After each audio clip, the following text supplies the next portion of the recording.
A very good morning to you, distinguished guests, ladies and gentlemen. Welcome to the 16th Seoul ODA International Conference. Allow me to introduce myself. My name is Callie Jung, and it is a huge honor and privilege to stand before you and greet you to the conference, and especially the open session of the Seoul ODA International Conference. We are honored to hold the 16th Seoul ODA International Conference, and it is held under the theme, Future of International Development Cooperation, Global Solidarity and Cross-Sectoral Approaches in a World of Challenges. Now, before we proceed, allow me to take a moment to introduce the hosts of today's conference.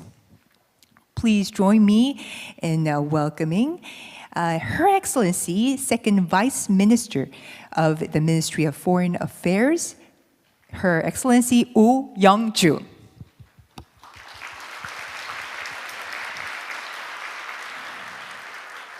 Thank you very much for gracing us with your presence. And the co-host of this conference, His Excellency Jang Won-sam, President of Korea International Cooperation Agency.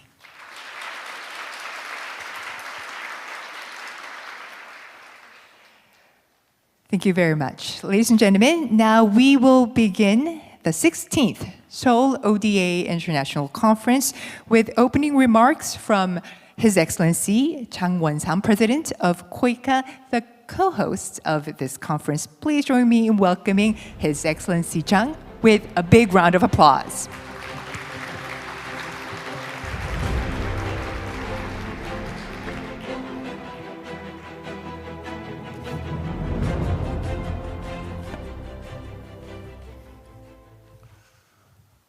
Excellencies, distinguished guests, ladies and gentlemen, good morning.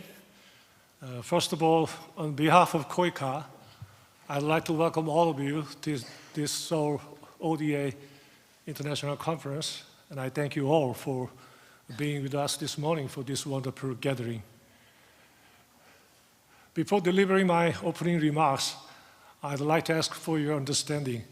The audience, most of the audience are Koreans, and we also provide simultaneous interpretation services. So with your permission, I would like to deliver my speech in Korean. So in this regard, I ask for your understanding. Ladies and gentlemen, good morning. I'd like to welcome everyone joining us online and offline at the 16th Seoul ODA International Conference. And I'd like to extend my deepest gratitude to Second Vice Minister Oh Young-ju Foreign Affairs for your upcoming welcoming remarks, Chair Karsten Stour of the OECD DEC for your upcoming keynote speech, to KOICA's project partners for having sent messages of congratulations via video, the speakers, panelists of each session, and domain expert, thank you very much for your presence. Ladies and gentlemen, 2023 marks the halfway point to the 2030 deadline for achieving the SDGs. However, as of today, the reality is that the prospect for achieving the SDGs do not appear particularly bright. The public crisis, including pandemics, climate change, the Russian-Ukraine war, the rise of conflicts and refugees, and food and supply chain crisis is setting back achievements in development and threatening peace and prosperity of the international community. And due to the rising geopolitical tensions, global cooperation is also being challenged. To effectively respond to this situation, we need international solidarity based on the universal values of freedom, peace, and prosperity. A multifaceted and comprehensive approach is important, such as the expansion of development financing and inclusion of diverse development actors. In that regard, we have set the theme of our conference as Future of International Development Cooperation, Global Solidarity, and Cross-Sectoral Approaches in a World of Challenges to discuss strategic development cooperation measures in response to the global public crisis. Ladies and gentlemen, as you know, the Korean government, under the vision of global pivotal state, announced its strategy for a free, peaceful, and prosperous Indo-Pacific, and declared its commitment to contributing to peace and prosperity of the international community. Moreover, this strategy outlines contributive diplomacy through tailored development cooperation partnerships as one of its 9 key tasks, thereby strengthening our support for and cooperation with developing countries in the Indo-Pacific region, and also expanding our partnership with advanced and emerging donor countries, international organizations, private companies, and civil society. In line with these trends, in the first session of the conference today, We seek to compare our Indo-Pacific strategy with those of other donors and international organizations, identify linkages with global development agenda, and discuss Korea's ODA strategy and partnership direction. Ladies and gentlemen, though we have witnessed various global crises throughout history, the crisis that we are facing today is more compounded and complex than ever before, being a combination of diverse causes. In order to respond to such compounding and interdependent global challenges, a variety of development cooperation actors need to work together as one. In that regard, in our second session today, we are going to talk about compounded crisis and innovative partnership under the theme of complex crisis and innovative partnerships. Ladies and gentlemen, if traditional development cooperation entailed unilateral support from donors to recipient countries, but today's development cooperation is rooted in coexistence and mutual prosperity, where all development actors can grow together. We are seeing the rise of multiple emerging donors with dual identities who are at once recipients and donors. And developing countries are no longer one-sided recipients, but equal partner countries exploring mutually beneficial cooperation measures. Over the last half a century, Korea has been a recipient country, and we have fully understood the situation of developing countries. So based on this understanding, we believe we can entail and embrace traditional donor countries and emerging donor countries, thereby making contribution to the building of new global cooperation development system. With this perspective, in our last session, we will discuss the future of development cooperation for coexistence and prosperity together with traditional and emerging donor organizations. Therefore, I hope that the diverse discussions at today's Seoul ODA International Conference will contribute to finding the way forward for Korea's development cooperation and strengthening global partnerships for common prosperity. Together, KOICA will make efforts so that our talks do not stop at today's event and continue fostering this platform for debate so that our discussions can bear fruit. Thank you for your attention. Thank you very much, Your Excellency, President of KOICA. President Chung has, in his opening remarks, delivered and highlighted the significance of today's conference discussion. Hope we can put our hands together to once again thank President Chung.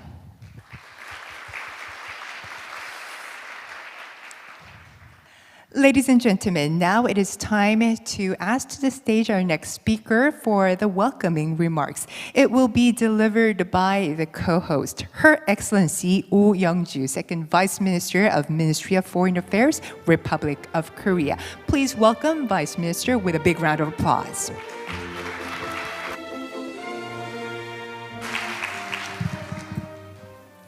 Good morning, all. I also would like to join President Chung in welcoming all of you to this wonderful conference.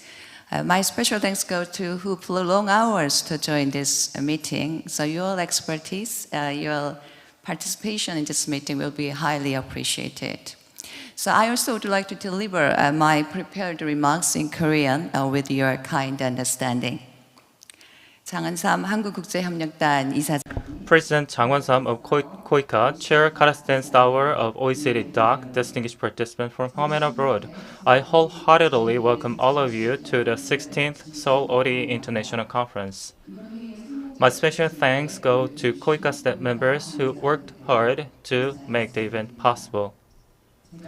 10 years ago, as Director General of Development Cooperation Bureau, I attended this conference with great affection, and I'm filled with emotions to be part of this event again, this time as Vice Minister of Ministry of Foreign Affairs, a ministry responsible for grant assistance. To innovate and progress development cooperation, Korea government will join forces with academia and civil organization under the spirit of one team.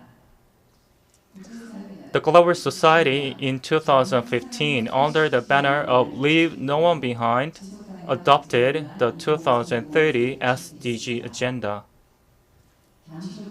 We came halfway, and despite multifaceted effort, a serious concern was raised that the attainment of SDGs would not be possible.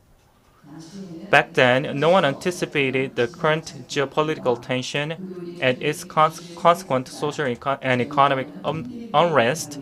On top of it, the aftermath of pandemic made the future prediction even harder. Yet, the global village of co-prosperity and solidarity, a vision embedded in SDGs, needs to be continued to be cherished, and the development cooperation actors have to find ways to turn crises into opportunities. First, governments as traditional main player must work not to cease their effort in attaining SDGs. Also, the world now needs to respond to polycrisis and achieve SDGs at the same time in an accelerated manner, and it requires us to transcend the existing approaches to be more creative and innovative. In the field of international development cooperation, key actors encompass civil society and businesses, and this integrated cooperation supported by the private sector can create synergies. In this sense, the theme of today's conference, global solidarity and cross-sectoral approaches in a world of challenges, is so timely as we are here to seek the future directions. Distinguished guests, to become a global pivotal state, Korean government, as stated by President Yoon at last year's UN General Assembly keynote speech, Korea intends to be a responsible member of the international community for a freer and more prosperous world. At this occasion, let me explain about to which direction the government will head to be faithful to the aforementioned will for and prosperity of development cooperation and to contribute to the attainment of SDGs. First, Korean government will be fully committed to the promise of continuously expanding the ODA size. The growth of ODA has been stagnant, and budget tightening domestically has been ongoing, but we decided to keep expanding the ODA volume to create a resonating impact. The government increased the ODA volume by 21.3% year-on-year, and another increase of 45% up to 6.5 trillion was proposed to the National Assembly. If this proposal is approved, Korea's ODA size would be the 10th largest among DOC members. Second, along with this expansion, the government will design an innovative solution to make ODA a catalyst which attracts private investment into developed countries. In addition to KOICA's existing inclusive business solution programs, matching funds, and G2G approaches, equity investment, guarantee, and other innovative methods will be reviewed to find a proper combination. This innovative ODA solution will invigorate private business activities and facilitate macroeconomic development of developing countries. Third, to tackle polycrisis faced by the world, humanitarian assistance systems will be overhauled. Public health, climate change, conflict, violation concurrently generate various crises which demands us to be more agile and systematic. Some crises may evolve into development crises affecting the entire neighboring region, and this has to be prevented. The Korean government knows that humanitarian assistance can be a critical first aid at the infant stage of a crisis and thus plans to increase the size of it. Also, humanitarian crisis will be fundamentally tackled with a holistic approach. Moreover, humanitarian development peace nexus or HDP nexus efforts will be enhanced following the Grand Bargain principles. Early this year, Korea's assessment for Turkey region affected by earthquake shows that partnership with a local civil society can boost the effectiveness of cooperation. Building on these experience and achievement, Korea will respond to crisis in a more nimble and efficient manner. Fourth, Korea will strengthen its regional coordination. Last year, for freedom, peace, prosperity, the Korean Indo-Pacific strategy was announced. Freer and more peaceful and prosperous Indo-Pacific will be realized if we wisely use ODA as a diplomatic asset. Korea will work closely with like-minded countries to prevent infectious disease, curb climate change, narrow down the district divide, and resolve food crisis, among others. Education-related ODA programs will be added more so that youngsters in the region can understand Korea better and give greater chances to grow. Particularly, the historic Camp David Summit generated a strong tripartite cooperation framework, and this tool will be used to implement tripartite development cooperation in Indo-Pacific region. Distinguished guests, to leave no one behind and achieve sustainable growth, countries sharing common values have to unite their minds and forces at this juncture. For regional and global freedom, peace, and prosperity, we must go together. In this journey, Korea will reinforce its partnership with other development cooperation providers, partner countries, and other actors, and will fulfill the assigned responsibilities and duties. I hope that today's conference can be a venue where we can discover ways to overcome the current crisis and shape a brighter future for prosperity and solidarity. Thank you so much for your kind listening.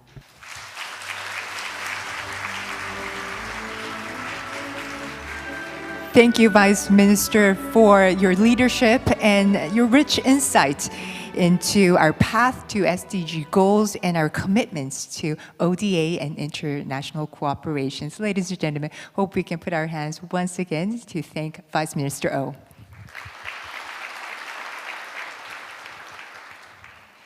Now at this time, we would like to share a video clip. It contains messages of congratulations from recipients of Korea ODA. I hope I can draw your attention to the screen to showcase the project cases that will show you how KOICA has worked with partners and what kinds of fruitful results that they have seen. Please take a look.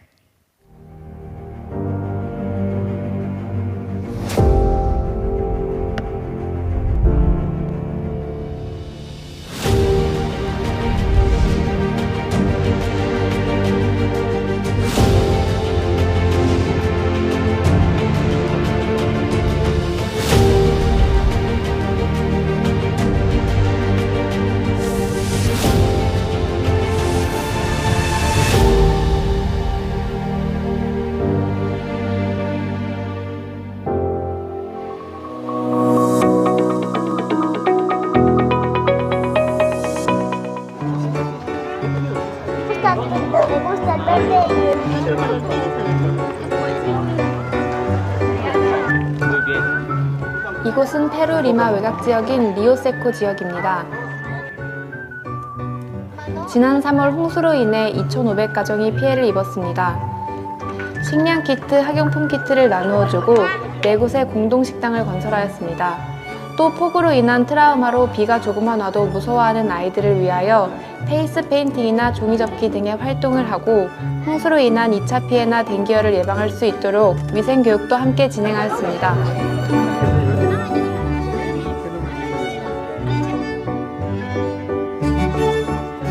코이카 페루 연수생 동창회, 코이카 봉사단, 기아 대책은 수해를 입은 주민들을 돕기 위해 힘을 모았습니다.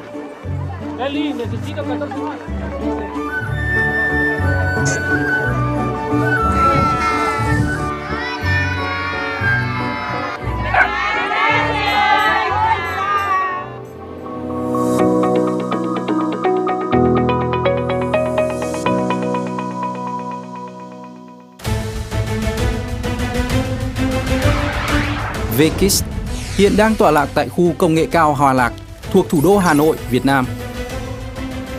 KOICA là thành quả được kết trái từ nỗ lực của hai nước Việt Nam và Hàn Quốc nhằm phát triển nền công nghiệp Việt Nam cũng như các hoạt động hợp tác khoa học công nghệ giữa hai quốc gia.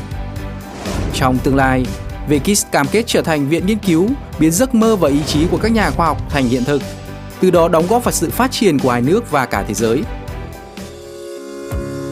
Xin kính chào các vị khách quý, tôi là Vũ Đức Lợi, Phó Viện trưởng phụ trách Viện Khoa học Công nghệ Việt Nam Hàn Quốc. Tôi rất vui mừng khi KOICA được giới thiệu tại diễn đàn quốc tế ngày hôm nay. Thay mặt lãnh đạo Viện KOICA, tôi xin chúc Hội nghị quốc tế ODA Seoul lần thứ 16 được tổ chức thành công tốt đẹp. Tôi rất vui mừng khi nghe thấy các bạn giới thiệu về Crises tại hội nghị quốc tế này. Chúc hội nghị quốc tế ODA Seoul lần thứ 16 được tổ chức thành công tốt đẹp. Xin được giới thiệu, tôi là Hà Việt Phương, nghiên cứu viên của phòng công nghệ tích hợp ITVT tại Viện Khoa học và Công nghệ Việt Nam Hàn Quốc. Với niềm đam mê lĩnh vực khoa học, sau khi tốt nghiệp thạc sĩ tại Hàn Quốc, tôi lựa chọn làm việc tại Crises vì môi trường nghiên cứu khoa học tiếp cận với chuẩn mực quốc tế. Tôi được lãnh đạo viện tin tưởng giao thực hiện đề tài nghị định thư Việt Nam Hàn Quốc với cương vị là thành viên chủ chốt. Tôi hy vọng rằng KOICA sẽ tiếp tục đồng hành cùng chúng tôi để Crises duy trì động lực phát triển, hỗ trợ nhiều hơn nữa các đề tài, dự án và các nghiên cứu viên như tôi. Xin chúc cho KOICA tiếp tục mở rộng và phát triển mạnh mẽ. Xin trân trọng cảm ơn.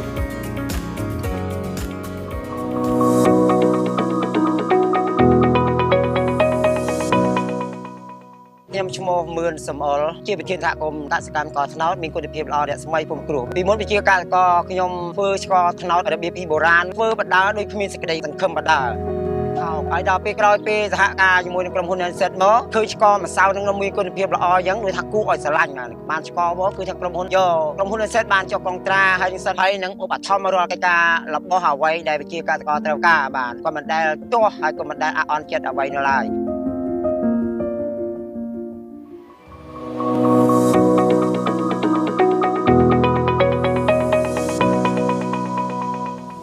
My name is Jelena Verdus and I'm studying at Ewha Women's University.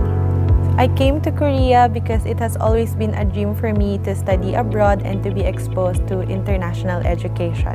So fortunately, KOICA granted a full scholarship that would not only allow me to study abroad and have self-development, but most importantly, to learn new things that I can bring home to my country and to help my nation.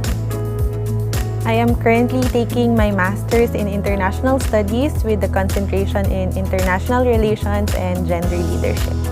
Definitely, I will go back to the Philippines, to my home country, and since public service has been my passion, I will definitely go back to public sector and apply whatever I have learned from my Master's here in Korea and at Ewha Women's University, and hopefully we will be able to apply more in the development sector of my country. Hello, my name is Vimalasti Fitra Tunggal Jaya. I'm from Ewha Women's University and I'm from Indonesia. Studying in Korea is always my motivations because I was very interested of Korea's economic development and I wanted to learn how Korea can be developed in very certain little amount of time. Currently, I'm a PhD candidate at Ewha Women's University and my major is development cooperations, but I focus on gender and development. When I finish my program next year, hopefully in 2024, I know that I will come back to my office in the office of the President of Indonesia and I will continue my work there, but I will focus more on gender, how we can integrate gender in our development cooperation programs. Thank you, Korea and KOICA. Congratulations on the 16th Seoul ODA International Conference.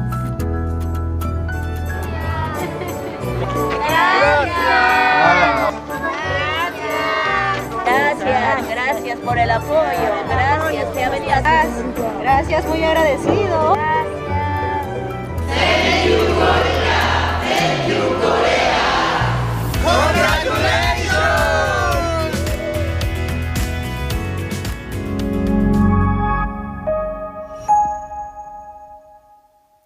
Hope you enjoyed the video clip. We thank you and especially those who have shared their stories and heartwarming messages to us.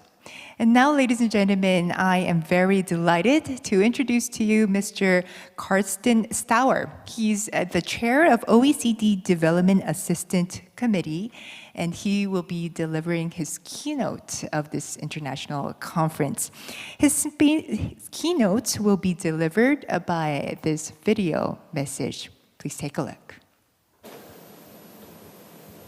Let me, first of all, send my warm greetings to all participants present in Seoul today and online during this opening of the 16th Seoul ODA International Conference.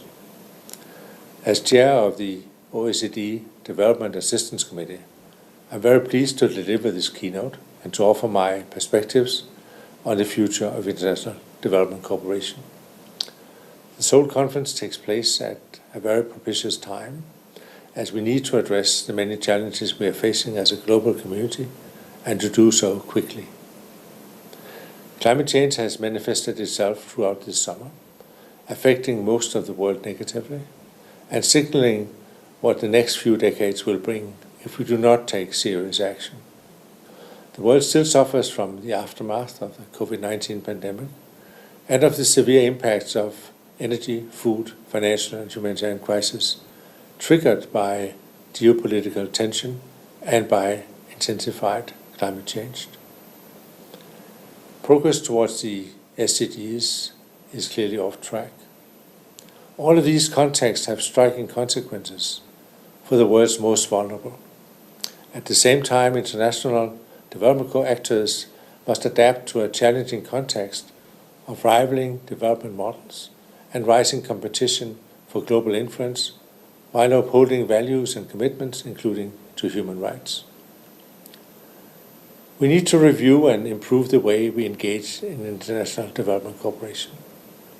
First of all, the overlapping crisis, the poly crisis, and the erosion of the progress of past decades are putting international development budgets and systems under immense demand and strain. Hard budget choices are being made, and there's a real risk that the world's poorest people will be left behind. While the SDG financing gap widened, demand for ODA has increased. However, it has proved immensely difficult to grow ODA commensurate with the increase in demand.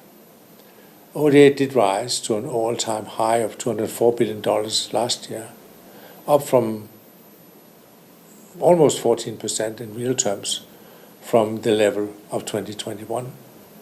But the increase was primarily due to a sharp rise in spending on processing and hosting refugees within donor countries, which reached a level of more than $29 billion, $16 billion higher than the level the year before.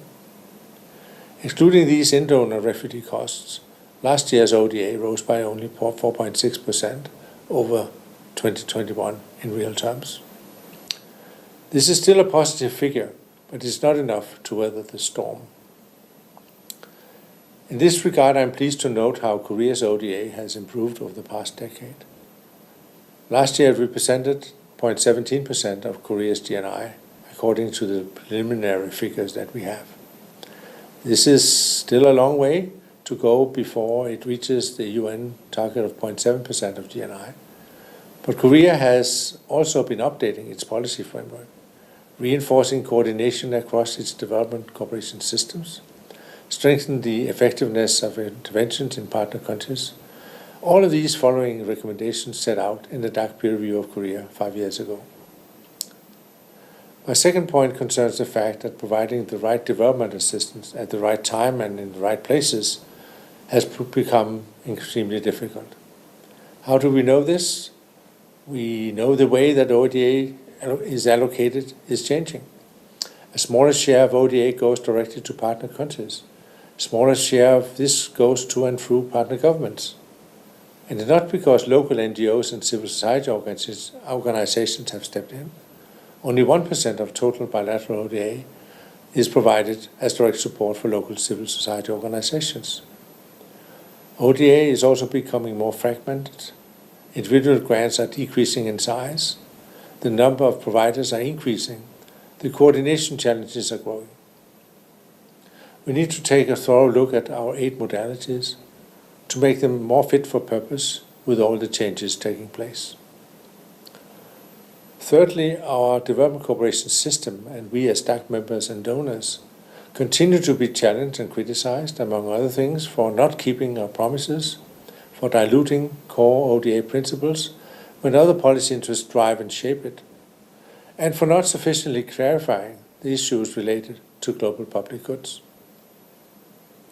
A fourth point to highlight could be that while there is a general agreement that the development effectiveness principles are still relevant, the way in which we provide development cooperation has changed significantly over recent years, with the consequence that these principles might be seen differently and perhaps are less relevant today than they were in 2011 when development partners met in Busan. In sum, drawing on these 4 points, development policymakers today find themselves navigating increased pressures to change and modernize ODA, while also staying true to the body of standards and norms agreed to at the OECD, the UN, and in the broader international system. The call is for ODA to change and to reform, but fundamentally to remain the same at heart.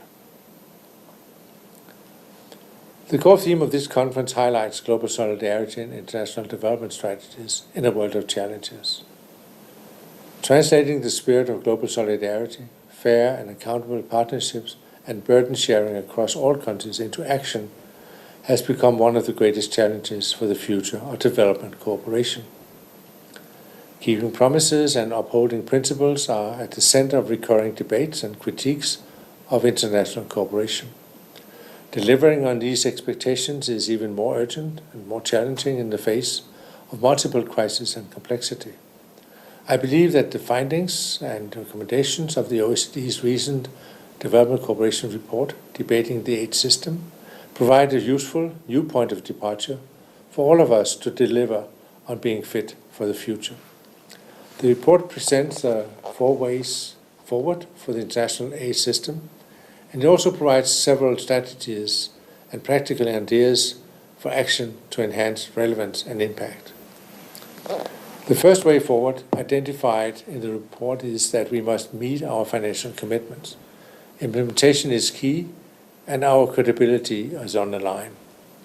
Collectively and individually for most, OECD DAC members are lagging behind on their finance commitments.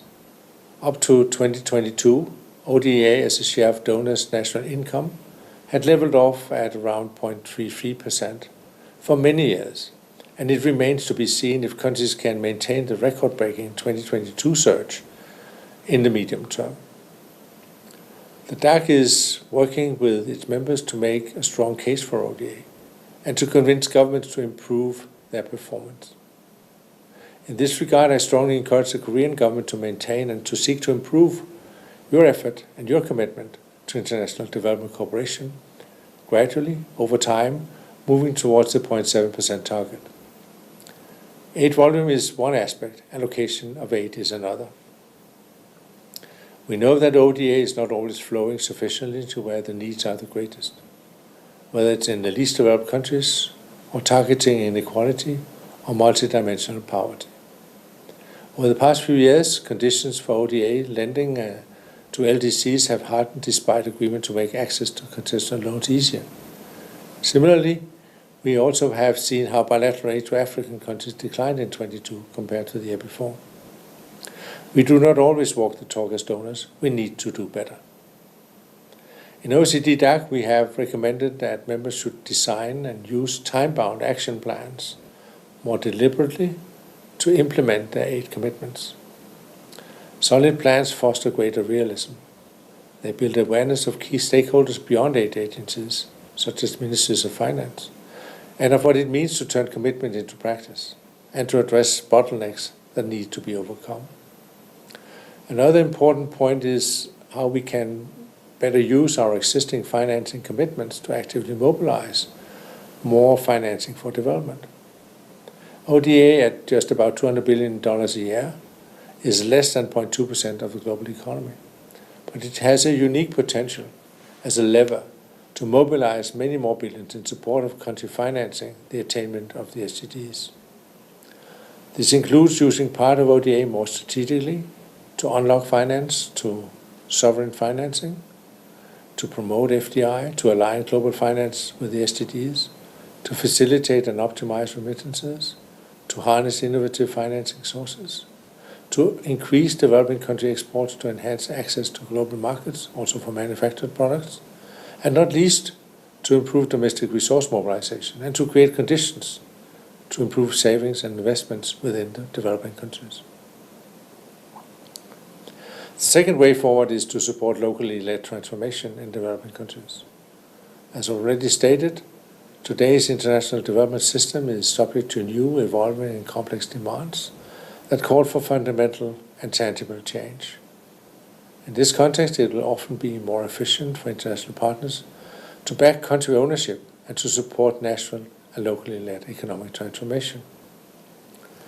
Tailoring strategies and programs to each specific country situation is critical for success. Development cooperation needs to be rooted in the specific situation of a given country, its history, geography, resources, its politics and its power structures, and to take into account different development pathways and geopolitical competition. The question is, how can we do this better? We need to realize and internalize that development cooperation supports local transformation better when it's listened to and matches country and regional advice on where and how it adds value. Our development partners have a fairly clear view of our added value. Top of the list of what development countries want to get from DAC members are support for job creation, governance, anti-corruption, the rule of law, budget and capacity building support. We clearly stand out for our support in these areas compared to other aid providers.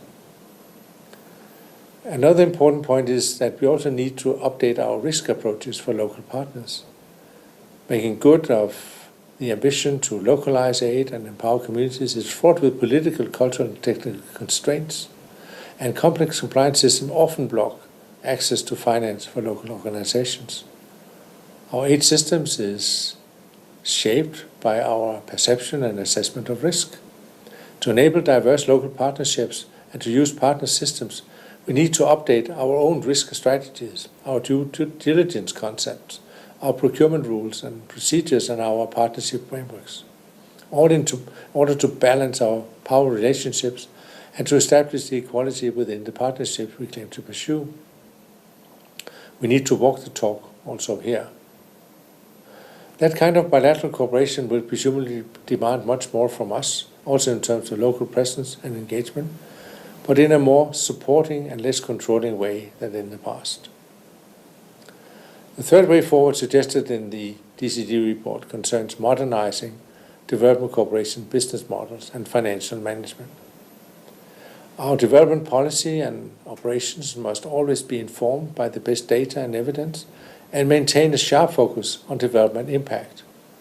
When development agencies' business models focus on impact and when providers coordinate to maximize the collective impact of their ODA, transaction costs for partners decrease, economies of scale are enhanced, and budgets address needs better. Impact focus also helps get the right balance between short-term and long-term development objectives. If we are to turn this observation into reality, we must improve our business models. One way of doing so is to adapt portfolio approaches to development cooperation in order to tackle the long-standing bottlenecks to effectiveness, which I mentioned earlier, the fragmentation, the limited use of country systems, poor allocation according to needs, and limited increase in scale and innovation. The domestic policy environments of DAC members shape our aid delivery system significantly. Older government strategies for international development cooperation and corrective action when there's evidence of negative spillovers of domestic policies on the attainment of the SDGs, that are two essential ingredients. It's fairly simple. Development objectives need to guide greater coherence between foreign and domestic policies, much more than they do now. OECD members have approved a policy coherence recommendation, but there are still many obstacles in most countries to implementing it. We must address this issue much more fundamentally in the future. The fourth and final way forward of the report is to address and reassess the power relations in global partnerships and to find common ground to partner more with different development actors, especially other assistance providers from the Global South. The need for system-wide reform of the broad international system has reached a critical moment. Leaders from the Global South are making louder calls for climate justice, for a fairer international financing system that caters to their needs during crisis. They call for systemic reforms to include their voice and to recognize the agency of developing nations in global decision-making. They point to the need to address systemic barriers and legacies at all levels of international relations, including within the development aid system. We need to remind ourselves that all actors in the international system, not least development agencies, have a role and responsibility to address the power imbalances inherent to funding relationships, but also to heed broader global calls to address racism, paternalism in all our action.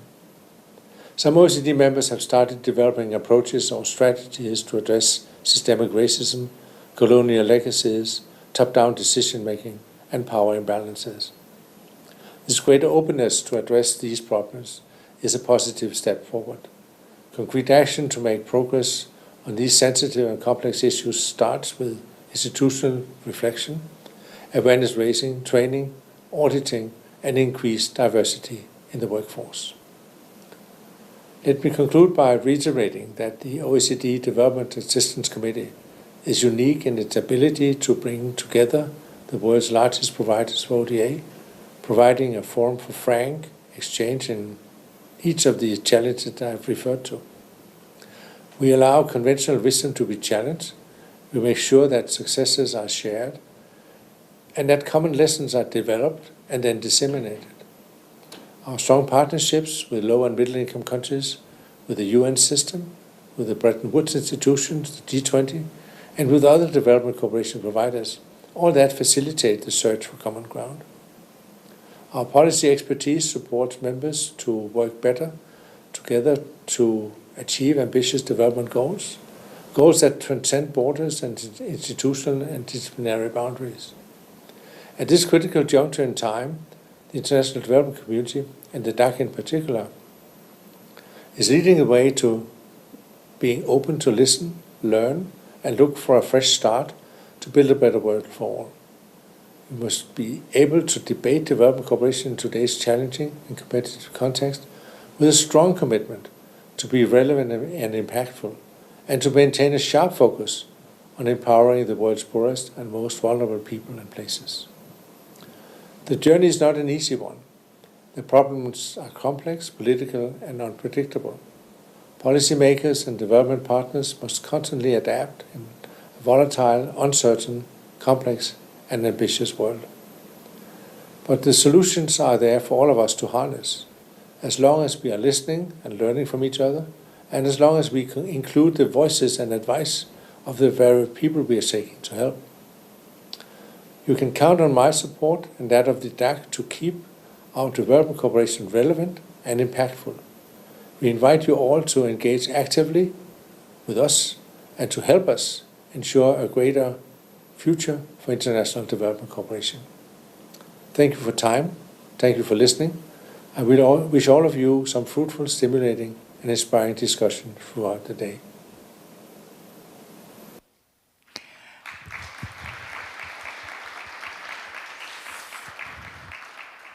We thank Mr. Sauer for his keynote, which focused on how international development cooperation and ODA respond to calls for changes and remain impactful and relevant amid daunting challenges. Now, ladies and gentlemen, this concludes the opening session of the 16th Seoul ODA International Conference. We will now like to take a coffee break. Refreshments are ready out in the hall, and hope you enjoy the coffee break and return to your seat by 10:05. That is 10:05. We will be starting session 1. And as noticed earlier, we would like to ask all speakers and moderators of the conference and associates of Ministry of Foreign Affairs and KOICA to please come up to the stage for a group photo session. VIP와 국내외 초청 연사들의 We are going to have a commemorative photo session with distinguished guests, moderators, and VIPs from KOICA, Ministry of Foreign Affairs, and partners. Ask all speakers, moderators, and associates of Ministry of Foreign Affairs and KOICA to join us on stage for a group photo session.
of our speakers are all settled in nicely on stage. So without any further ado, I would like to pass on the microphone over to our amazing moderator, Professor Kim. The floor is all yours now. Okay, thank you.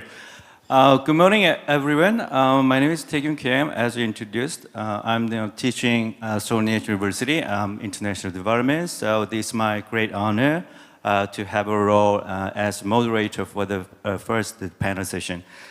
So the title of the first session is Indo-Pacific Strategies and International Development Cooperation. So as usual, first session of the important conference, like a little bit the big and broad the agenda we have to deal with. And so the little bit macroscopic analysis about what kind of Indo-Pacific strategies UK and US and South Korea prepared, and also the UNDP as the international organization have some kind of idea and perspective to support and collaborate with other key member countries in the Pacific region.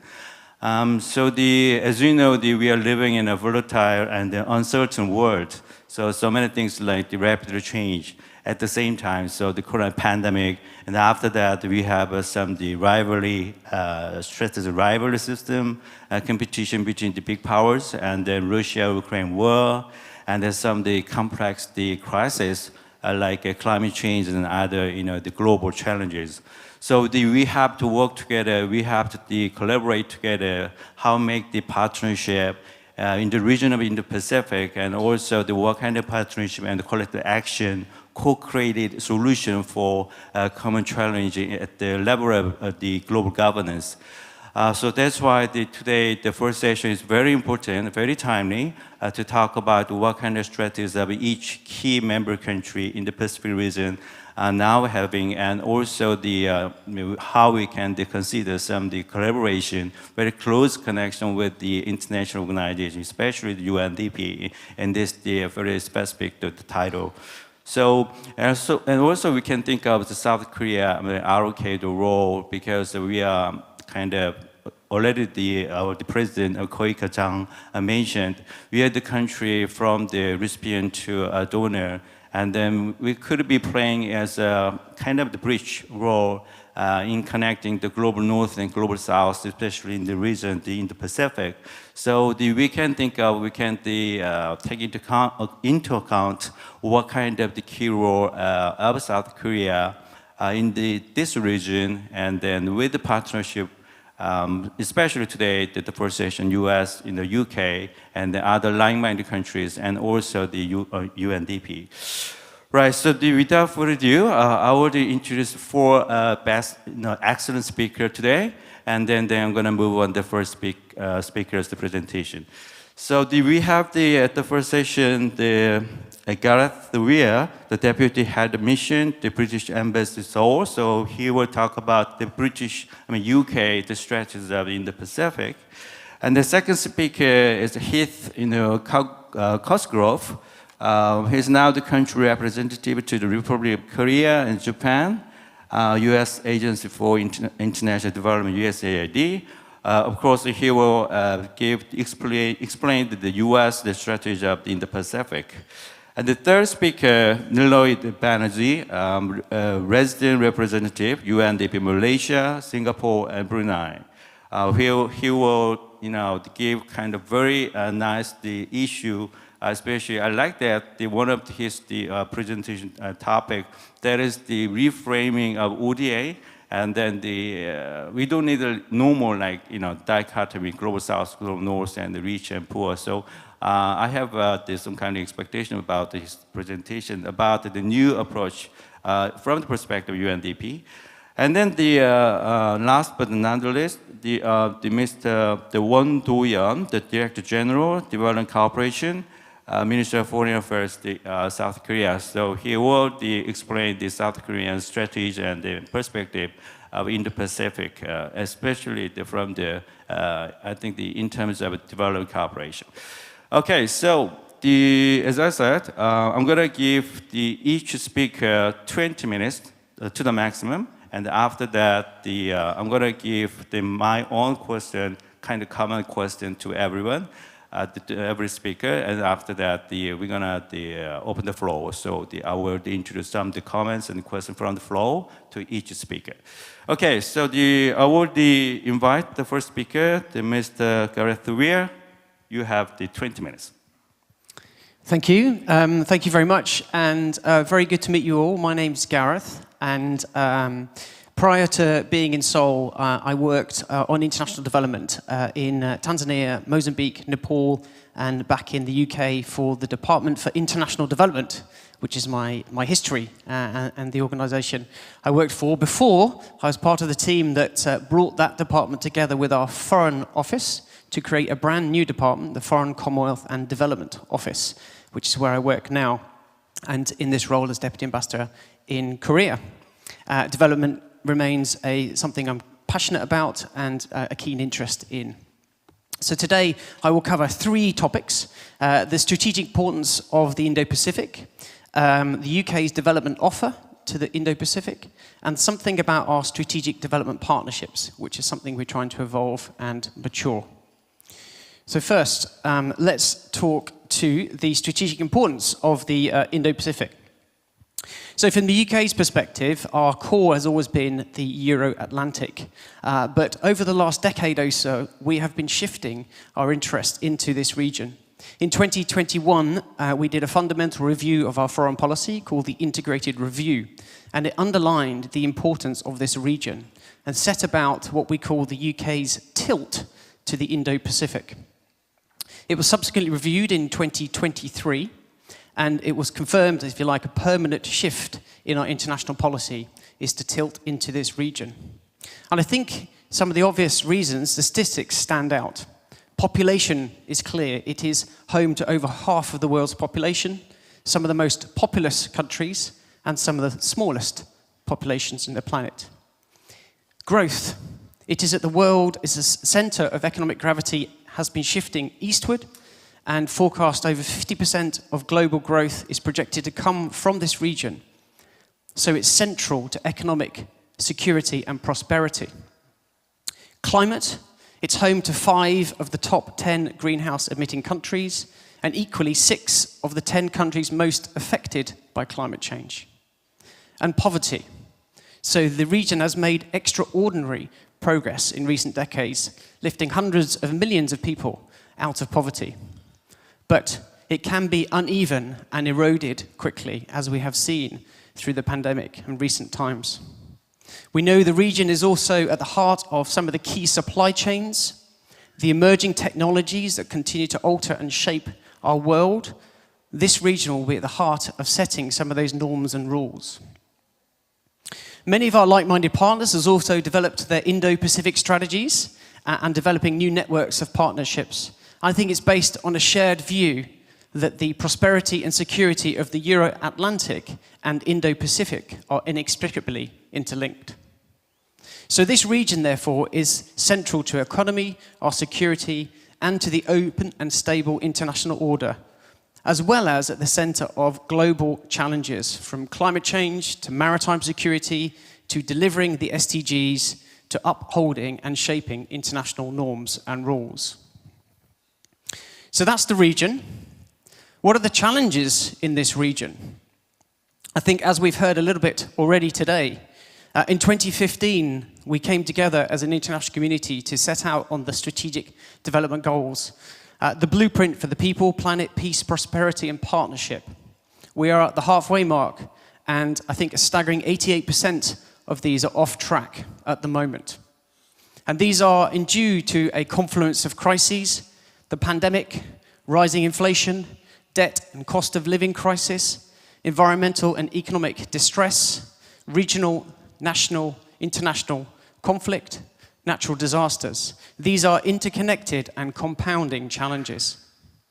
When you look at the Indo-Pacific region in that light, many of the issues are not specific to this region. They are global issues, but I think they are magnified in this region. And this image here is from the Australian Development Strategy, recently launched, and represents some of the specific challenges and the nature of their interconnectedness.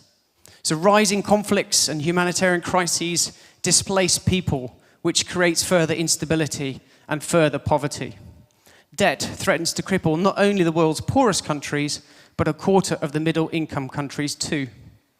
Persistent extreme poverty and inequality are still here, even in high and middle and high income countries. And we risk rolling back some hard-won gains on aspects of inclusion for some of the most excluded groups, women and girls, disabled, LGBT+. 2.4 billion women of working age do not have equal economic opportunities, with 178 countries maintaining legal barriers that prevent their full economic participation. All of these things hit the poorest hard and risk reversal of recent gains. And these development challenges come at the same time as a climate crisis, again, as we've heard a bit about this morning. July was the hottest month on record for our planet. Scientists are warning of key tipping points emerging in our ecosystems coming closer. We need to come together at COP28, the COP of course correction, as it's been called, to help us all come together and manage the just transition needed in our energy, our transport, our economies, our food, to help us deliver net zero. So those are some of the challenges in the region and some of the opportunities of the region. And it's exactly because of those opportunities and challenges that the UK has made this long-term tilt into the Indo-Pacific. How have we sought to do that? It's a number of key ways. So primarily through building new, ambitious and effective partnerships in the region. So working with and through regional partners and institutions. And to flag a couple of key examples, ASEAN Dialogue Partnership and our membership of CPTPP. Secondly, we have been working hard at deepening our defence and security ties, recognising that 6% of global shipping trade passes through the region. Our increased presence of Carrier Strike Group and offshore vessels, increased training in the region, and some flagship agreements with the likes of Japan and others, and AUKUS. We have increased our work on economic security, on supply chain resilience, and on science and technology with key partners in the region. But very importantly, we have also brought international development to the heart of this strategy. It is central to shaping the strategic environment. It underpins the activities required to achieve our Indo-Pacific strategy. We cannot deliver on our shared challenges, climate and other, without engagement of the Indo-Pacific. And also, it is a test case for graduation, the thing that we're all working towards in development. So Nepal, Cambodia, Laos, Bangladesh, these countries are on the tip of graduating, and we want to be there to support them on that journey and continue to learn what works. So that said, as a context, what is our development offer into this region? In 2022, we also had an international development strategy launched in the UK, which set out, interestingly, a set of priorities on the what, the things that we would do, but also the how we would go about doing them. So firstly, on the what, 4 key themes. The first one was honest and reliable investment. We recognise we made a huge investment in the UK DFI, our Development Finance Institute, BII, and supporting set of instruments. We are working with the government and private sector to mobilise £8 billion of UK-backed financing a year. The ambition is to shift just a fraction of some of the assets managed by investors, pension funds, sovereign wealth funds that could represent an enormous advance in financing for development. Secondly, our ambition to unlock the potential and power of women and girls, to accelerate progress on all our global priorities, from economic prosperity to security. We have long been at the vanguard of standing up for the rights of women and girls around the world through our development, our diplomatic and legislative efforts, including our International Development and Gender Equality Act of 2014. This is not just the right thing to do, it is very good development. Thirdly, we will continue to respond to the humanitarian crises and those that are in peril, but also, importantly, to strengthen the crisis solutions and reduce humanitarian need. We have been championing digital cash payments, making humanitarian response faster and more effective. We have drawn on our expertise in insurance to help set up disaster risk financing and insurance in 4 regions. The Africa Risk Capacity insures African governments and NGOs against droughts and storms, and the Pacific Catastrophe Insurance Company, another example. And finally, continuing our work on climate and nature through big flagship programs like the Just Energy Transition Partnership in Vietnam and Indonesia, and health, recognizing that the world we've lived in the last few years, the risk of future health threats, building stronger health systems and stronger WHO. So those are some of the 4 priorities, the 4 of them, but as again we've heard today, ODA not necessarily on its own is enough. We need to move beyond ODA and catalyze further investment. So we are using ODA to try and catalyze wider investment from the private sector, as I said, but also using ODA to support governments and global public goods collect what they deserve. So tax, we're helping developing countries effectively use international tax rules for their own revenue generation and to mitigate risks of global fragmentation of tax rules. Illicit finance, we work with authorities in the region to strengthen resilience against corruption and illicit finance. And debt, so working with the G20 Common Framework on Debt Treatments works smoothly. Secondly, we recognize that delivering our ambition in this Indo-Pacific requires a coordinated whole-of-government effort. This is not just one department's job. This, to me, works right across HMG's government departments and the wider ecosystem with our partners and multilateral. And then thirdly, finally, global multilateralism. We know that it's served our world very well over the last 80 years. It's brought the heft that's needed to tackle humanity's most fundamental challenges. And that's why we care deeply about multilateralism. It's why we are deeply invested and want it to succeed and thrive. It gives a voice to every country in the world. But it's equally clear that what we need is a reformed and reinvigorated multilateral system, making it more inclusive and more responsive to global challenges like migration, security, debt, protectionism, climate change, conflicts. Our Foreign Secretary has set out his priorities, which include, firstly, reforming the United Nations Security Council. It includes working better with international finance institutes to make finance easier and quicker to access. It's working with the World Trade Organization to protect free, fair, and open trade. And it's working on the new areas where norms and rules have yet to be set on artificial intelligence and quantum computing. So that's some of the what, then a little bit more on the how. 4 themes. So firstly is patience and long-term commitment. We recognize there are no quick fixes to some of the challenges set out. A patient approach in this region is essential, one which works with and unlocks the power of people, ideas, and institution, and tackles the root causes of issues to deliver lasting growth and stability. Secondly, a shift into or back into country programs. So that was by which we mean work at the country level. Because fundamentally, development is context-specific. An effective development, you need to have a deep understanding of the context, of the political economy, of the power structures, of the stakeholders. And so building effective partnerships at the local level is key. Thirdly, expertise. Global development challenges cannot be solved by money alone. Progress is fueled by expertise, evidence, scientific advances, and new and established technologies. We need to learn from our partners and our partners to learn from each other. And we've established centers of excellence to help us do that.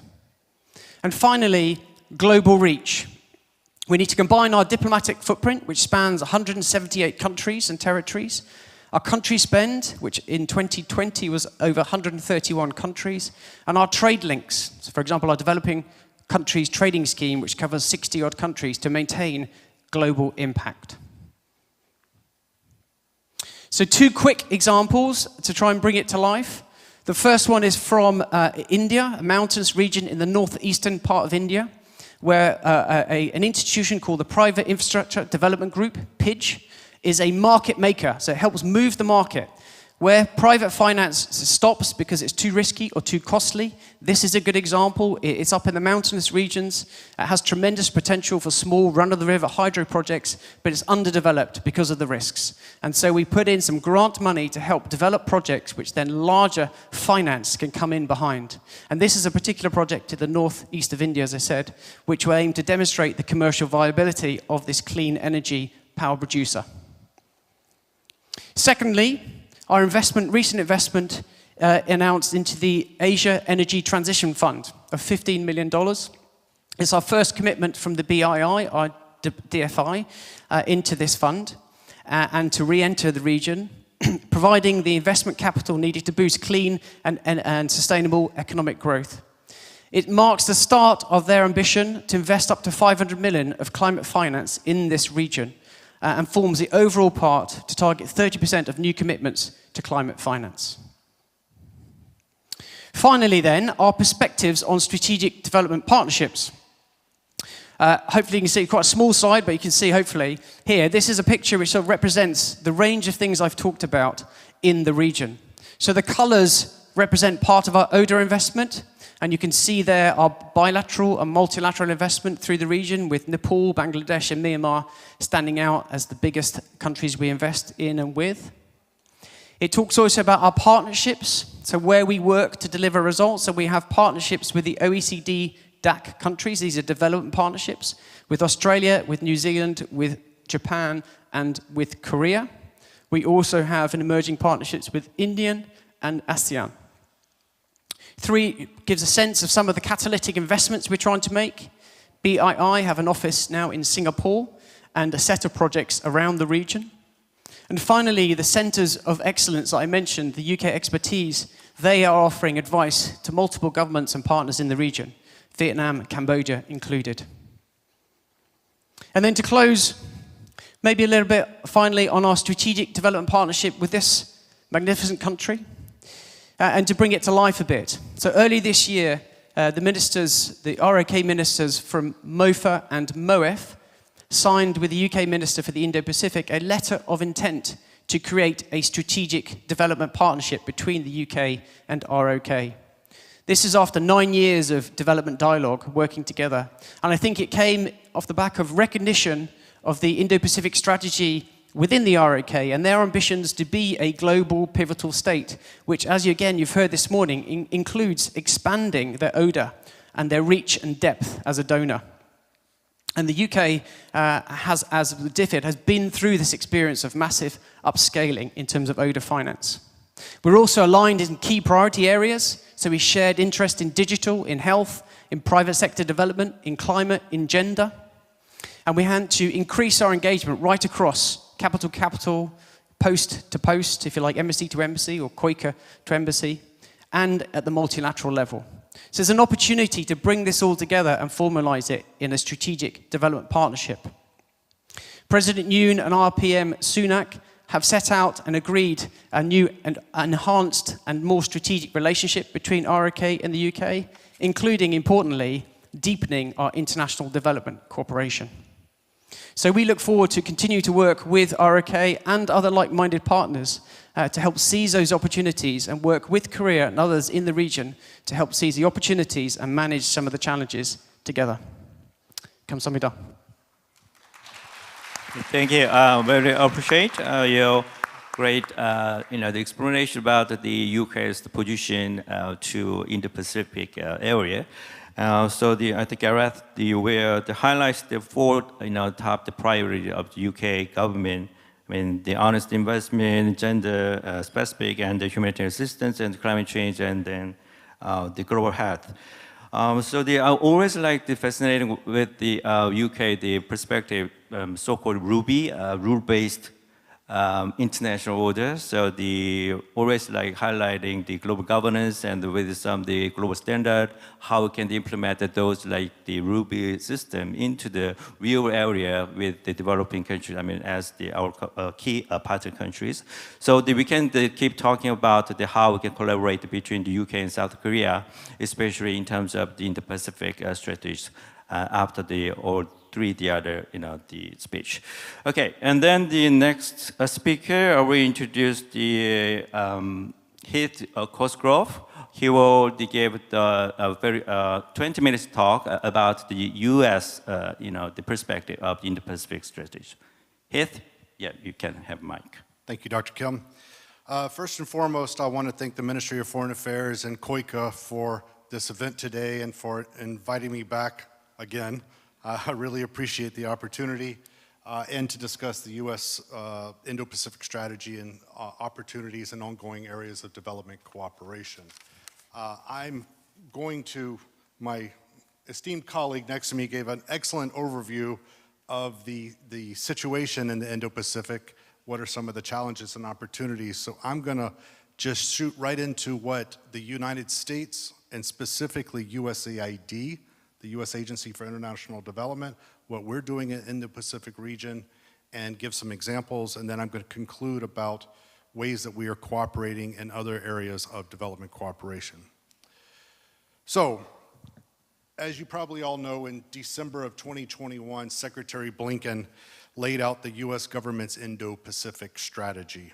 This is America's vision for a free, open, connected, prosperous, resilient, and secure Indo-Pacific region in which all countries are empowered to adapt to the 21st century's challenges and seize its many opportunities. The U.S. Indo-Pacific strategy is based on 5 key pillars, and you can see them there on the screen. So building on the U.S. Indo-Pacific strategy, President Biden and Vice President Harris launched the United States' first ever Pacific strategy, a promise to expand the partnership between the United States and the Blue Pacific continent and to support the region as it charts its own more sustainable, prosperous, and democratic future.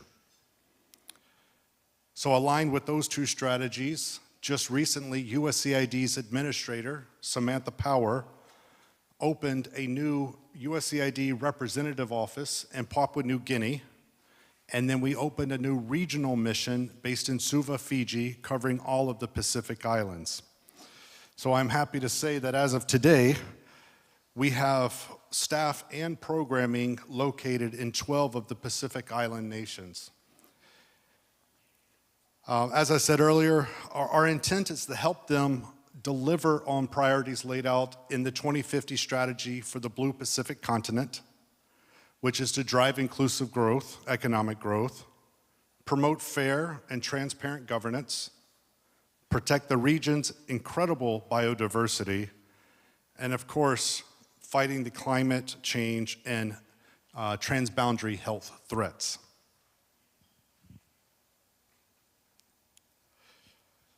So to achieve U.S. priorities in the Indo-Pacific under the different U.S. government regional strategies, USAID has identified 3 priority areas or objectives for which will drive, or is driving our work.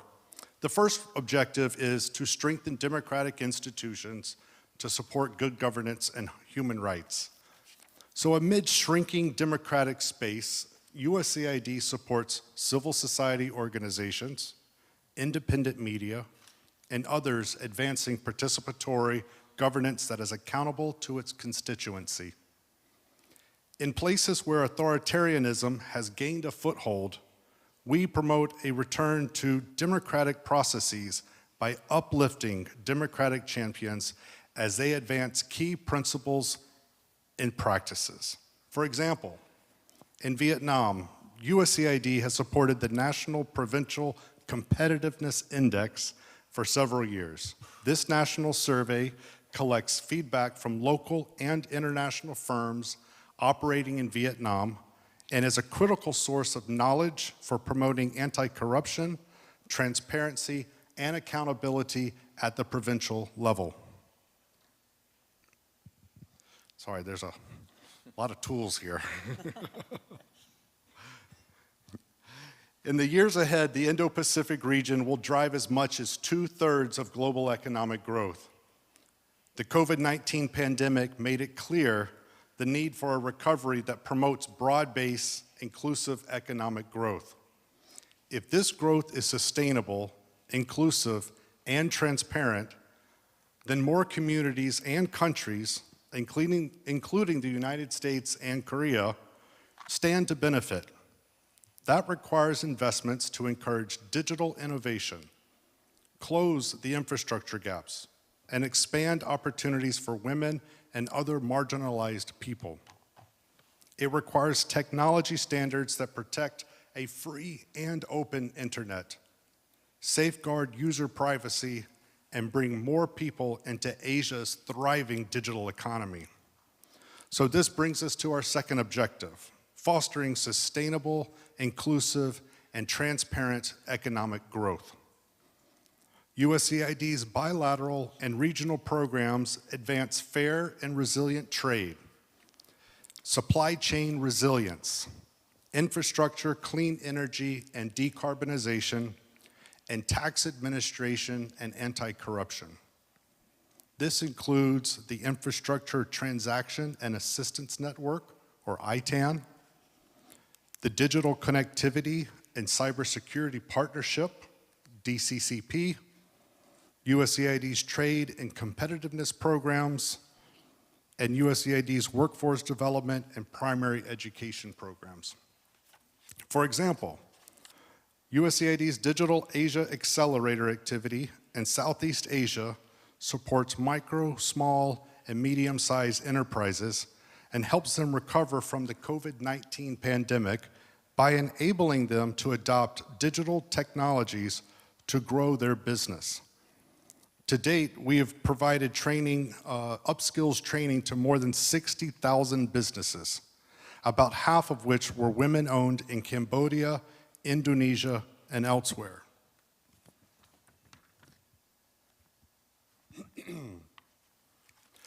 Indo-Pacific countries are on the front lines of the climate crisis. Like many of us, vulnerable to new infectious disease threats and diseases. Our local partners are essential in uncovering and implementing solutions for greater resilience against current and future shocks. Investing in the region's health and natural resource management helps communities and economies thrive while keeping us safer from these infectious diseases and mitigates the impacts from climate change. We strengthen the ability of regions to prevent, detect, and respond to infectious disease threats, and also accelerate clean energy transition. We do this by measurably reducing greenhouse gas emissions, mobilizing investments for clean energy, and improving energy services for not only companies, but the households across the Indo-Pacific region. So with this, our final objective 3 is improving resilience to health and climate threats. An example, improved equitable access to quality, essential, affordable health services by strengthening systems to make them more inclusive and resilient across the Indo-Pacific region. In 2022, we treated over 1 million cases of child diarrhea and reached more than 1.1 million pregnant women with nutrition-specific interventions across the Pacific region alone. And we contributed to the reduction of 9.6 million metric tons of carbon dioxide greenhouse emissions and mobilized 200 million from public-private partnerships towards clean energy projects. And lastly, we reached 1.7 million people with improved energy services.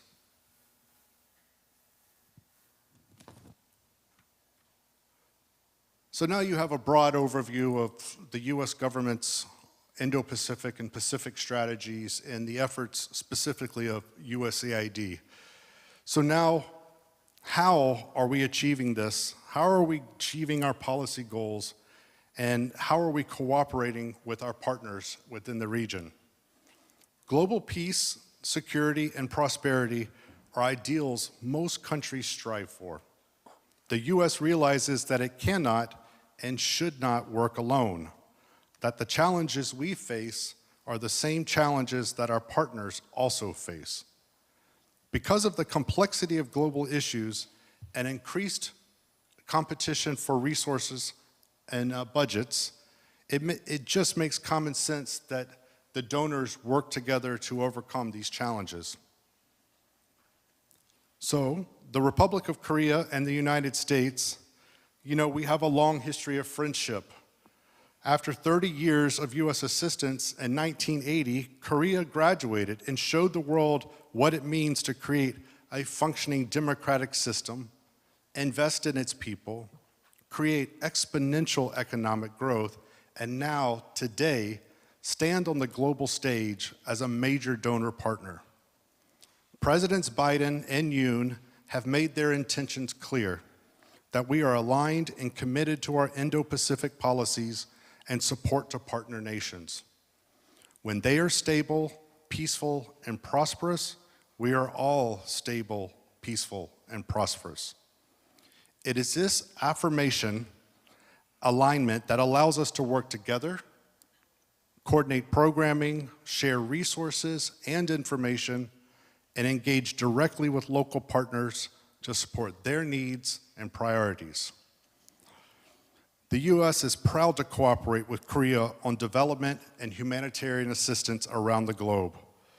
We have ongoing conversations with leadership, especially Director General Won, to coordinate strategic planning and activity implementation and to continuously identify innovative ways to improve interoperability, effectiveness, and impact of our development actions.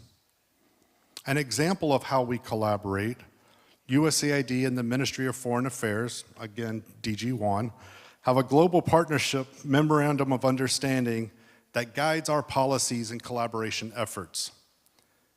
Building upon that, USAID has a work plan of over 20 areas of activity-level cooperation with KOICA that supports the spirit of the MOU with MOFA. We're very proud of this. Together, and I mean together, always, I love it, we work to identify programming competitive advantages and how to capitalize on each other's strengths. An emerging area of collaboration, and one that I'm personally proud of, and which the Vice Minister mentioned earlier, is trilateral cooperation between the United States, Korea, and Japan. Just last month, USAID, JICA, and KOICA signed a trilateral cooperation agreement on health sector strengthening in Ghana.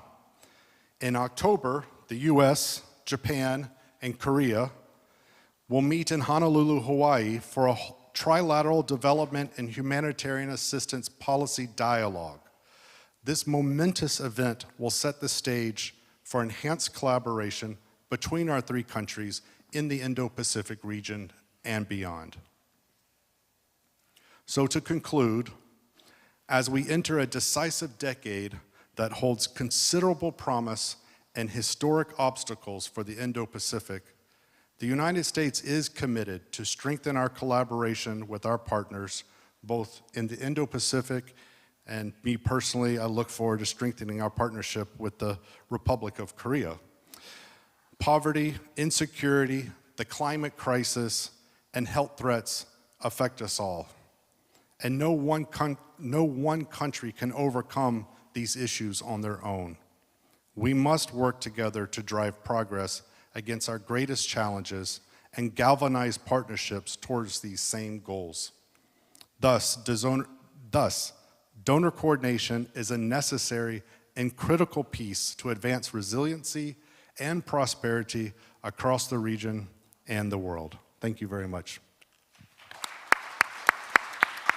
Thank you.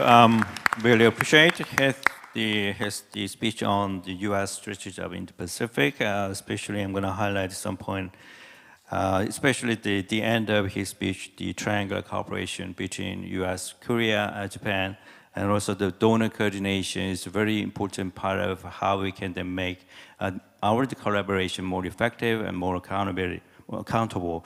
So on the basis of three objectives he already laid out, so the the democratic institution to support the good governance, and then the economic growth, sustainable, inclusive, and then transparent.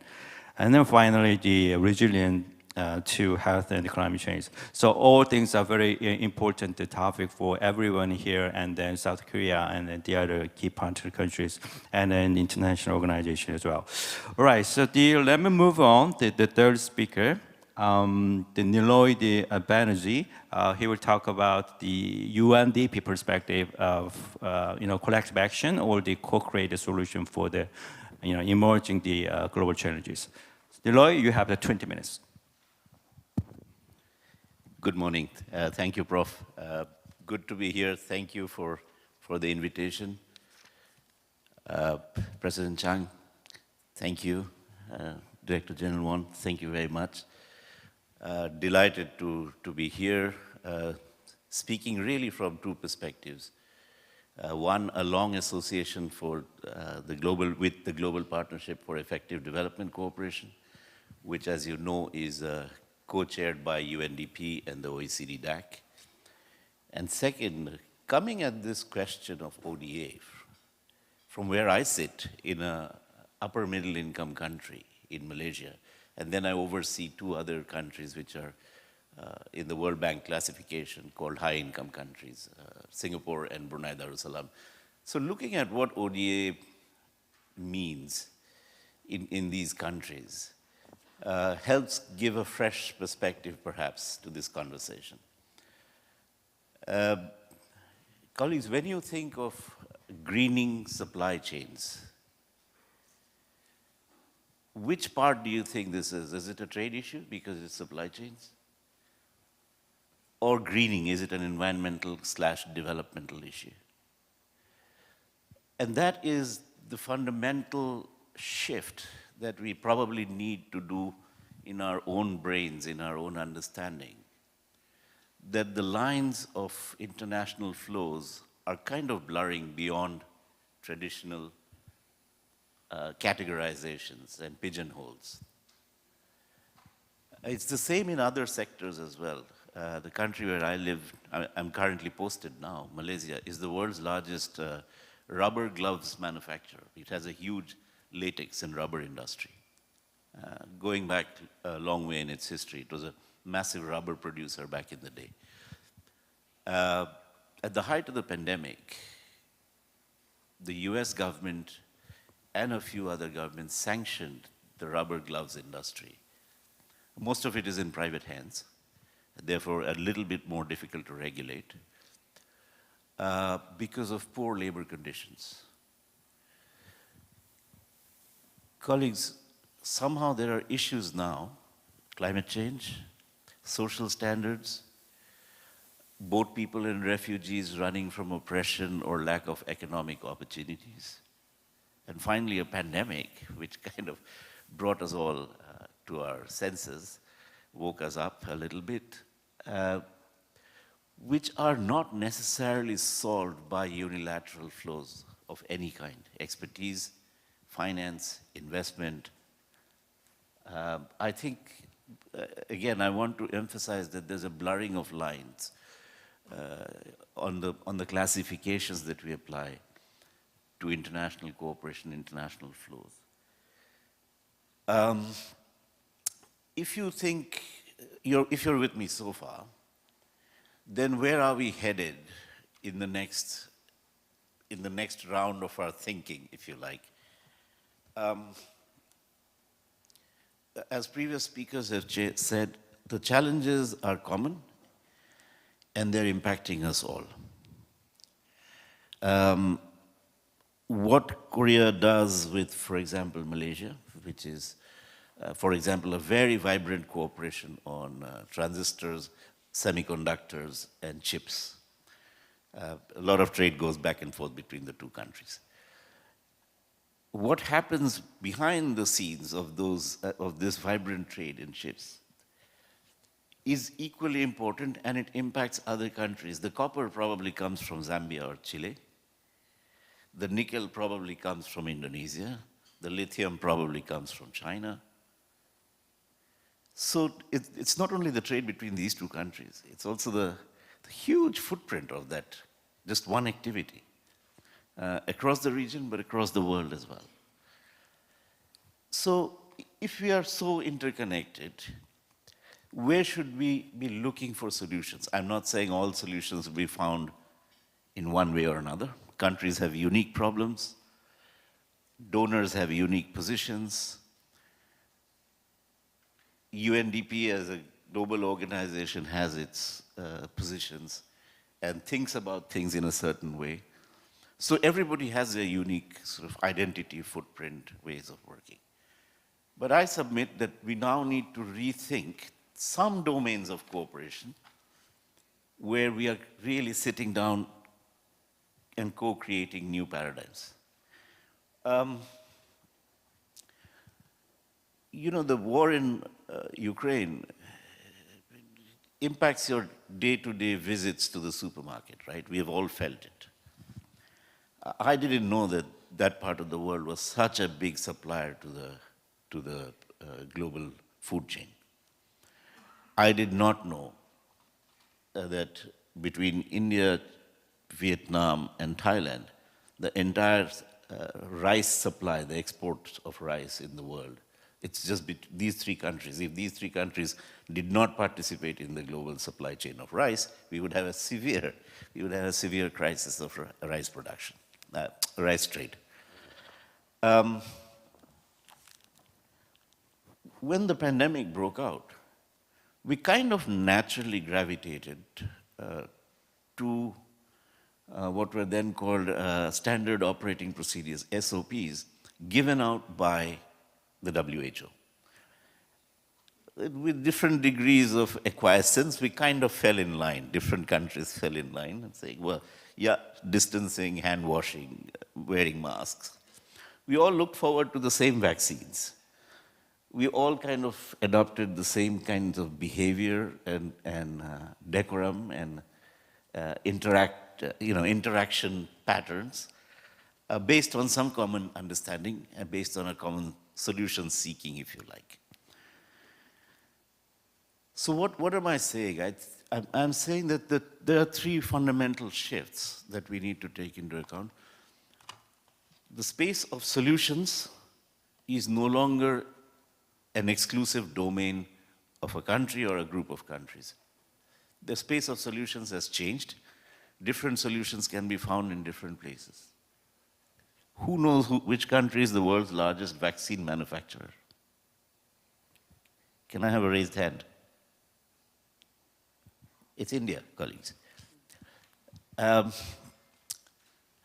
space of solutions has changed. The space of technologies has changed. The domain of technologies has changed. The Indo-Pacific strategy, congratulations on that, by the way. The characterization of Korea as a global pivotal country, a pivotal state, is a perfect characterization, I thought. It's not only in its dramatic transformation from an LDC to now a high-income country and a high-tech country, but also traditionally it's a country that is punched above its weight. Korea is looked at as an inspiration by many countries around the world. We have to therefore think of whether technology solutions and financing and investment solutions lie in one place. And my contention is they don't. If so, then what does it mean for ODA? And this is where Prof. Kim always gets me. What do I mean by a reframing of ODA? ODA is no longer, and you heard many speakers talk to this morning, including President Chang, is no longer a unilateral flow or unidirectional flow from one place to another, usually from a more developed country to a developing country. Neither is technical assistance. Neither is human resources and other expertise. What is then this reframing of ODA? It's really a sitting down and first identifying some common challenges and getting to a common understanding of those challenges. What is really behind those challenges? The second part of that, I suppose, is once you've found those challenges, co-creating solutions. Not I provide you solutions, not you provide me solutions, but really what are the shared solutions to these problems? And this is the fundamental reframing of ODA that we need to do. It's not a transfer, it's a co-creation. And that really breaks down another sort of pigeonholing that has some problems now. It's coming into a conceptually difficult space. So many ODA policies are dictated by, oh, it's LDC focused, or it's focused on a humanitarian situation. It's focused on upper middle income countries, or sometimes focused on middle income countries. I think there needs to be a fundamental questioning of whether country typologies matter anymore. Climate change affects Laos just as it affects Singapore. So I don't think the solution to climate change is necessarily going to come out of a box that says, well, Singapore is a developed country, Laos is just about beginning to hit lower middle income, but it slid back, as many of you probably know, during the pandemic. The second, other than sitting down and identifying challenges, is sharing human resources and talents. Your strategy actually identifies in many places which countries in your partnership footprint actually have specific expertise. For example, I saw that India has been identified as a provider of high-tech IT and space research. So, yeah, I submit that we must co-create solutions through pooling of our talents. Our research agencies, our laboratories, our think tanks collaborating together. That brings me to technologies. I think technologies need to move into the global public goods domain more and more. Yes, patents are important. Yes, patents and revenues from technology create the incentive for more R&D, investments in R&D. But there are certain technologies that need to move into the global public goods domain. There is no other way. There's no other way we're going to solve the climate crisis, the crisis that the SDGs find themselves in, the fact that July has been the hottest month on record, the fact that the surface temperatures in the Pacific have been the highest ever this year, with Hawaii taking a big hit recently. These are not going to be solved, colleagues, by individual patented technologies. There could be some infusions, but some have to be, again, co-created and treated as a public good. And finally, a point that the DAC chair mentioned, I think the use of ODA to leverage and de-risk private finance, private investments, is really upon us now. The size of the investment required is not something any one single entity can come up with. So first, there has to be some syndication of financing. We have to come together as conglomerates of financing, using ODA, using even public finance at large to de-risk private capital. If that doesn't happen, we won't get to the levels of investment that we need to get into. So having said that, where do I see UNDP in all of this? Colleagues, UNDP and the UN is a platform. As much as an actor, it's actually a platform. And it belongs to all of you. Your shareholders in the UN, each of your governments sits on the board of UNDP, for example.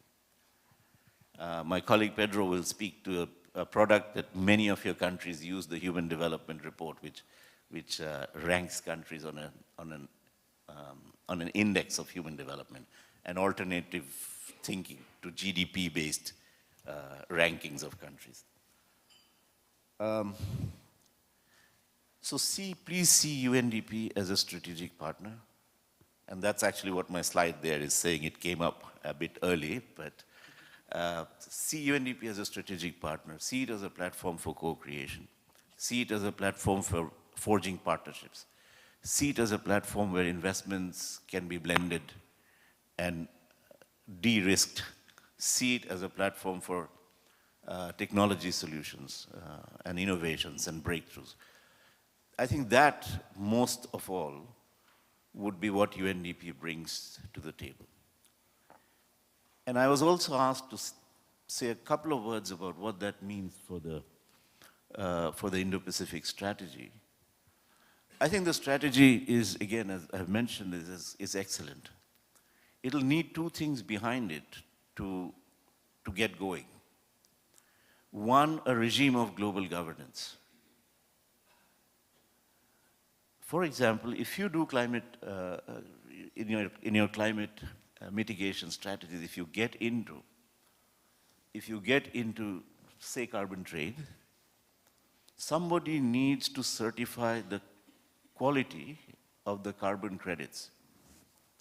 It's not me who grows 2 tomato plants in his backyard who can claim, well, I have carbon credits to sell to a high emitter country.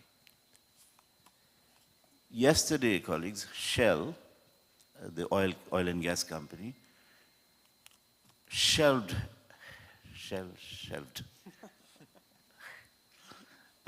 very ambitious. It was the most ambitious of all oil and gas companies, net zero program worth $100 million because they're not being able to find certified quality carbon credits to offset their emissions. I'm using this only to illustrate. Global governance is needed on a number of issues. The response to the pandemic required global governance. Both people and refugees need global governance. It's not going to be solved individually by one country. So a regime of global governance is the first thing. And the second thing, you will need capacities in human resources. It needs boots on the ground. Ministries of Foreign Affairs, ministries, agencies of development, USAID, KOICA, the former DFID, are not set up to have boots on the ground.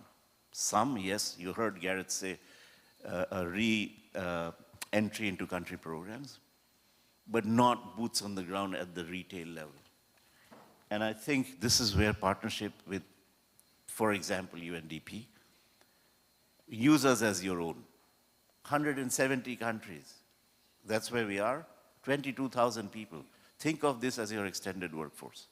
Where you can't reach, please draw on UNDP. That's what I mean by the strategic partnership. And thank you, of course, for the generous contributions to UNDP, all of your countries, Gareth, Heath, and DG1, KOICA, but also think of longer-term, multi-year, predictable partnerships. As I said, think of UNDP as your own. Thank you very much. Thank you. Right, the excellent speech. Especially, I'm going to highlight maybe one or two points. He already presented. The first one is reframing of ODA. So it's no longer about the transfer of technology, money, and expertise from rich countries to poor countries. Maybe we can think of the South-South cooperation, triangular cooperation, as well as the South-North cooperation. Maybe we can get like the good knowledge, experiences from the global South. So all in all, the new type of the global governance, a new type of the global partnership should be formed by, I think, the like-minded countries. But today's topic is only focused on the region of the Indo-Pacific, so that's why we can just a little bit reduce like the level of analysis from the global level to the regional. And then the second point is the UNDP as a platform, as well as the strategic partner. So it's a very important point. So we can anytime use the UNDP as the global platform for better understanding, better the accountability between among the key partner countries. Okay, so we have the one more speaker, the DG1 Do-yeon. So he will present the South Korea and the current, the position of Indo-Pacific strategy. So the DG1, you have the 20 minutes. Thank you. Good morning, everyone. Thank you, moderator, Professor Kim, for giving me the floor. I also wish to thank Gareth, Heath, Niloy, my previous speakers, for very insightful presentation. Today, I wish to give an overview of what Korea is doing to promote global solidarity in development area, especially in Asia-Pacific region. First, I wish to give some background, then elaborate on Korea's overall development strategy with a particular emphasis on Indo-Pacific region.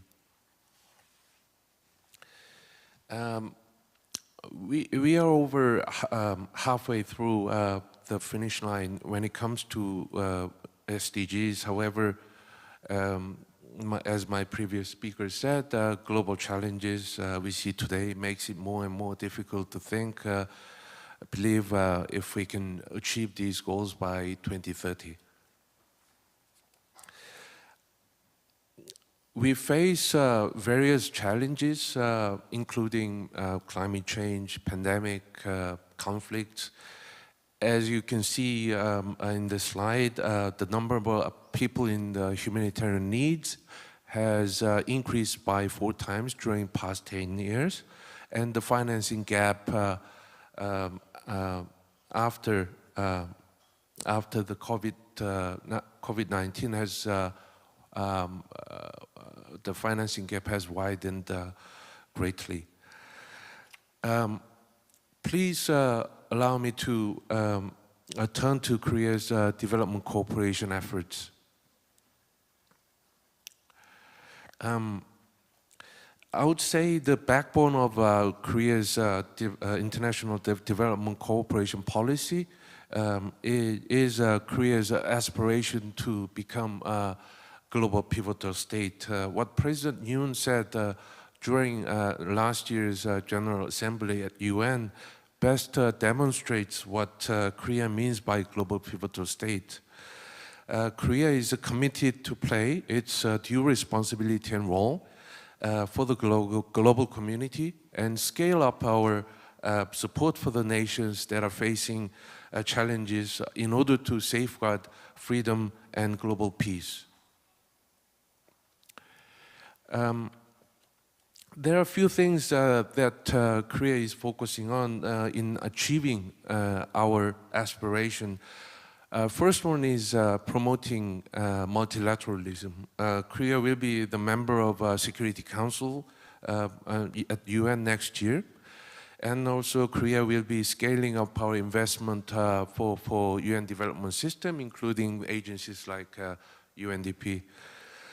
Also, Korea will further strengthen our efforts to advocate for global values such as freedom, human rights, and rule of law.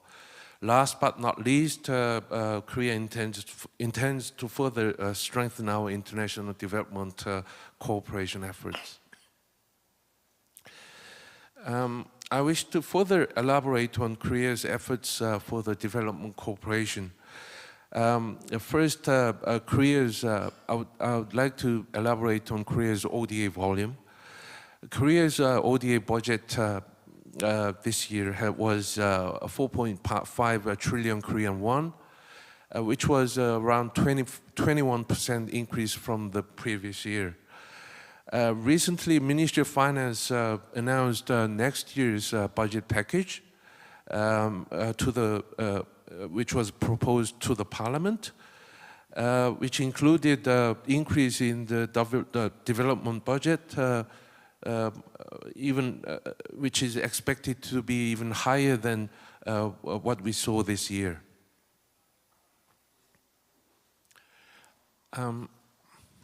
In this slide, you can see some of the priorities of Korean government.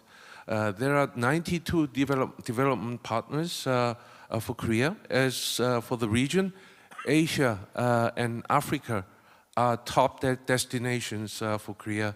As for the sectoral priorities, areas like infrastructure, health, and humanitarian assistance are among the top priority areas. This year was a very special year for when it comes to Korea's humanitarian efforts. As you can see in the picture, there's a picture of me there. I was a part of the Korea's disaster relief team, which was deployed to Turkey during the earthquake. It was the largest search and rescue team deployed, and since it was the fastest deployment, our team was able to save 8 survivors. Also, we are scaling up our efforts for Ukraine as well, and not only we are scaling up our contribution, but we are trying to actively engage in international discussions through participation in important meetings like Ukraine Recovery Conference, which was held in London. This slide shows our key objectives laid out in Korea's new development policy direction, which include increase in ODA volume, tackling global challenges, for example, through humanitarian efforts, and also promoting global values and strengthening effective development cooperation in the field. Now, please allow me to turn to Korea's Indo-Pacific strategy. Korea announced a new Indo-Pacific strategy December last year. It is Korea's first comprehensive regional strategy. It is closely related to the concept of a global pivotal state. And through this strategy, we intend to expand our cooperation with the partners in the region to realize a free, peaceful, and prosperous Indo-Pacific region. Our Indo-Pacific strategy identifies 9 key priority areas, which include rule of law, human rights, economic security, and counterterrorism, climate change, but most importantly, it includes development cooperation as a key priority areas. The most important thing I wish to emphasize is when it comes to Indo-Pacific strategy is that we are not seeking one-size-fits-all kind of solution. Korea is focusing on the areas where we have a comparative advantage and strength, where these strength matches with the partner's need. Niloy mentioned that it's important to have a common understanding of global challenges, and it's important that co-creation of a solution is very important. And what Korea is trying to do with the Indo-Pacific strategy is rather than just imposing what worked best in Korea to developing countries, we are trying to work very closely with our partners in order to co-create the solutions that can really work in the field.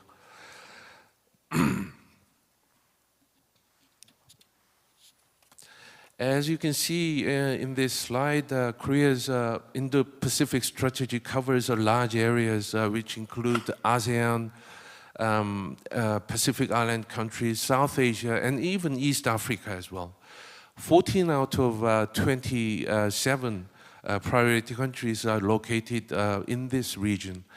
As for these countries, country partnership strategies are formulated in line with Korea's overall ODA policy. ASEAN is one of the, ASEAN is Korea's top destination for ODA, accounting for 31% of its bilateral ODA. Grant ODA has increased by more than double between 2022 and 2017. As many of them are middle-income countries interested in larger infrastructure, Exim Bank provide loans to do that, and many of them are keen to learn also from Korea's development experiences. So, education and infrastructure like building smart city are some of the key areas we are focusing on. And as for East Africa, our focus is on education, agriculture, health, and climate change as well. There are a couple of areas where our efforts drew strong attention. Ministry of Agriculture launched the Rice Belt Initiative, focusing on increasing production of rice through seed improvement and also production management. And also Korea's vocational training centers were found to be very useful in this region.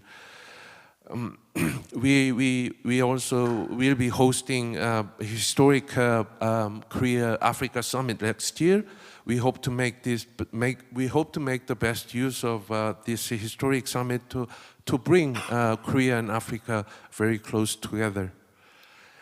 As for the Pacific Island states, we are very mindful of the special needs these countries have, and climate change and health are some of the areas we are really focusing on to support this region. In carrying out our works in this region, we are closely working with all partners, including UN and civil society. Niloy mentioned UNDP should be a strategic partner for us, and we've been doing that for a long time. I know we have Pedro, who is every year trying very hard to come up with a very useful product, which is called the Human Development Report. I think UNDP is like the backbone of a UN development system, and it should play a platform role in many areas to further strengthen our system. And also, we are having regular dialogues with our friends like EU, US, and Japan to share our experience in the region, and to explore more opportunities for collaboration. Gareth mentioned that we just signed this year a letter of intent between UK and Korea. And we have a lot going on with the US, and as Heath mentioned, we will be having trilateral dialogue between Korea, US, and Japan in Hawaii in October. We also have a bilateral MOU and work plans working with the USAID as well. So these opportunities for collaboration will be very beneficial when it comes to strengthening our work in this region. As for the future plans, Korea intends to come up with a more concrete regional development strategy and significantly scale up our investment, and further expand our collaboration with the various partners, including UN and other countries not only the program countries, but the countries, other donor countries as well. I will stop here. Thank you very much for listening. Thank you very much indeed. The DZ1, especially his speech on the Korean position of the Indo-Pacific strategies and overall strategy of the development cooperation. Particularly, he just mentioned that I like that, the expression, the South Korea doesn't want to impose the Korean way or Korean experience on the developing countries. So we're going to make some co-create a solution, and then we're going to reflect all the demands and voices from our partner country. So there is a very, I think, important kind of the voice from the how to reflect the global South. Okay, so now we just finished the 4 fantastic presentations, and then now we move on the Q&A session. So I will give all 4 speakers the common question, and then in the meantime, in the floor, everyone, if you have a question, just upload your question to the chatting box. Okay, so my question is quite gentle. It's very nice. I'm not going to tease you guys. So very simple question, but even though you just mentioned also like what kind of the linkage between SDG and your own perspective or on the position, particularly in the Pacific area. But my question is like, because current pandemic and then the Russia-Ukraine war and there's some other crises, the refugee crisis as well. So universal agenda or values of SDGs have been like increasingly disappearing at both like the domestic and the global, I think, stage of any meetings. And then we don't have enough money to achieve the SDG because it's not halfway to the 2030 development agenda by, and also we have to prepare some post-2030 development agenda as well. So it's many things that are like related to how to achieve, how to implement the SDG in the remaining time of the 2030. Key donors emphasize domestic values, domestic interest, like the natural interest-based ODA policies. In this reason, we can manage the global value of Indo-Pacific partnership. So without strong nexus between the Indo-Pacific strategies of each different country and the SDG implementation, the donors in the Pacific strategies would be limited as one of just regional, plans for development cooperation, and they fail to upgrade them into a universal platform to invite the global South with the real world threats. So my question is like, we can use as I think already Nilo mentioned, we can utilize the UNDP as a platform, and then how we can connect like the SDG implementation and then each different donors in the Pacific strategies. For example, they can make some kind of SDG communique. The Indo-Pacific version of SDG implementation communique or the declaration. And then also the oncoming the UN the SDG summit in New York. So some kind of the political gesture or the political the collective action to identify what is the key target of the Indo-Pacific partnership in terms of SDG implementation, and what could be main contribution by co-created solution. By UNDP and the other partner countries, or some of the key like-minded countries in this reason. So what aspect do Indo-Pacific strategies of UK, US, ROK, and UNDP, if any, relate them with UN Sustainable Development Goals? That's my comment. Very nice question to everyone. So you can use maybe 3 minutes per each. So who's going to start? Gareth? Yeah. Thank you, Professor. So I'd say, I would agree with the observation that the SDGs have been uncharacteristically quiet over the last few years, I think as it related to some of the big challenges we've all been going through. But as I say, I think this is the moment when we get our homework marked halfway through 2030, and frankly, our school report is not going to look very good at this point. But I think in your question, I think implicit is that our Indo-Pacific strategy is focused on exactly the SDGs because it is at the center of it is international development. At the center of it is the fact that we need to engage more with countries in the Indo-Pacific for us collectively to achieve our goals. And I'd say 2 things. The first is changing the paradigm, as we've talked a bit about here, from sort of donor-recipient to something which is more akin to partners shared interests, joint agendas, pragmatic, inclusive co-creation. I think that is central to working effectively in the Indo-Pacific and building the alliances and coalitions that are required to tackle the SDGs. And secondly, I think really importantly, that the SDGs are not a siloed ambition. They are not the responsibility of KOICA or USAID or any development agency. Fundamentally, achieving the SDGs will require us all to transition our economies, our energy systems, our health systems, our transport systems, our supply chain systems. And so they need to be fully integrated into our overall government policy of a region.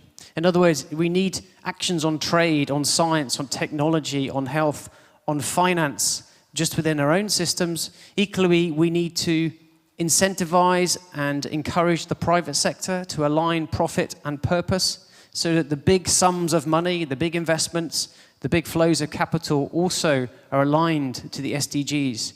Because fundamentally, it's at the core of it is the SDGs is in all of our interests to achieve. Okay, so here. What he said. Really what he said, but there's a couple of things I've heard today that I think when we look at Indo-Pacific and SDGs and areas of cooperation, a theme that I've heard throughout is mobilizing finance. And we see it three different ways that we should focus in the finance arena. One is the domestic resources, working in that angle. The second is private capital. And then the third is the international public finance. And I think these are areas where our institutions could look more holistically and how we can cooperate in that area, because that, as we've said, there's not enough ODA to go around. We need this not only to help fill the gaps, but also to build those sustainable foundations that countries can have their self-reliance and rely on themselves going forward. I'll also like to say about the SDGs in general, please don't publish this. But no, I will say that the United States is very committed to the SDGs. It's been a while since we've had this championship around it. And last year, President Biden, in 2022, President Biden explicitly noted achieving the SDGs in the U.S. National Security Strategy.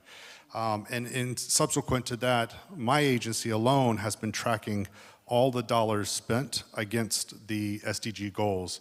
We might not necessarily make it public, but believe me, we are. I've seen it.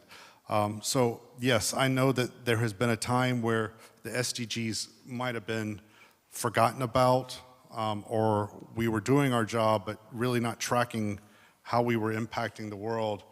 But the United States has changed that course, and we are now focusing on it. Thank you.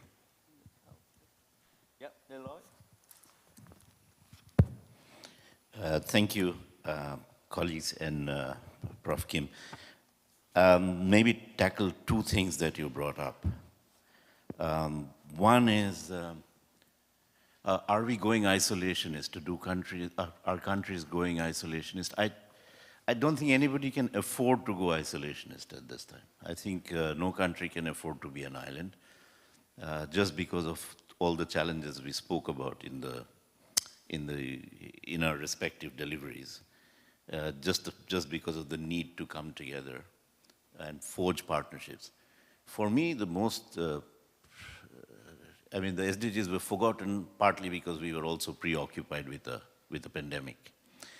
And Pedro has done some phenomenal studies, which he hopefully will refer to, about the world has actually slid back on human development for the first time in 30 years, thanks to the pandemic. Those of you who sort of graphically remember June 2020, the world had the pandemic raging, and we had zero number of vaccines. By June 2021, we had produced the first 5 billion vaccines. phenomenal act of partnership, public-private, university, research institutes, government, pharmaceutical companies. The vaccine that we know as Moderna was developed in the University of Pennsylvania along with the CDC, the Center for Disease Control. Handed over to, at that time I didn't even know this company, pharmaceutical company called Moderna. And said, run with it, distribute. The vaccine that we know as AstraZeneca was developed in Oxford, handed over to AstraZeneca to run and distribute it. I think these were phenomenal. When an intelligent species gets its act together and wants to solve a problem, we can solve a problem. So isolationism, I don't think is an option anymore. The second point I want to pick up from Professor Kim is that there's not enough money. Colleagues, that's a myth. There is enough money. 9th of March, I woke up like most of you and read in the papers, Credit Suisse is in some trouble. They haven't presented their annual report to the board. Okay, some trouble, move on, next story. This is the Thursday. By Wednesday next week, 4.5 days, assuming people didn't work on the weekend, Credit Suisse was bailed out. 4.5 days' time. And the exact amount of that bailout is not very well known because it's, I guess, confidential information. But the Swiss government alone put in 56 billion. Colleagues, there is money. It's sitting somewhere. One guy wakes up one day and says, I want to buy Twitter for $44 billion. Nice. Doen and I can do a lot with that money. So look, it's a question of creating the conditions, the incentives of getting money where it is sitting. The global economy is awash in liquidity. Do not have any doubts about that. People are sitting on money. Banks are sitting on money, financial institutions are sitting on money. Somehow, we in this community, in this room, have to come up with the narrative on why returns on investment are not simply economic returns. Preserving the rainforest for generations to come, for your grandchildren, is a return in and of itself. The fact that the rainforest is soaking in massive amounts of carbon, CO2, and giving us that fresh air feeling in the morning, is a return on investment. I don't think we have made that convincing enough. And there's business also in it. It's good business, not just the right thing to do. Over. This one, please.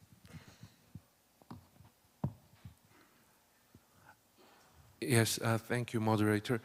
I think for most of us, UK and US and Korea, I think the SDGs are really at the center of our strategies when it comes to Indo-Pacific strategies.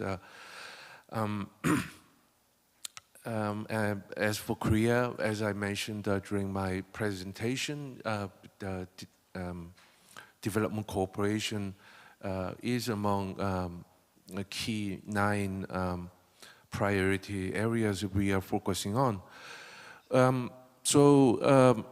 SDGs are really important for us, and if I mention, I would like to mention 3 things. In order to achieve SDGs, I think the most important thing is we should further strengthen our works at the country level, and we should be more effective. And all countries should scale up our investment, not only the donor countries, but also, Heath mentioned that domestic resource mobilization is very important. One example I wish to mention is Korea has long been supporting SDG implementation directly at the country level through UNDP. We have been supporting a so-called MAPS program, mainstreaming mainstreaming, acceleration, and the policy support for SDGs. I think these programs are found to be very useful at the field. And a second thing I wish to emphasize is the regional mechanism. It's very crucial that we collaborate more at the regional level. So that's the reason Korea is scaling up our investment and for ASEAN countries, and we are scaling up our investment for the agencies like UNESCOP, and we intend to further scale up our contribution for Korea ASEAN Fund next year.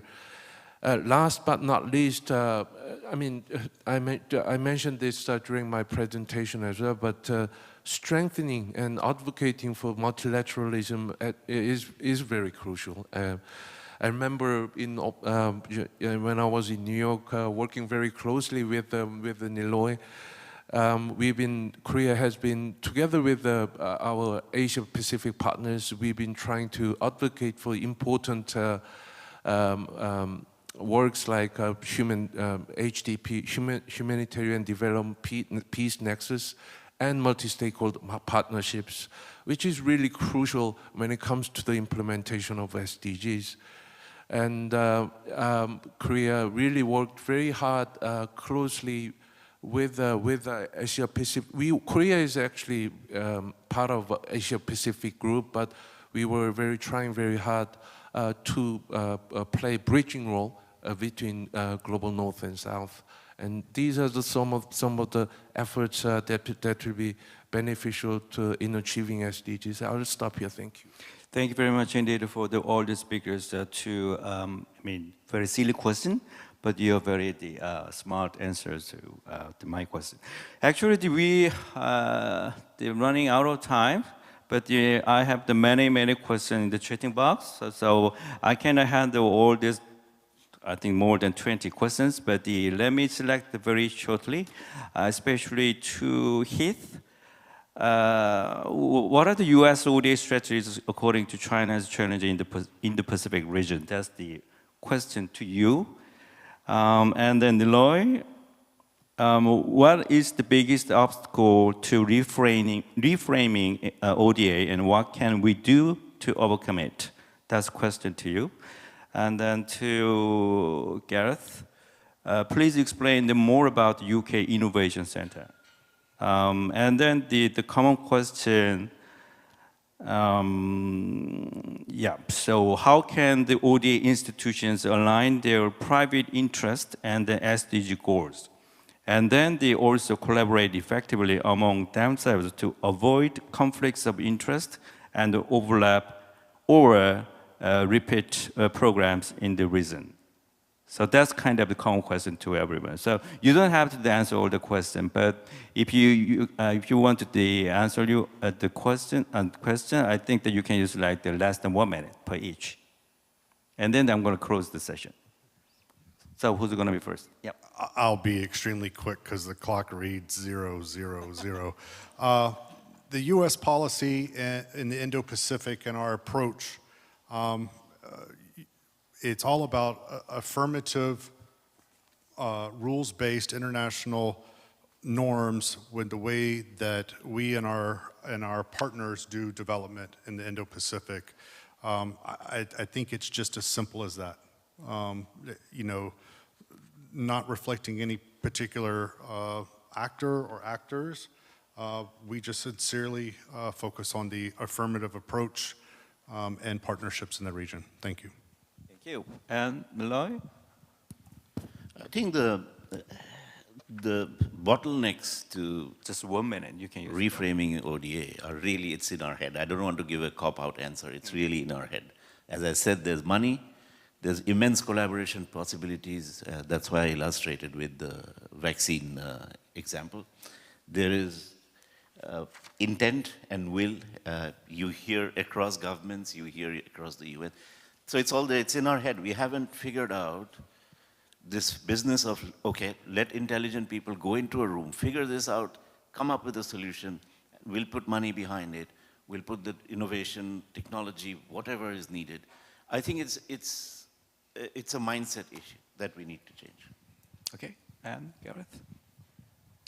So the centres of excellence that I mentioned, so they are effectively vehicles for the UK to partner with many different organisations in the region, centres of excellence, as we call them, in terms of leveraging some of the research and development that we have done as UK in terms of what works as development, because that's fundamentally the question here, what actually works in the different contexts, but clearly is a way to learn from all different other partners about what is working in their context. So it's an offer into the region to partner with governments and other partners. All right, so did you want the final words? Yeah, just quickly, I think there are a number of young entrepreneurs and social enterprises who are eager to go beyond just their private interest, and that there is plenty of room for collaboration and investment from private sector as well. I was just. All right, so I have to apologize in mismanagement time, but maybe the second session and third session in the afternoon we have, so that you can learn more about the very specific, like the field of the international development cooperation in the context of Indo-Pacific. So the first session, as I said, is a little bit of macroscopic analysis and review of each different donors' strategies and position to the region of the Indo-Pacific. Also, we also invited the one speaker from the UN side. So it's kind of a very good combination to talk about the future possibilities of the cooperation and then the current situation, as well as some of the crisis management. So thank you so much for everyone, and then I will close the first session. Thank you.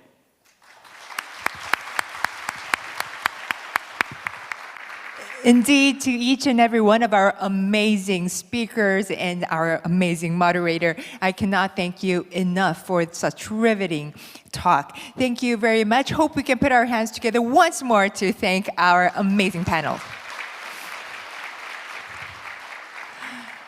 Thank you very much. And now we would like to break for lunch. For guests with invitation to the VIP luncheon, I would like to invite you to the Bellevue Suite Room, which is located on the 36th floor. Once again, guests with invitation to the luncheon, please do proceed to Bellevue Suite Room on the 36th floor.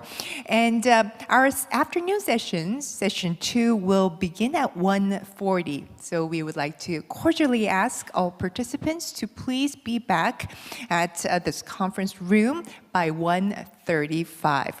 And for our pre-registered attendees, please note that individual lunchbox will be served at your table by our staffers, so please do remain seated for lunch. 네, 오늘 컨퍼런스에 Thank you so much to all the participants. For those who pre-registered, we will serve the lunch box. So all the participants, please be seated. Then our staff will deliver the lunch box to every one of you. So please be seated. If you want to have a vegetarian diet, I ask you to go to the registration desk and get a lunch box.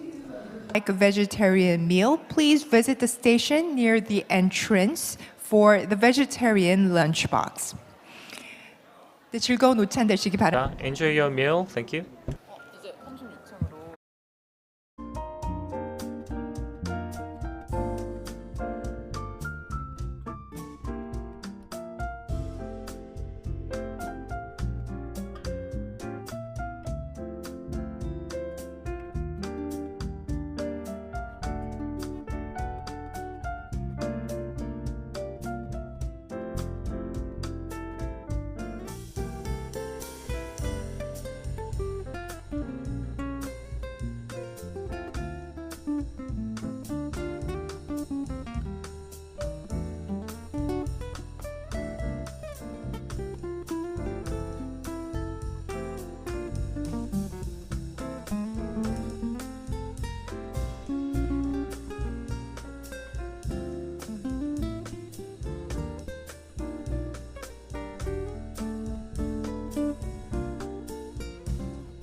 Welcome back, distinguished guests, ladies and gentlemen. Now it is time to kickstart the afternoon sessions of the 16th Seoul ODA International Conference. Now, session 2 is on the complex regional crises and innovative partnerships.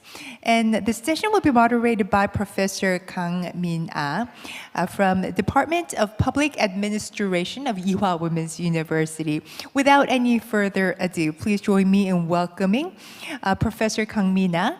And the floor is all yours now, Professor. Thank you.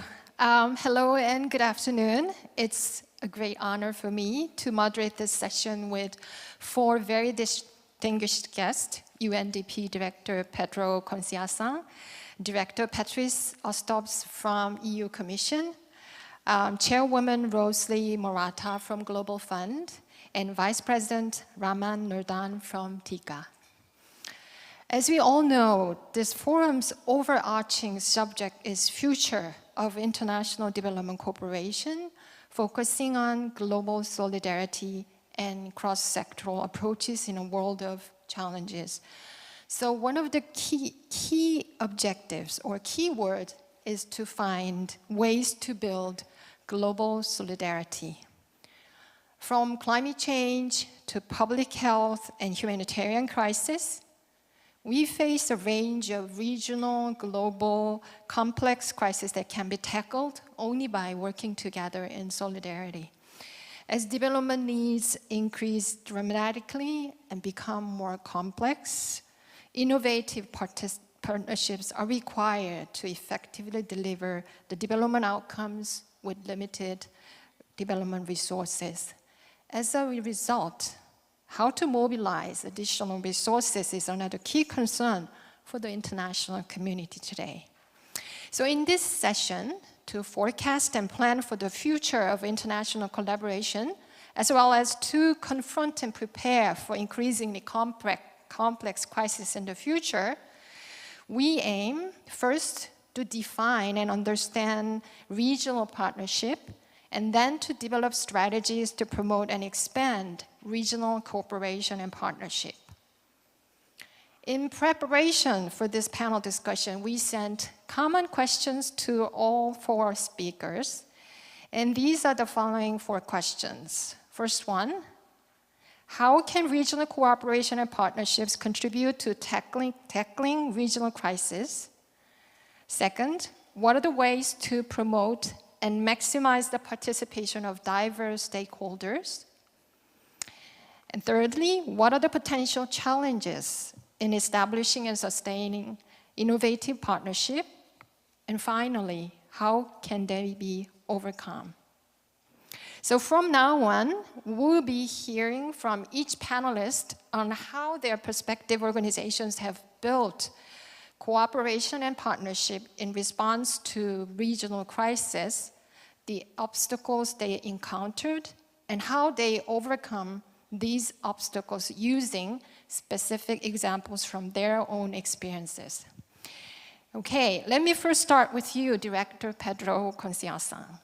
Okay, here are the questions. How does UNDP define the real challenges in the face of common crises, such as widespread and intensifying societal polarization that could delay collective action?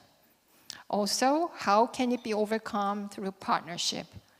Please introduce the gist of the 2023 UNDP Human Development Report. Thank you, Mina, and thank you also for hosting me yesterday at the university. It was a wonderful opportunity to meet with students and faculty, and also to President Chang, DG1, for the invitation to be with all of you today. I also want to thank the Republic of Korea for the support that they've been giving for several years to my office, the Human Development Report Office. And I'm going to address your questions by reflecting and presenting some of the findings of our latest Human Development Report that was published last year, but also to establish a bridge, as you requested, with the work that we're currently doing for this year, the 2023 Human Development Report. And in doing so, I'll try to give perhaps a global perspective about the crisis and the challenges that we confront. So it's not going to be so much a regional focus, but provide a global context for the challenges that have then manifestations at the regional level. So one of the things that we tried to do in last year's Human Development Report was to listen to what people were saying. And one of the things that we heard was that people were reporting feeling anxious and stressed. So you can see on the slide that there was an increase over the last few years of the number of people that reporting feeling stressed. What is stress? Stress is the sentiment, the feeling that life is throwing at us more challenges than that we are feeling able to cope with. And you can see on the chart that this increase in stress is not related to differences, for instance, in educational level. This is only one of the examples that we provide in our Human Development Report. For instance, another finding is that 6 out of every 7 people around the world were reporting feeling insecure about some aspects of their life. Half of the population around the world is saying that their living conditions, that standard of living, do not feel as being better than the standards of living of the generation of their parents. So there's just a huge amount of evidence that suggests that people are feeling insecure, anxious, and stressed about their lives. But it's not only about these indicators of perceptions of well-being. My colleague Niloy earlier in the morning mentioned the Human Development Index, which is an indicator that combines how countries are doing when it comes to the economy, to health and education. So we combine these 3 dimensions.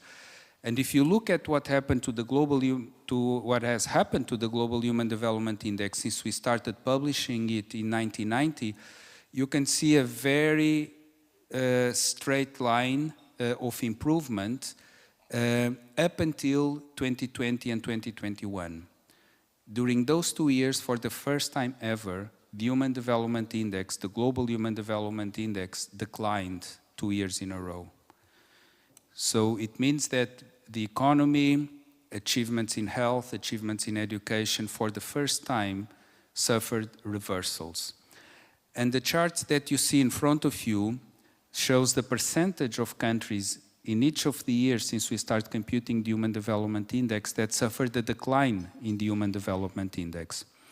So you can see that at most we've witnessed up until 2020 20% of countries, a little over 20% of countries suffering a decline in the Human Development Index. Even during the global financial crisis, that number was not higher than 20%. Now look at what happened in 2020 and 2021. That's where we saw a majority of countries around the world suffer a decline in the Human Development Index. So these crises and these challenges that we are confronting today are in some sense unprecedented and widespread and have global manifestations. So they are not constrained only to a region or to a set of countries, and they are also happening and hitting countries at the same time. It's not like a crisis that is unfolding and spilling over countries with a lag. So this is a context that, as I just mentioned, in some senses is unprecedented. And one of the implications of this is that it has leading to a deterioration of mental well-being. You see on the slide that 1 in 8 people suffered from some mental distress, and this was happening even before the COVID-19 pandemic hit.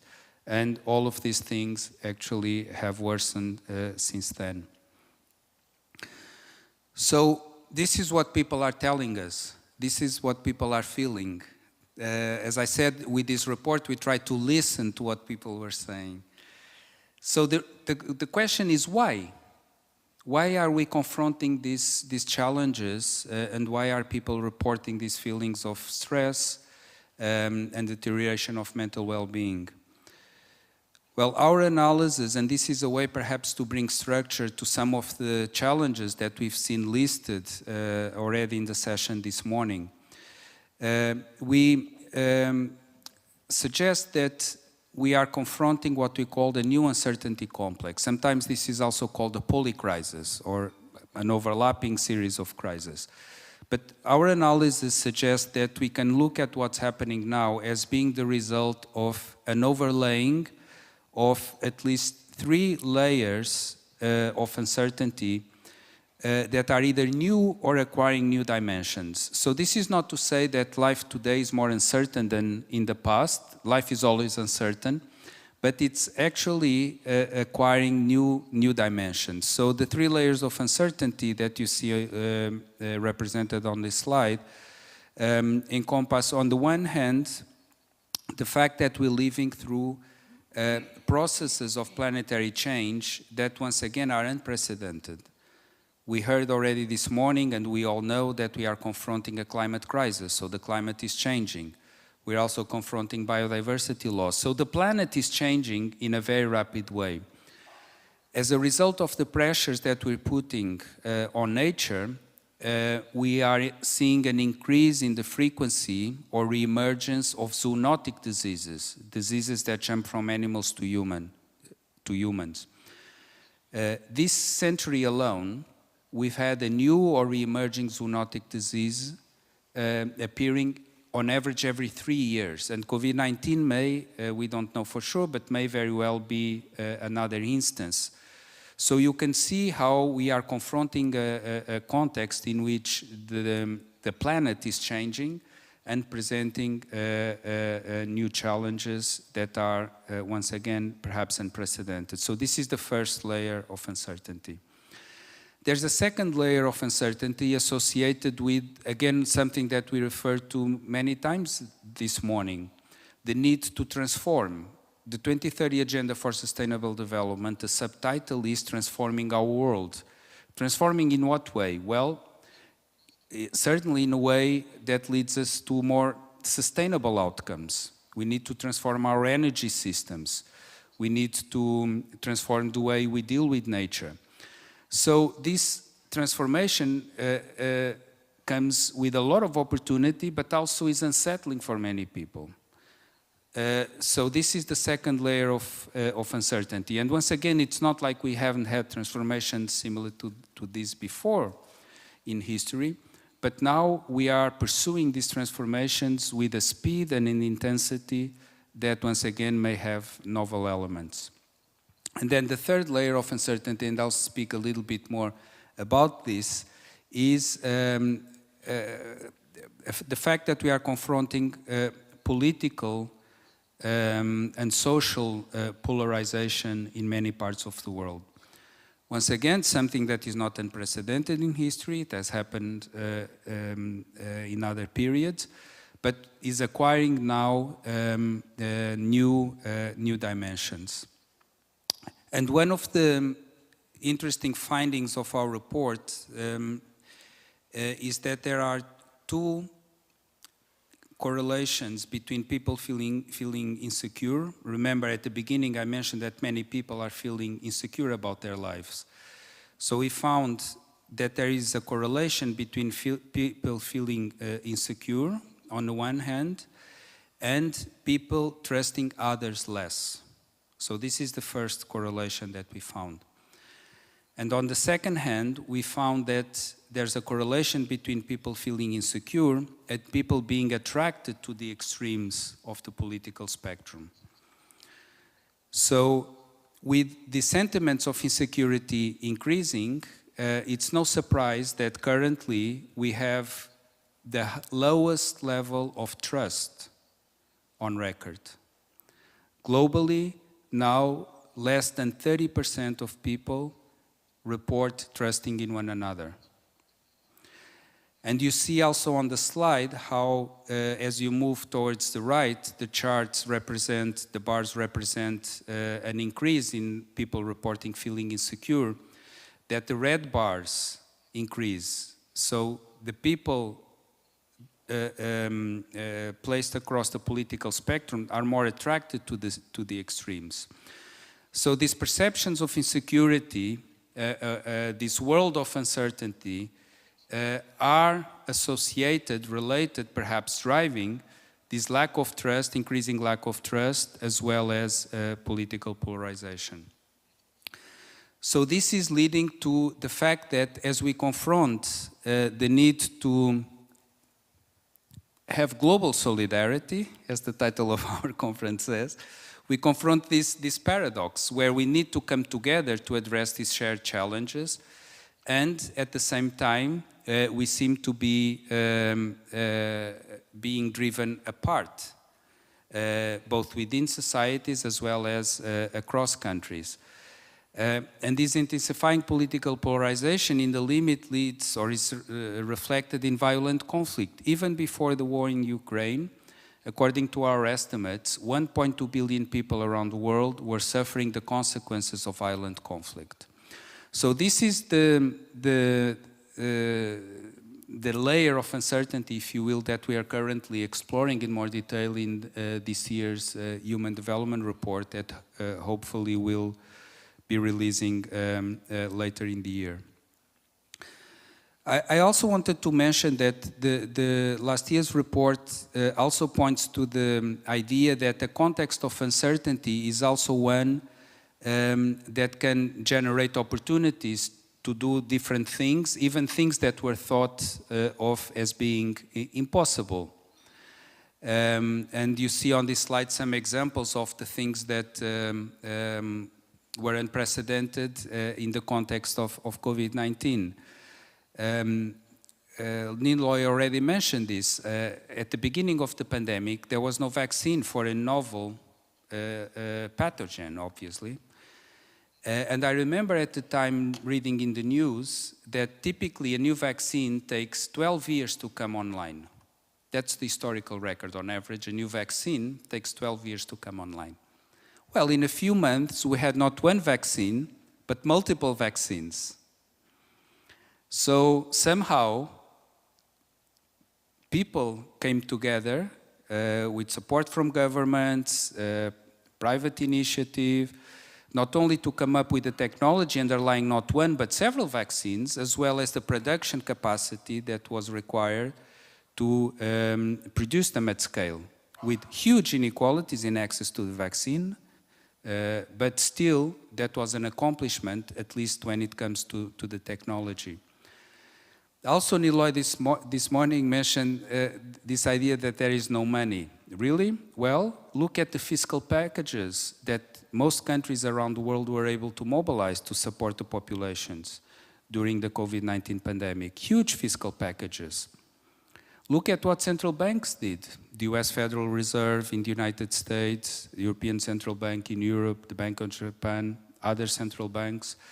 They basically said that any firm that is viable will not go bankrupt. The central banks guaranteed bonds issued by these firms. Huge expansion in the balance sheets of central banks. Look what happened when it came to our behavior. Sometimes we argue, oh, it's so difficult for people to change behavior, to change habits. Look at what happened. In a matter of days or weeks, we changed our behavior about using masks, about social distance.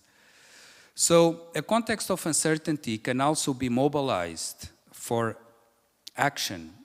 And so this is a little bit the hopeful message that may emerge from this context of uncertainty, these global challenges, in which there's the possibility of doing things differently.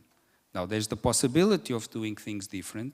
It's not a prediction that will happen or a prediction that we'll be able to address these challenges, but we need to recognize that there is that possibility. And to do so, we argue it's important, once again, for people not to feel insecure, for people not to to feel threatened by this context of insecurity, but actually harness it for positive change.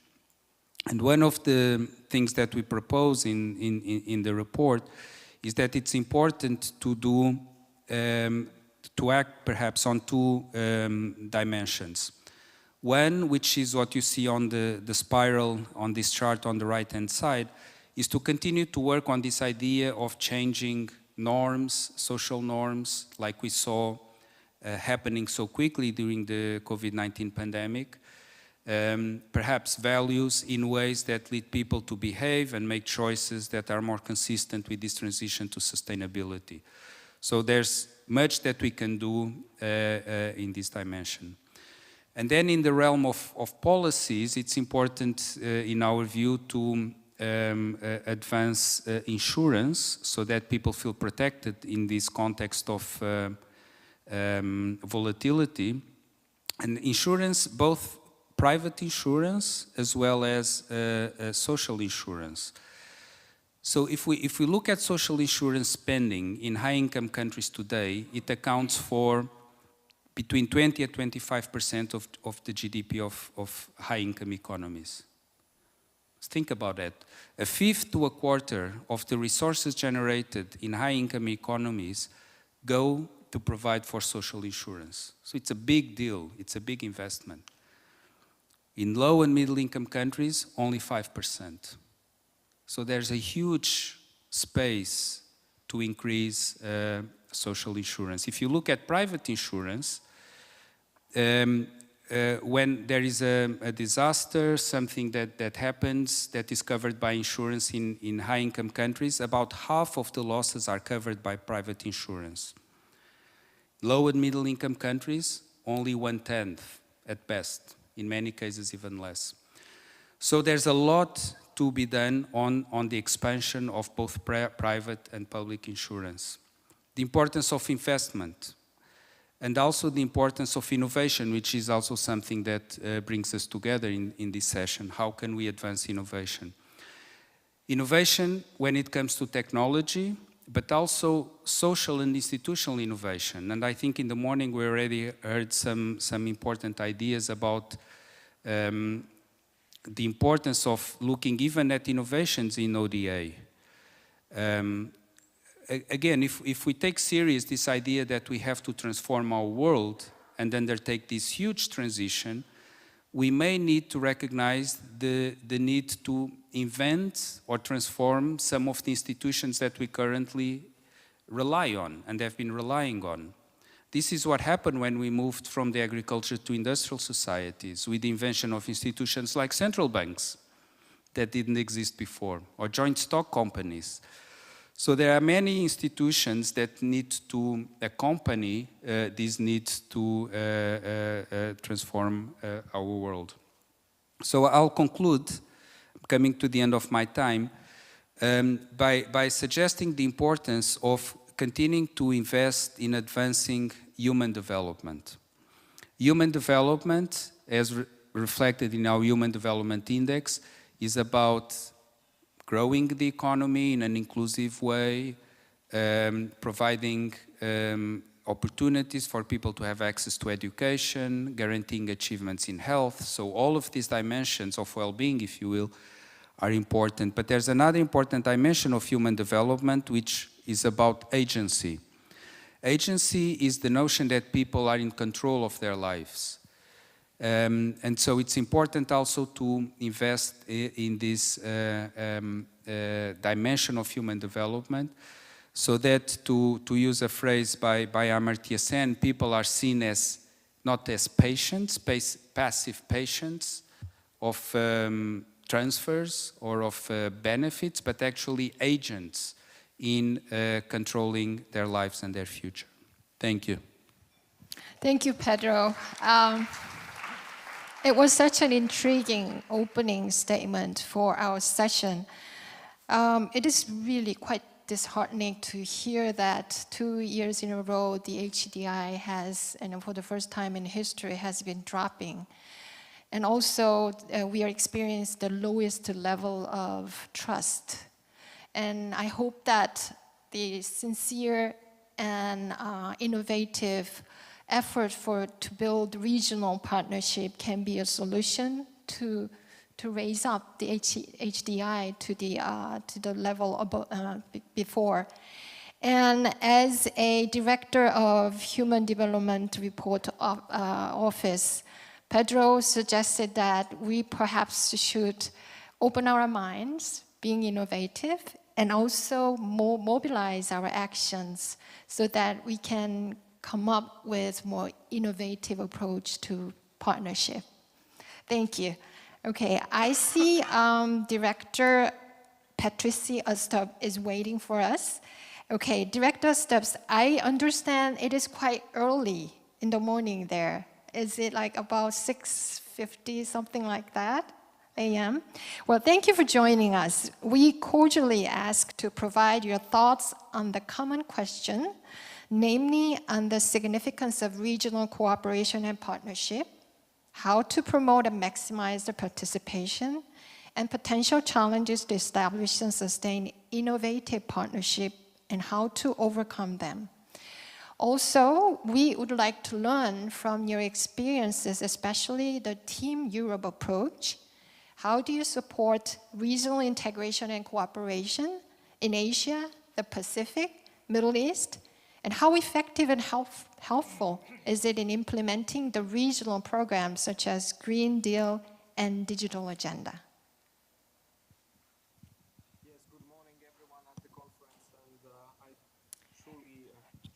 Director, I cannot hear you. Is there any technical problem? Are we experiencing? We cannot hear you very well. Do you hear me now? Do you hear me now? Can someone help us? Or Director, can you raise your volume?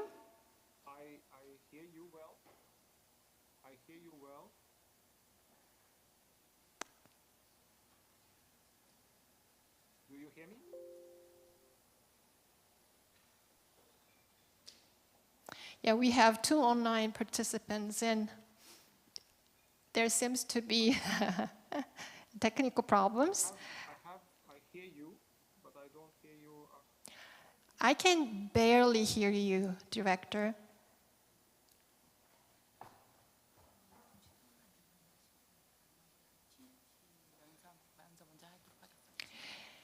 Okay, while they are resolving the technical issues, why don't we move on to Vice President Raman Norden from TICA? Or can you, Director, are you back? No, we still cannot hear you. Sorry, I mean, while they're resolving the technical issues, maybe we should move on to Vice President Raman from TICA. Okay, in addition to the common questions, I have 2 more questions. What efforts does TICA make to assure regional peace and stability? Please introduce your humanitarian assistance projects, and how do you take an integrated approach to humanitarian assistance, development, and peace? HDP Nexus. Well, thank you very much. First of all, I'd like to thank KOICA and Ministry of Foreign Affairs of Korea for inviting me to attend this important event. I'd also like to express my deep appreciation for your hospitality shown to us since yesterday. I thank you very much. And to answer the first question, the common question, I would like to say Turkey is one of the champions in promoting regional cooperation and the partnerships to cope with the regional crisis. And before giving examples, I would like to point out Korea, especially KOICA. In fact, they started this cooperation since 2007, the first Seoul ODA International Conference, I guess.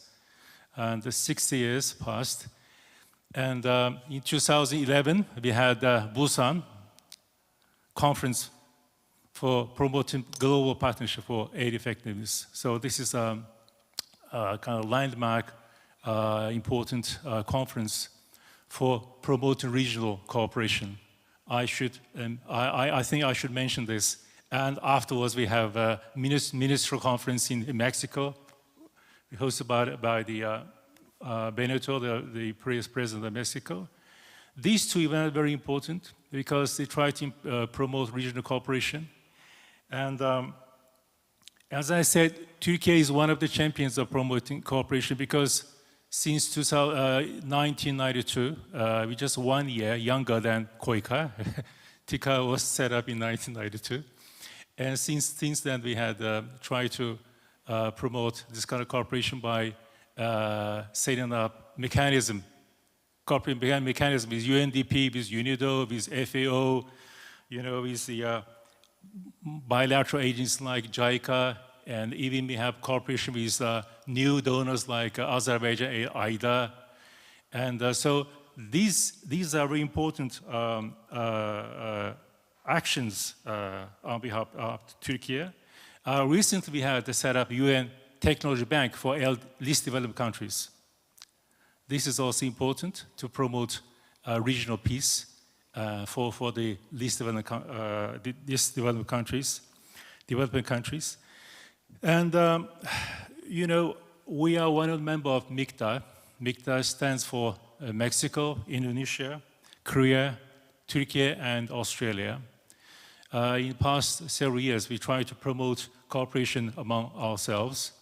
And almost we are reaching a deal to implement a project for this year. And hopefully, we can start for more projects next year if we have a good beginning for this year. And also, we are also active in the SICA. It's also another cooperation mechanism for Central America. And Turkey also one of the dialogue members of ASEAN countries, sectoral dialogue partner of ASEAN countries. So, as I said, Turkey is very active in promoting international cooperation, regional cooperation, and I will give you in my presentation about Turkey's efforts, projects in promoting this cooperation in terms of humanitarian assistance in several countries. And well, there are some challenges, of course, in promoting regional cooperation. For example, we lack of financial and human resources. This is one of the critical aspects when promoting this cooperation because the world is experiencing financial crisis. As see, after the corona crisis, the world right now is experiencing a recession. And different stakeholders have their different agenda. This is very natural. And sometimes because of a lack of knowledge, we have a lack of trust. And also, decision-making process can be very slow. Different country has different budget system, different approval system. And sometimes the change in political leadership. For example, when we try to promote cooperation in MICTA countries, I heard my colleague from Australia said they had election because the government is in place. That's why we cannot make decision. We have to wait for a new decision from a new government. So I can understand that. And also the different diverse cultures. Also, this is one of the challenges we have to cope with. So these are the main factors. I try to answer the question number one, just to save our time. And with your permission, I'd like to proceed to our presentation.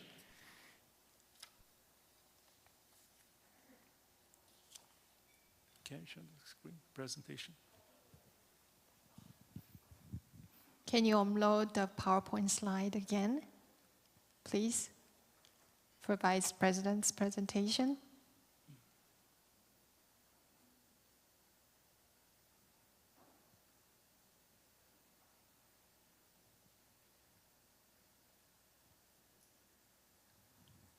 While we are waiting, I was going... Yeah, just go ahead. Yeah. Well, we have, in Turkey, we have several stakeholders, actors. while providing humanitarian assistance. The number one is Ministry of Foreign Affairs, and we have Disaster and Emergency Management Agency. We have Turkish Red Crescent, and the Ministry of Health, TICA, and other big NGOs. These are the main players when there is a humanitarian crisis in certain countries.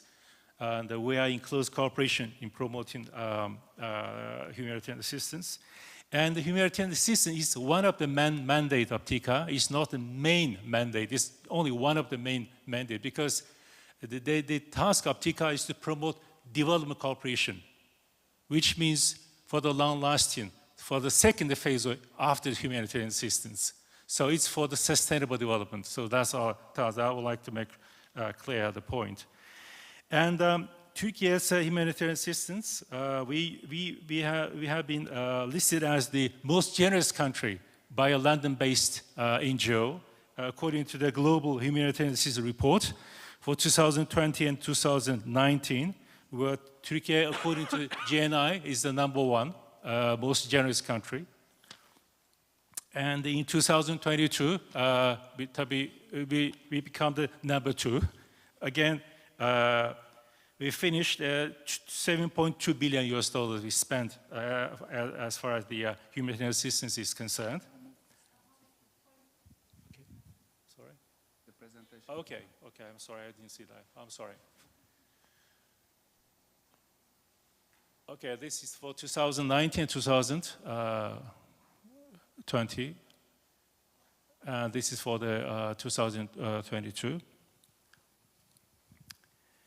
And we have our concept of approach as far as humanitarian assistance is concerned. The first is to do no harm. The second is we take concern about local sensitivities because we have to take, as I mentioned, the diverse culture, diverse, approach. That's why we have to take care of the local sensitivities, trust building, peace building, flexibility, adjustability, and to try to build up the resilience, inclusive approach, and sustainable recovery, and rapid response. Because we have local offices in 60 countries, that's why we are able to mobilize very fast. For example, when the Rohingya crisis erupted in Bangladesh in 2017, I can give you an example later on. First, I would like to mention about Somalia. The first one is Somalia. In 2011, as you know, most of you know the story, there was a drought in Somalia, and there is a very severe humanitarian crisis. So that's what the President Erdogan, His Excellency President Erdogan, when he was the Prime Minister, he took the lead to visit the country. He risked his life and his family to Somalia. And afterwards, the Turkish substantial aid efforts started. Of course, the first one is humanitarian assistance. We provided emergency food and medical care, mobile clinic. And afterwards, TICA and Ministry of Health and the other agencies moved in. We built up hospitals. We built roads, several kilometer roads, and we took care of the restoration of the airport. And we even set up the agricultural school for the local people to build up the capacity. And because we don't have much time left, that's why I just move very quickly. That's very important. Afterwards, TICA moved in. We set up TICA offices in Mogadishu. And right now, we are quite active in Mogadishu to build up their resilience. And in Palestine, the Palestinian, 2.1 million Palestinians out of 5.3 million people need humanitarian assistance in Palestine. In the Gaza Strip, the economy has stagnated in great part due to, there's a blockade imposed since 2007. Only over 80% of the population depends on aid due to restrictions and hostilities. So, under such background, Turkey moved in. We built up a hospital in Gaza Strip. which is still operational despite the restrictions and the blockade. We try to rush to the aid of the Gaza people living in the Gaza Strip. And again, of course, the emergency food and medical aid, as I said, hospital, and the constructions, water, sanitation, these are the normal procedures, normal areas we are tackling. And also there is UNRWA, which is based in Jordan, Amman. We also provide our aid in cooperation with, close cooperation with UNRWA. As for Afghanistan, decades conflict and severe drought contributed to the Afghanistan humanitarian crisis, as you know.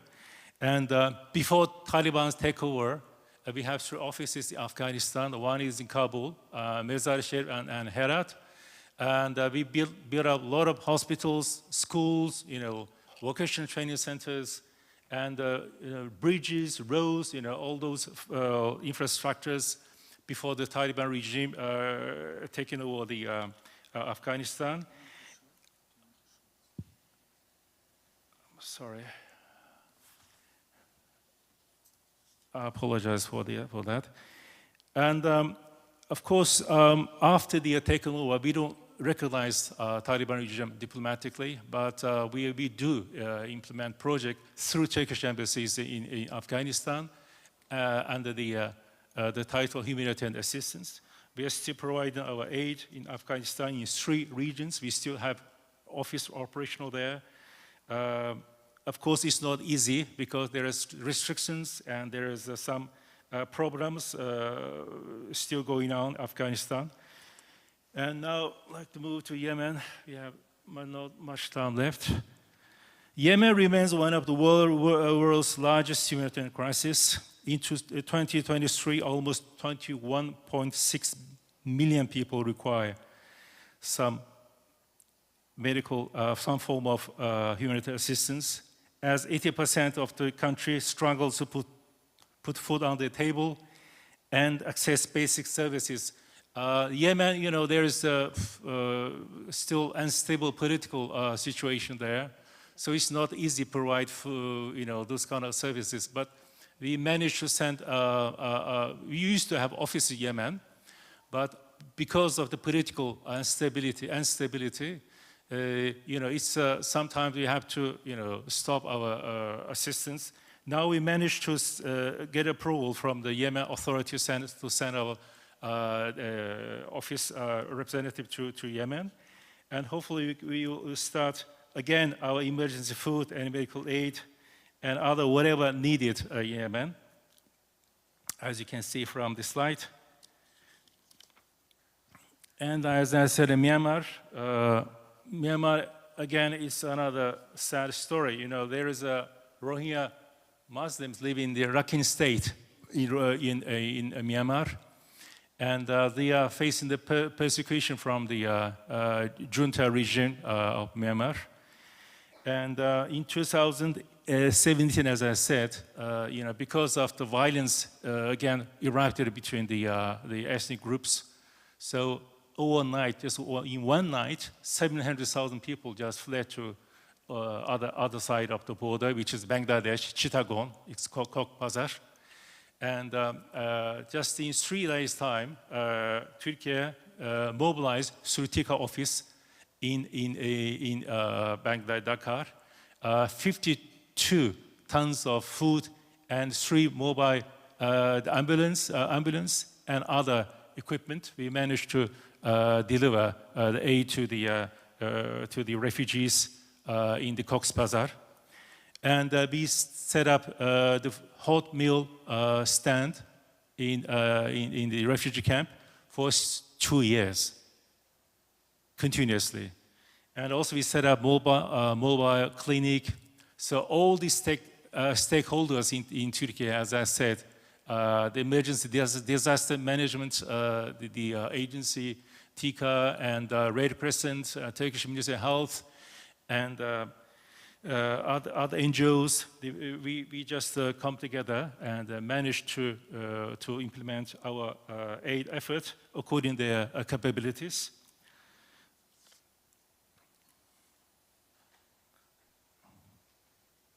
So Bangladesh, again, main focus in Bangladesh is Rohingya refugees. And as you may know, they were transferred to an island called Bashancha Island. And we try to build up their capacity to generate income opportunity for them to live to stand on their own feet. And also we set up a multi-purpose training center in Cox's Bazar. Pakistan, again, there is humanitarian crisis. We supplied food support, seed support to local farmers in 2022. And to combat infectious disease, after the flood, there is a disease erupted in Pakistan. Also, the beekeeping project is very important for income generation and for the farmers. So not much time left, so that's... Okay. Ukraine is another striking example. Right after the Ukraine crisis, we are among the first countries to deliver emergency aid to Ukraine, the people there. We also provided hot meals, as we did in Bangladesh, Cox's Bazar, to 10,000 people every day in Lviv. And a mobile hospital, tent hospital in Ukraine, with support of Turkish Ministry of Health. And also we provided support to the neighboring countries, to the Ukraine refugees who scattered have to find refuge in neighboring countries like Romania, Poland, and Moldova as well.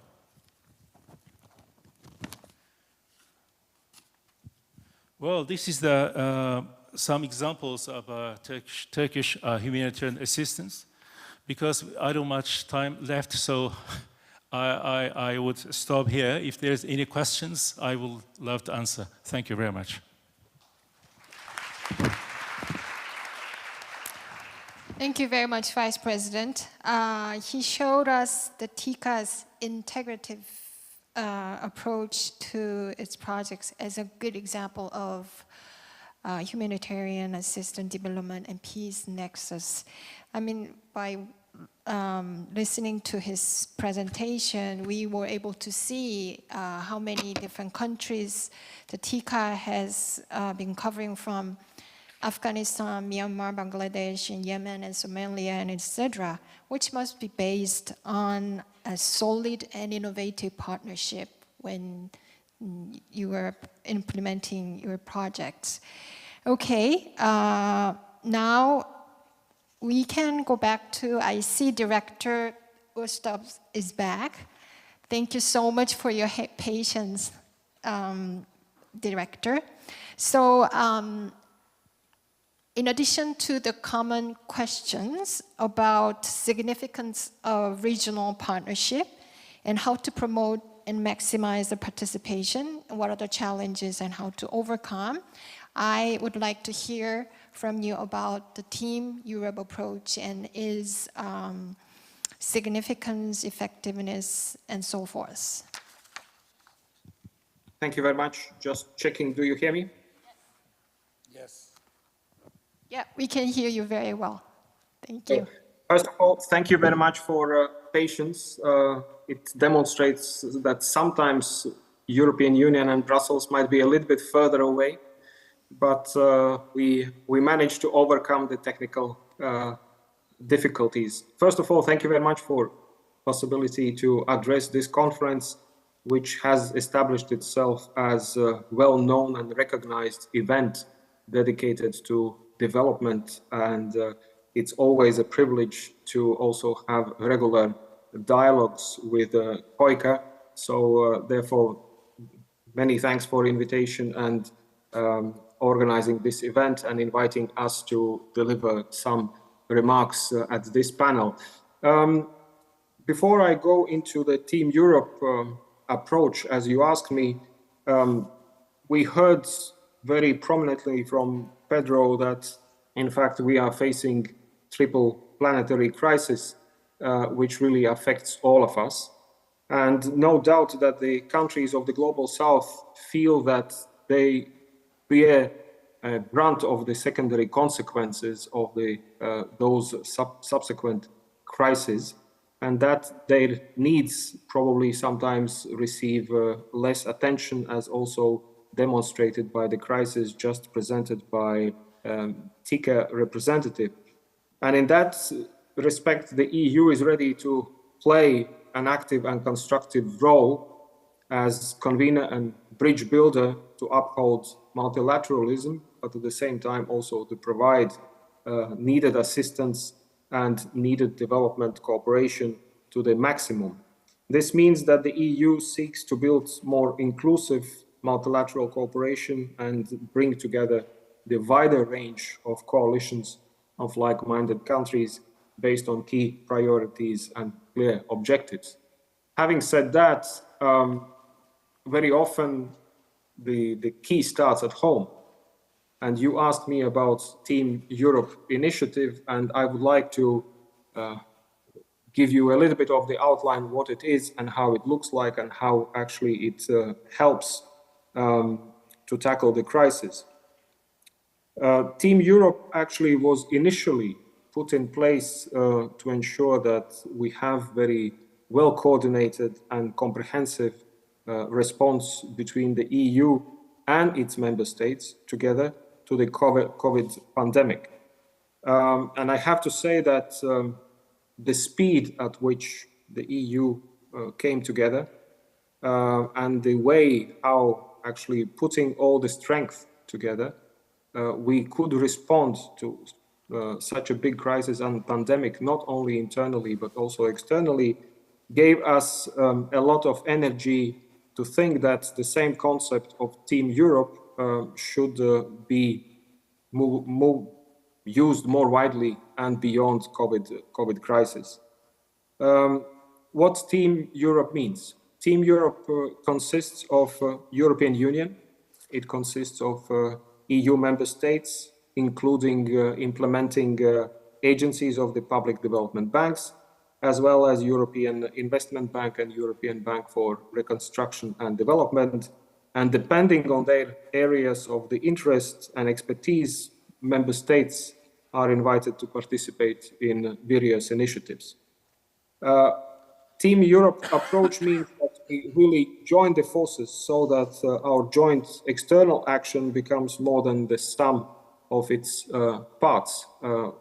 And by working together and pooling our resources and expertise, we can deliver more effectively and generate by far bigger impact. Additionally, Team Europe initiative focuses on identifying what are at given moments critical priorities and constrain, let's say, development in given country or region, and where the coordination and coherent efforts from our side would deliver the best possible result and probably also the most transformative impact. By Team Europe approach, it means that we are coming together as a team. We are delivering it as a team. We have the joint programming in that respect. At the same time, we are pulling together our resources. And at the same time, of course, we try to see what are the key priorities in given region, given crisis, what needs to be addressed.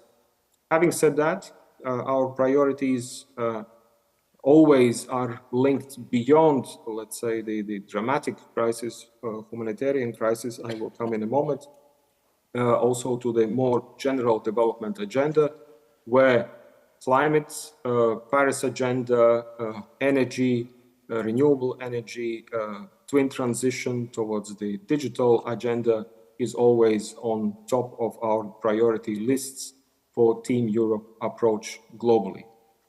Team Europe, it does not mean that we only and always work in the single country. Team Europe means that actually we can work also at regional levels, and we have Team Europe regional initiatives covering Central Asia, ASEAN, Pacific region, Of course, Africa, it could be even more defined in different African regions, or for instance, Latin America.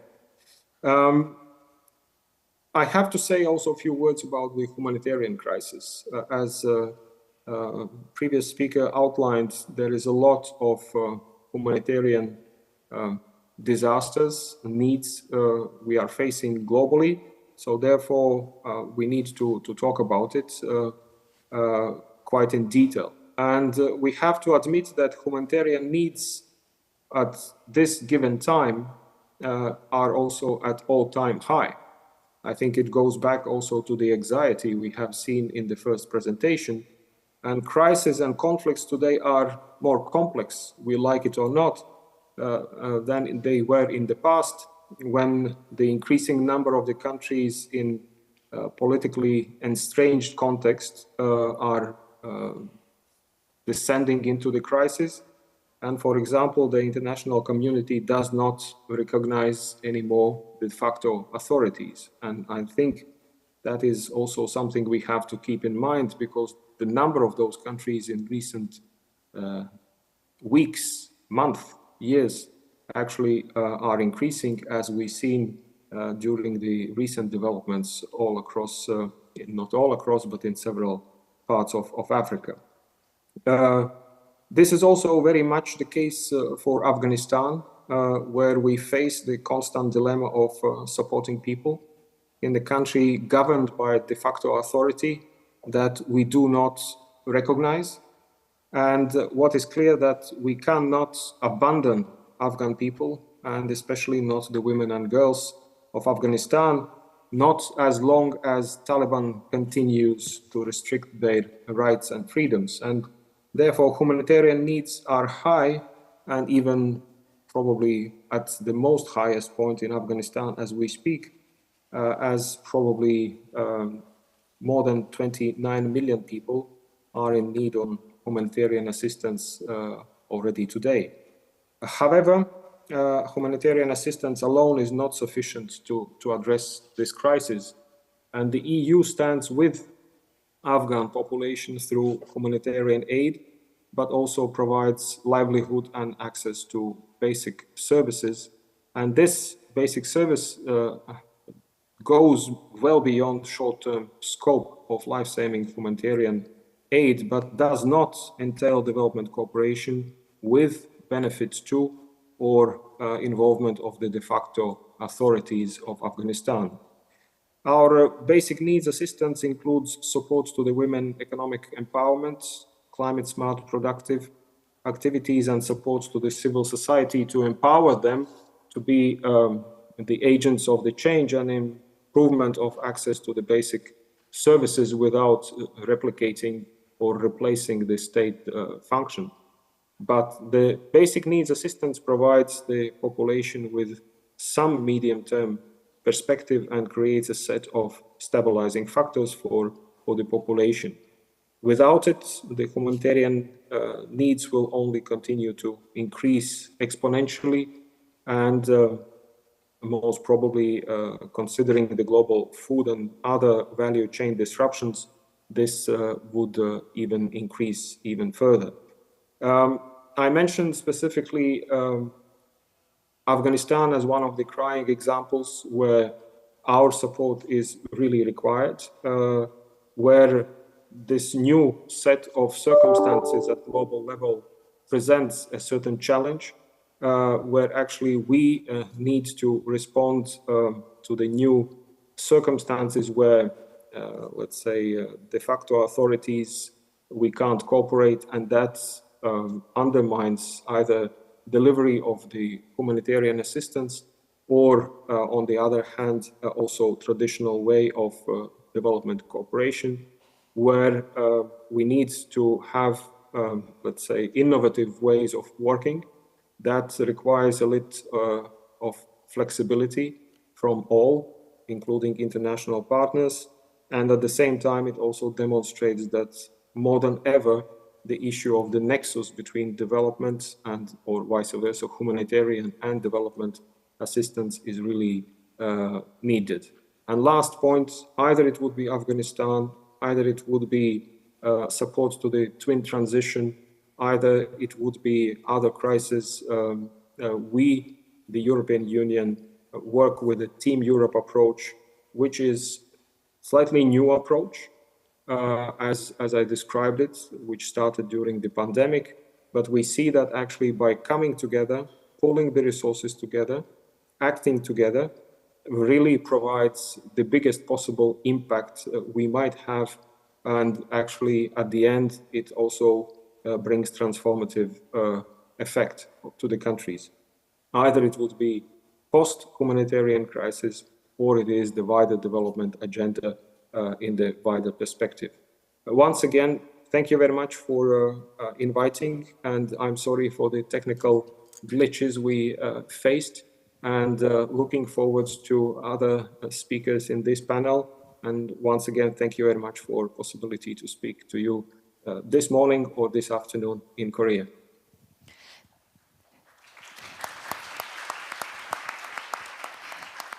Thank you, Director. Actually, we have about 8 more minutes for your time. So if it's okay, can I, oh, I see Lady Rosalind Morata already.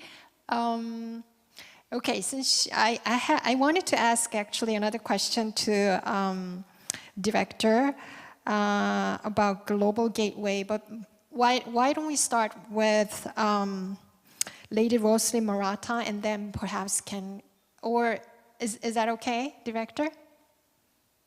Sure, it depends how you want to manage, but I'm ready to answer also the questions if you have. Okay, well, because I heard that we were experiencing technical difficult internet connection problem with Chairwoman, so it would be good to just talk and listen to her while she's there without problems. So, okay. All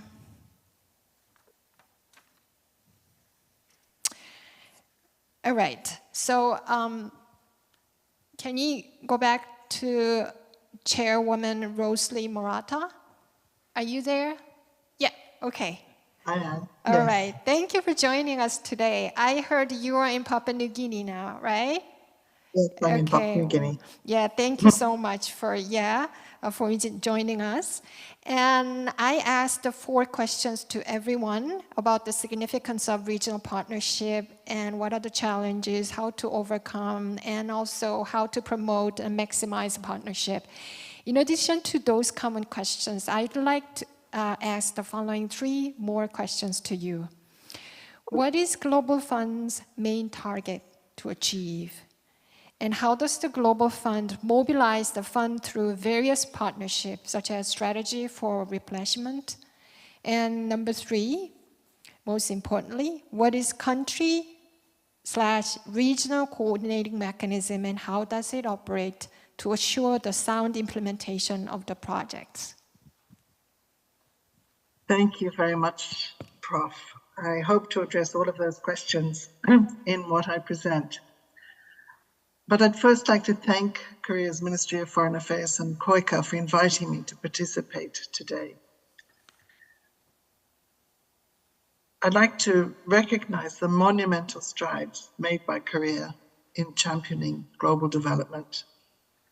Over recent years, Korea's dedication to increasing its official development assistance is nothing short of remarkable, with a significant increase of 21% in the 2023 ODA budget from the previous year, and an anticipated surge of 43% for 2024, Korea stands out as a beacon of hope and solidarity. In 2021, more than 1/5 of Korea's entire ODA budget was devoted to global health, underscoring the nation's resolve in addressing worldwide health challenges. President Yoon's commitment to nurture investments in pioneering technologies, especially in the realm of infectious diseases, further positions Korea as a leading biohealth innovation hub and a formidable force in vaccine production. Moreover, Korea's unwavering commitment to the Global Fund is evident in President Yoon's announcement last year, pledging $100 million to the 7th replenishment of the Global Fund, marking a staggering fourfold rise from the sixth replenishment pledge of $25 million. Testament to Korea's unparalleled generosity and dedication to the global community. So I'll talk today about the Global Fund and in so doing, try to answer the questions that Professor has put to us. How a global partnership is helping to end HIV, tuberculosis, and malaria. How the Global Fund mobilizes resources and funds country disease strategies, and how we deliver impact. The Global Fund was created in 2002 to beat what at that time were the deadliest infectious diseases in the world: AIDS, tuberculosis, and malaria. Over the past 20 years, our partnership has contributed to saving over 50 million lives in more than 120 of the poorest and most vulnerable countries, including almost 18 million lives in the Indo-Pacific region. Our partnership model is unique. We bring together governments from donor and from implementing countries, technical and development partners, civil society, the communities affected by the three diseases, the private sector, and the scientific community. This partnership model is reflected in the Global Fund governance structure through the board and the committees of the board, and in the composition of the country coordinating mechanisms, which are national committees made up of representatives of all sectors involved in the response to the three diseases at country level. Since its creation, the Global Fund has disbursed more than $55 billion to support low and middle income countries to fight HIV, TB, and malaria, and to build more inclusive, resilient, and sustainable systems for health that can keep the world safer from health threats.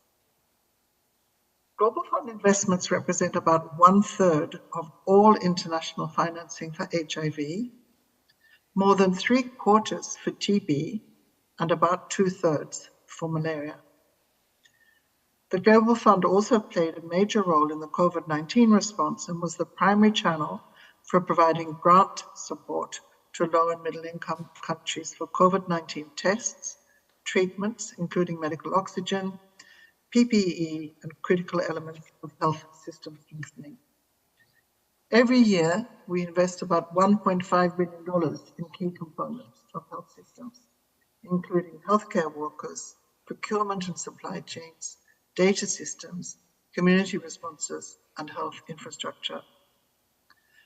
Most of our resources are allocated to sub-Saharan African countries that are facing high burden of diseases combined with extreme poverty.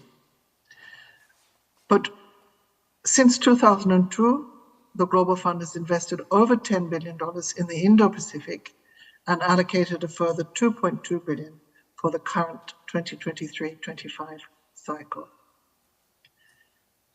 The results achieved by the Global Fund partnership in the fight against these diseases would not have been possible without the support from a large, highly committed, and solid donor community. Most of the funding comes from public donors, though we do have some private sector donors too. But more than 80 countries have pledged or contributed to the Global Fund over the past 20 years, including countries that benefit from Global Fund support. I'd like to acknowledge too the member countries of the European Commission with the director here. They have always been a very important donor to the Global Fund. Private sector partners and foundations also play a crucial role. In addition to their financial contribution, they provide critical assets and expertise in areas such as digital health, finance, pharmaceutical and life sciences, and fast-moving consumer goods. They help us scale up innovations and reach the last mile. The Global Fund mobilizes resources through a process called replenishment cycles. We're currently in the 7th replenishment, which spans from 2023 to 2025. To gather the necessary funds for these years, the Global Fund organized a campaign that peaked with a pledging conference in New York in September last year, hosted by President Biden. This event saw attendance from many global leaders and successfully raised an unprecedented $15.7 billion in pledges. As I mentioned earlier, at the 7th Replenishment Pledging Conference, Korea was represented by President Yoon, who announced an outstanding $100 million pledge, the highest ever pledge from Korea to the Global Fund, and the 13th largest pledge from a public donor to that replenishment. Korea is a long-standing and extremely valuable partner to the Global Fund beyond financial commitments. Korea is one of our main procurement partners. The innovation, competitiveness, and quality of Korea's biomedical industry makes it the second largest Global Fund supplier of diagnostic tests and the 6th largest supplier of health commodities overall. The Global Fund also collaborates with various ministries and institutional stakeholders in Korea to share knowledge and foster synergies between bilateral and multilateral global health investments. And we work closely with Korean civil society to raise public awareness on global health issues. Let me share now a high-level overview of how the Global Fund works. At the beginning of each replenishment cycle, the resources raised are allocated to eligible countries to support HIV, TB, and malaria programs. The fund does not have country offices, just a secretariat based in Geneva. We rely on our partners on the ground to design, implement, and monitor the Global Fund grants in over 120 countries. In-country committees, called country coordinating mechanisms, play a key role in that. Each country coordinating mechanism includes representatives of all sectors involved in the response to the diseases, academic institutions, civil society, faith-based organizations, government, multilateral and bilateral agencies, non-governmental organizations, people living with the diseases, the private sector, and technical agencies. This multi-sectoral representation is mandatory to access Global Fund funding. The existence of a country coordinating mechanism is also mandatory to access the funding. Country coordinating mechanisms are responsible for coordinating the development of funding requests, overseeing the implementation of approved grants, and ensuring linkages and consistency between Global Fund grants and other national health and development programs. The funding request is then submitted to the Global Fund Secretariat and reviewed by an external panel composed of technical experts. Once approved by the technical review panel, the funding request is turned into grants through a process called grant making. The country coordinating mechanism and the Global Fund work together to prepare the grant with an in-country partner called the principal recipient, which is nominated by the country coordinating mechanism. The process sets out how and when activities will be implemented and how they will be evaluated. The effective implementation and monitoring of grants is at the core of our work. Principal recipient implements the grant, while the country coordinating mechanism and the Global Fund Secretariat monitor implementation on an ongoing basis. To provide quality assurance, local fund agents also monitor implementation, and the Global Fund Office of the Inspector General conducts audits and investigations. I'll finish my presentation by answering the general question addressed to all speakers. How can regional cooperation and partnerships contribute to tackling regional crises? What are the success factors and how challenges can be overcome? I think the best way to answer this question is with a concrete example. Drug resistance to the anti-malarial drug, artemisinin, has been a major threat to the fight against malaria in the Greater Mekong region and to the rest of the world. Since the best available treatment currently is based on artemisinin, the spread of drug-resistant strains from Asia to Africa is particularly alarming. To contain this threat, the Global Fund launched the Regional Artemisinin Resistance Initiative, we call it RAI, in 2014. Since then, it has been supporting Cambodia, Laos People's Democratic Republic, Myanmar, Thailand, and Vietnam in their efforts to eliminate malaria. This is the Global Fund's largest regional initiative and the very first one with defined goal of disease elimination from a specific geography. This regional approach is working. These 5 countries have reduced malaria cases and deaths by over 90% since 2000 and are on the right trajectory towards malaria elimination. How has all of this been possible? First, strong and sustained political commitment have played a major role. The Global Fund and the governments of Cambodia, Laos, Myanmar, Thailand, and Vietnam came together when the situation was grim in 2013 and have continued working together for the past 10 years. Secondly, the partnership model has also contributed to the success of this initiative.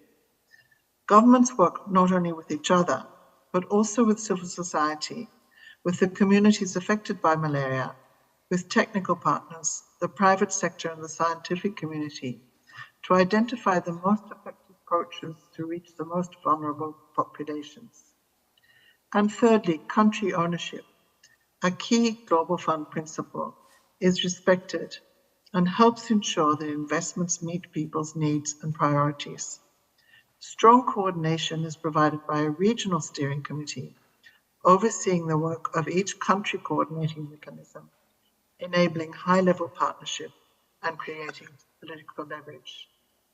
Of course, financial commitment and the support of donors were and continue to be extremely important. The Global Fund model relies on the generosity of our donors. And hopefully my presentation today has highlighted how we translate resources into impact. I'd like to conclude by again extending our profound gratitude to Korea and to the visionary leadership of President Yoon.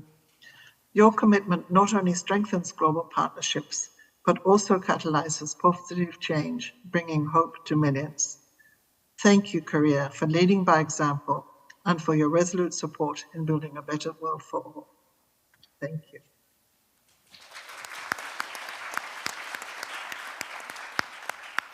Thank you, Chairwoman Murata. Chairwoman Murata showed us the successful experience of the regional artemisinin resistance initiative in Greater Mekong region, which reduced malaria cases and deaths by over 90%, which is amazing. And she attributed this success to political commitment, strong political commitment, inclusive partnerships spanning government to civil society and NGOs, and country ownership. Well, again, thank you very much, Chairwoman. Okay, I'd like to go back to European Commission, EU Commission Director Ostos. Okay, you're back. I was going to ask you to explain a little bit more about your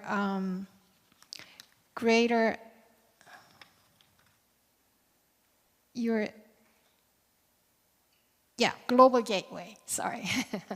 Yeah, can you show, can you explain about your effort and what has been and how it has influenced and so forth?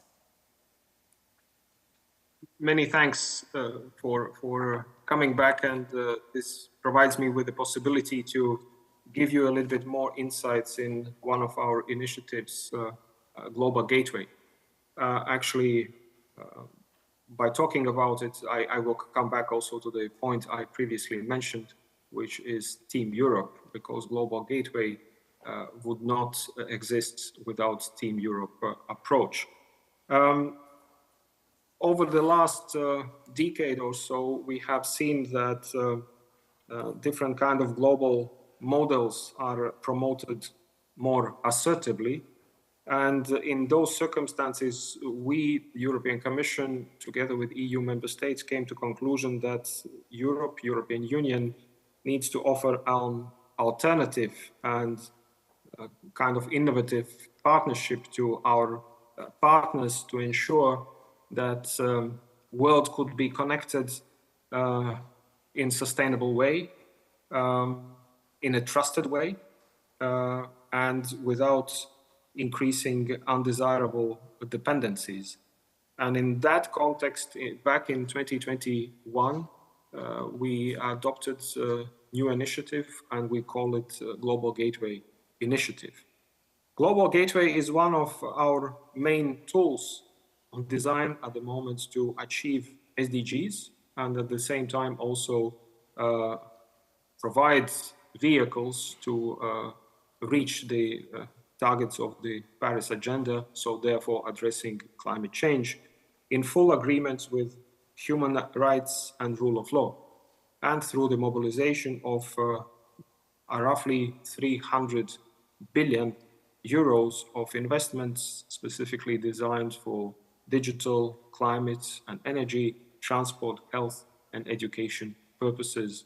And that goes also one part in cooperation with the Global Fund, where we as the European Union are 1/3 of, let's say, total fund providers to the organization. And Global Gateway is providing partners with quality EU offer aligned with partners' interests and the priorities. And it is the EU's contribution to narrowing the global investment gap with approach of reducing the strategic dependencies, accompanying the twin transition and boosting competitiveness at global level. At the same time, as we have seen during the pandemic, that and not only that, we have to make sure that there is an increased security of the global supply chains. So all of that, I can say, is the scope of the Global Gateway. I already mentioned several times that Global Gateway is built on the values-driven vision based on the EU's values and model of trusted connectivity. And it is based on a row of the key principles, which are democratic values, rule of law, good governance and transparency, as well at the same time also the partnership as such, in our case, is of biggest importance in entire scheme. And Global Gateway covers both hard connectivity and hard infrastructure. At the same time, we also use this instrument for helping to establish enabling environments, regulatory frameworks and norms and standards. So therefore, very often using the Global Gateway, we are establishing so-called 360-degree packages, which starts with potentially enabling environment, regulatory framework, norms and standards, and then proceeds with the concrete investments further on the line, actually, which delivers then complete set of targets, what we need to do. Needless to say that as our targets and our priorities in the EU are very much linked to a green agenda, this is what drives a lot of our work today. Also, we are very keen using the Global Gateway to support green and digital transition of our partners as the key priority in many countries around the world. As I already mentioned, Global Gateway is implemented in Team Europe approach and usually delivered mainly through Team Europe initiatives. I alluded to them already in my previous intervention, and that provides us at least two things. One, allows us to reach the scale, because we work not only with our own funding as the Commission, not only with EU member states funding, but also we can tap into the funding of our development banks. Either those would be national at member state level, or it would be regional banks, for instance, being it European Investment Bank or European Bank for Reconstruction and Development. That provides us scale of the funding, and at the same time, by coming together under the Global Gateway, we can then see tangible results and visible impact, because then with that effort, we can definitely come together and support bigger scale projects. And I alluded before, in Team Europe sometimes decides to operate also at regional levels. And if we could pull the resources together and establish regional projects, then of course the impact is by far bigger.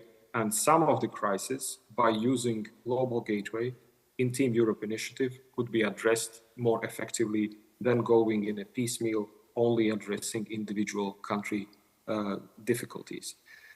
One of the last points I want to mention is that Global Gateway as such is always designed and implemented with full transparency and in full partnership. And I want to stress the point of the partnership with our partner countries, be it at regional level or nationally.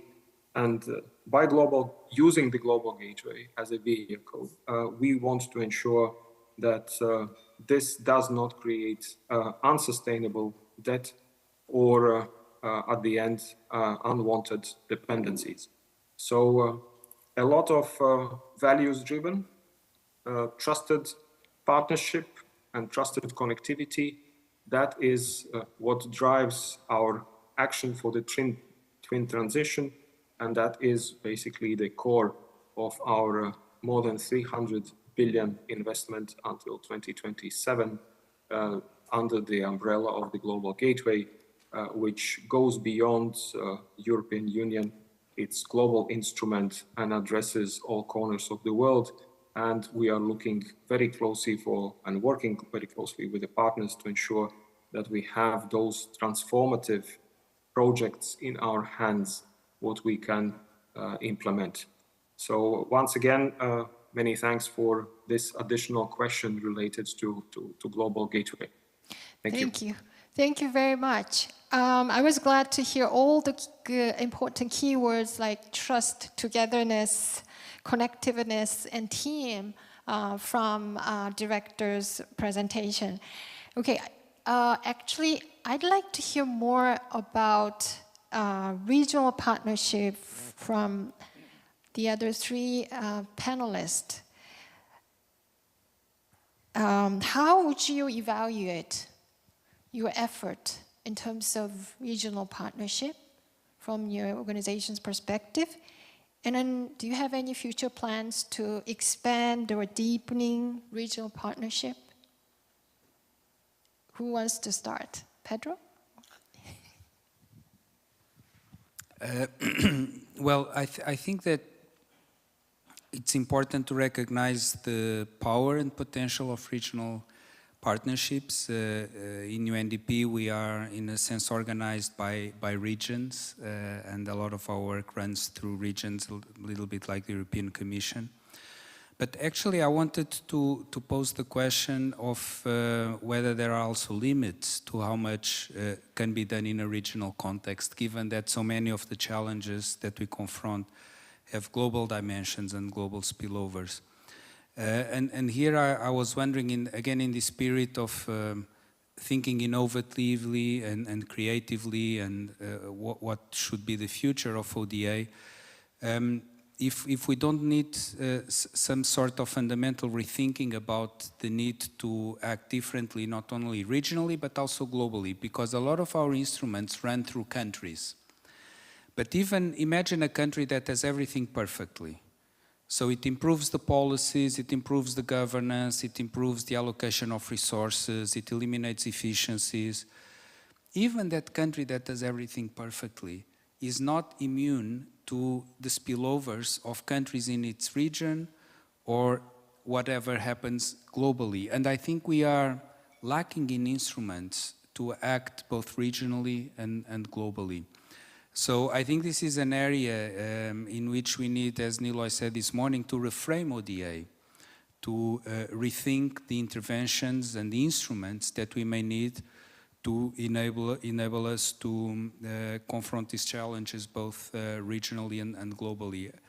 I don't think we have the answers, and I think that we collectively need to think about what can we do to advance in this direction. Okay, then thank you. Vice President? Well, although I agree to Ms. Petrol, we don't have an exact answer to this question, but I guess we need to, as a non-DAC donor, Turkey, we should not forget the global South, which has tremendous economy, like India, like China, those countries like Indonesia, some of the members of G20, and they also, have a very big economy, GDP, and at the same time they are located in the south. So that's why we should think about the complementarity.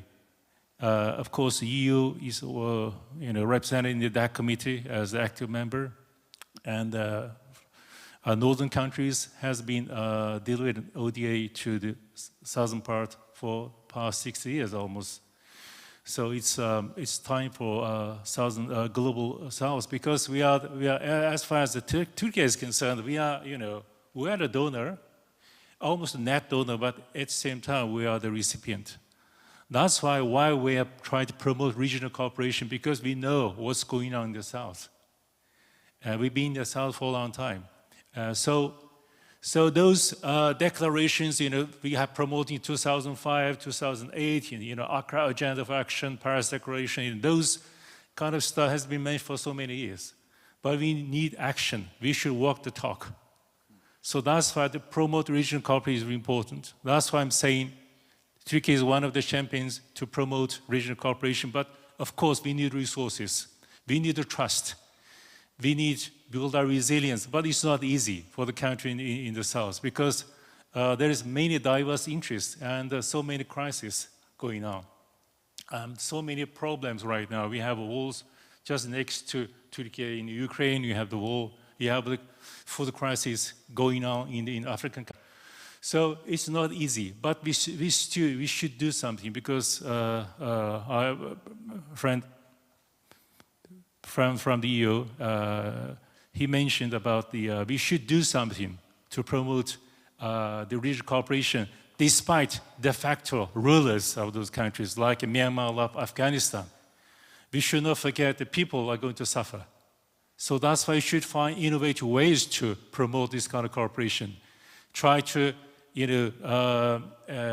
take advantage of international organizations and UN agencies, and those NGOs, the Red Cross, Red Crescent, which has much more access to those countries where the de facto rulers, which not internationally recognized, and they try to use different means to promote this kind of cooperation. Otherwise, we will end up, short of 2030 agenda we have 7 years ago to meet the agenda. And afterwards, we're going to promote another agenda, as far as I can see.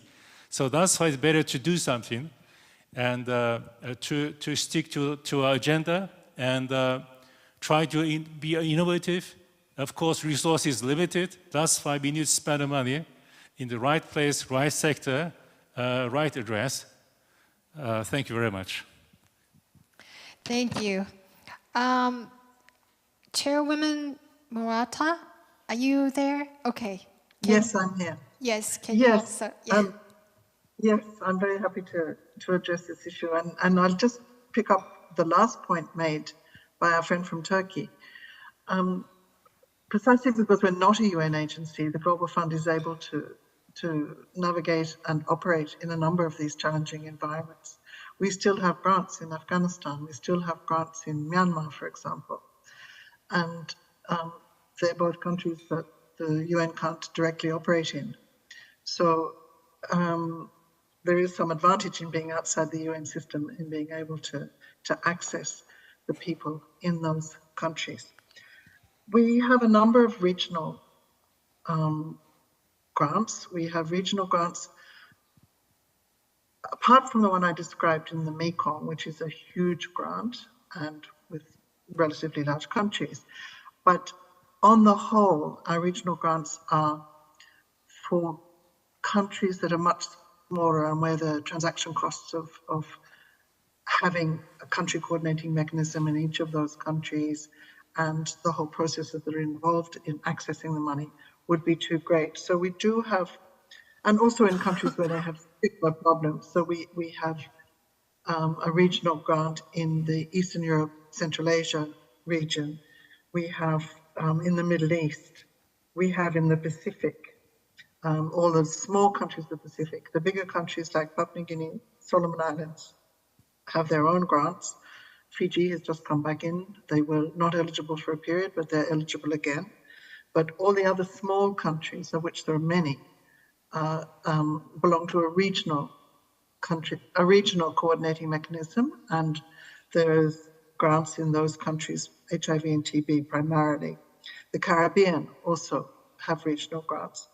But just in conclusion, I'd like to mention one regional initiative that we're very much involved with at the minute and would like to encourage, and that is regional manufacturing. COVID, of course, blew wide open the deficiencies in supply chains internationally, and it became very obvious that there was a case that could be made for diversification of manufacturing throughout the world. So we're very much involved in those discussions of establishing regional manufacturing hubs, obviously not in every country, but on a regional basis for drugs and other health products. Thank you very much. Pedro, I have a question for you from an audience. This does not really relate to regional partnership, but I think everyone wants to hear the answer, your answer. What are some of the measures you have put in place in your various institutions to manage staff stress levels and trust, as these affect human development mentioned by Mr. Pedro in relation to solving the regional crisis?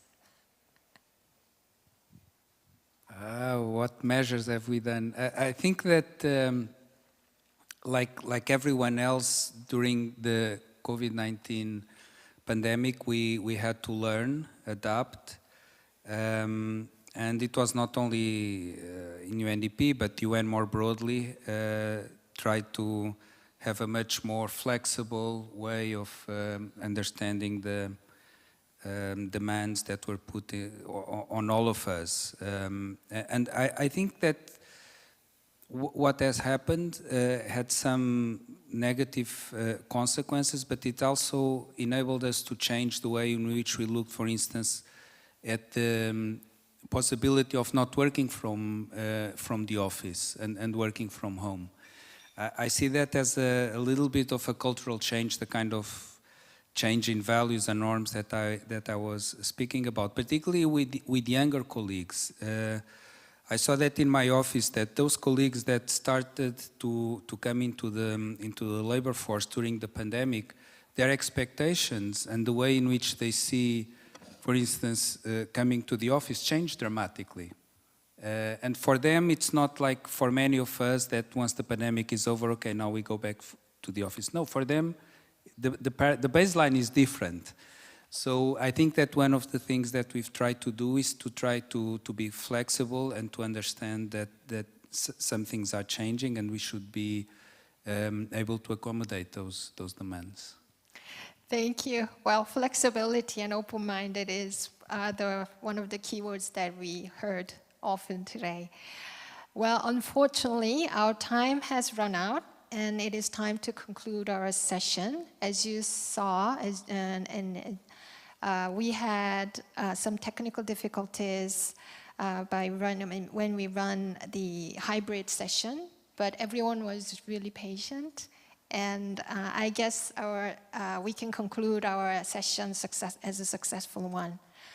Well, reflecting today's discussion, it is apparent that regional partnerships are about more than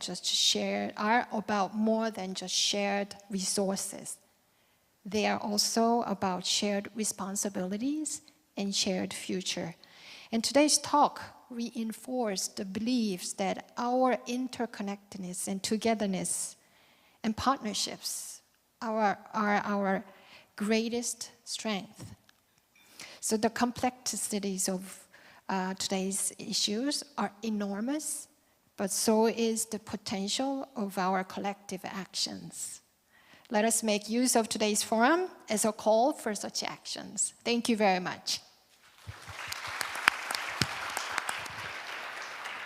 That was truly an amazing wrap-up of the lively session, which was moderated by Professor Kang. Thank you so very much. Hope we can put our hands together to thank Professor Kang and our amazing speakers. Time really does fly when we are showered by the amazing food for thought. Thank you very much once again. Now, ladies and gentlemen, we are going to take a coffee break. We will resume by 3:40. That is, our next session will begin at 4:30. Please do step out for a cup of coffee or tea. We have prepared out the hall. And do stretch your legs, and please be back by 3:40. Thank you very much.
Welcome back, distinguished members of the conference. Now we would like to begin session 3 of the 16th Seoul ODA International Conference.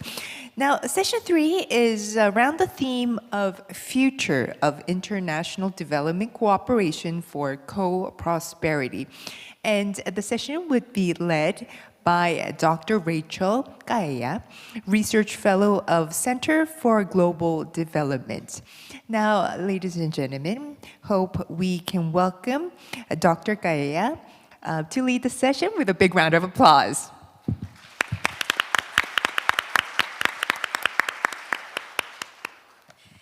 Thank you very much, and good afternoon.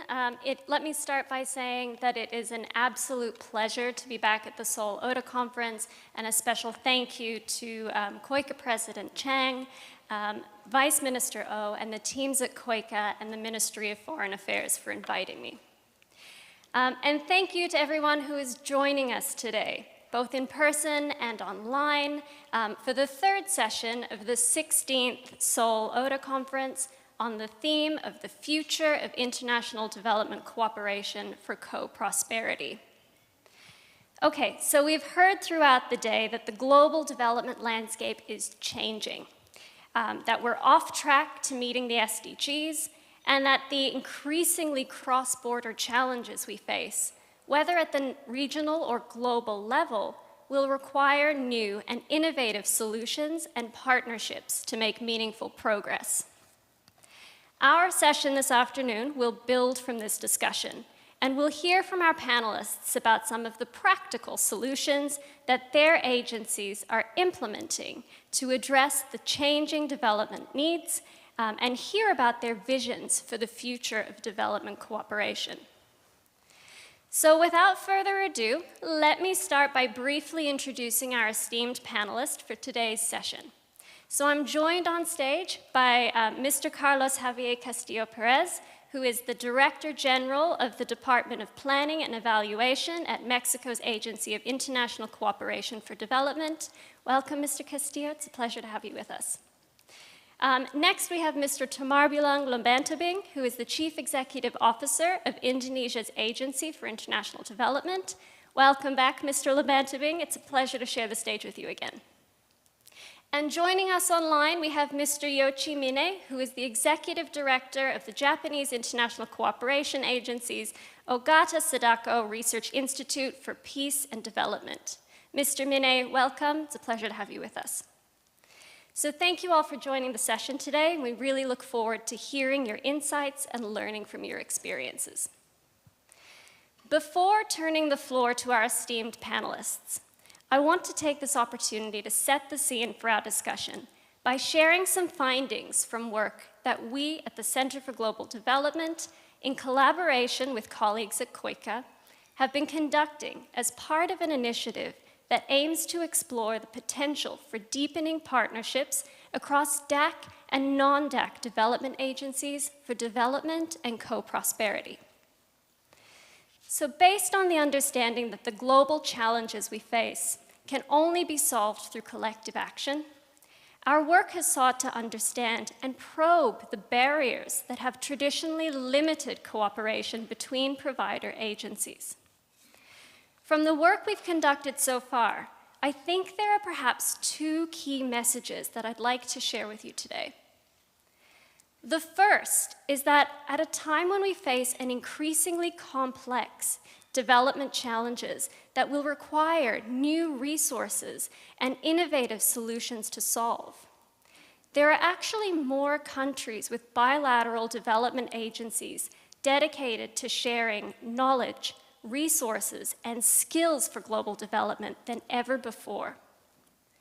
As part of our work, we mapped the landscape of development cooperation providers and found that there are at least 85 countries with agencies responsible for providing development cooperation or participating in South-South or triangular development partnerships, 54 of which are from countries that are not members of the OECD's Development Assistance Committee.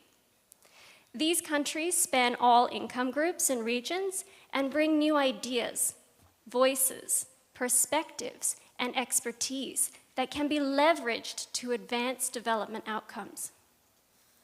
The challenge, however, is that despite a growing number of development agencies and potential partners for development, our work has showed that collaboration, especially between DAC and non-DAC providers, has remained relatively limited.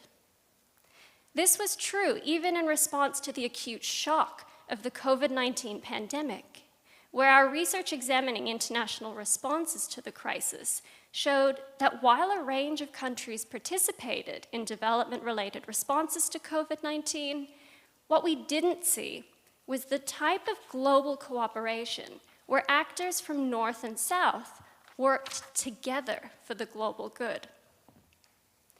Instead, many of the development-related engagements we reviewed were bilateral transfers, including in the form of South-South cooperation, and showed that rather than acting cooperatively, there are lots of examples of self-interest dominating international responses to the pandemic. This finding highlights a critical paradox between the need for global cooperation for development and the seemingly low willingness to cooperate, including in response to global acute crises. For us, then, a key question we wanted to explore is why cooperation has been limited. Or put differently, what are the barriers to deeper partnerships between cooperation providers? To answer this question, we conducted surveys with both DAC and non-DAC provider agencies, as well as a series of interviews with senior officials from providers and international organizations. The results of this research highlighted several key barriers to cooperation and partnership. The most common barrier identified by respondents noted challenges of aligning the visions, principles, and modalities of cooperation across DAC and non-DAC actors.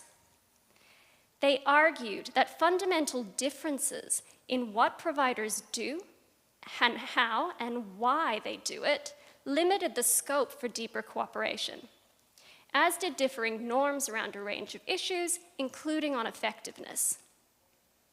Other key barriers to cooperation identified in this work included low political appetite for cooperation, a lack of capacity to seek, plan, and engage in development partnerships, and procedural and legal barriers to cooperation, including challenges related to integrating planning cycles or aligning different reporting requirements, and so on. In addition to these challenges, our interviewees were particularly concerned with one other issue that they argued was critical and pervasive barrier to cooperation. And this issue is the lack of trust across DAC and non-DAC providers. The source of this trust deficit is perhaps not surprising. Our interviewees highlighted historical injustices between North and South as a big part of the challenge, but also pointed to a history of broken promises and unmet commitments on development, such as the 0.7% ODA to GNI spending target and climate finance commitments, as a big part of the challenge. So this leads me to my second message, which is that it's difficult to see how the barriers to cooperation can be overcome and how the future of cooperation can be a collaborative one without investing in rebuilding trust. Lucky for us, our interviewees had a few thoughts about how we could work to repair this trust. Chief among them was to create more spaces and opportunities for providers to talk, to listen, and learn both about and from each other, including through dialogues or spaces for discussion like the one we're having today. And while it's clear that talking and listening isn't the same as actively partnering to support the achievements of the SDGs, without this first step to rebuild trust across actors, deeper collaboration to address our shared challenges will be much more difficult in the years ahead. Okay, so I'm going to stop there, but in the spirit of learning about each other, I just wanted to say that I'm really looking forward to hearing from our expert panel and learning more about your agencies and your visions for the future of cooperation. Okay, so without further ado, let me turn the floor over to our first speaker, Mr. Castillo. Thank you so much, Rachel. Buenas tardes a todos. Good afternoon.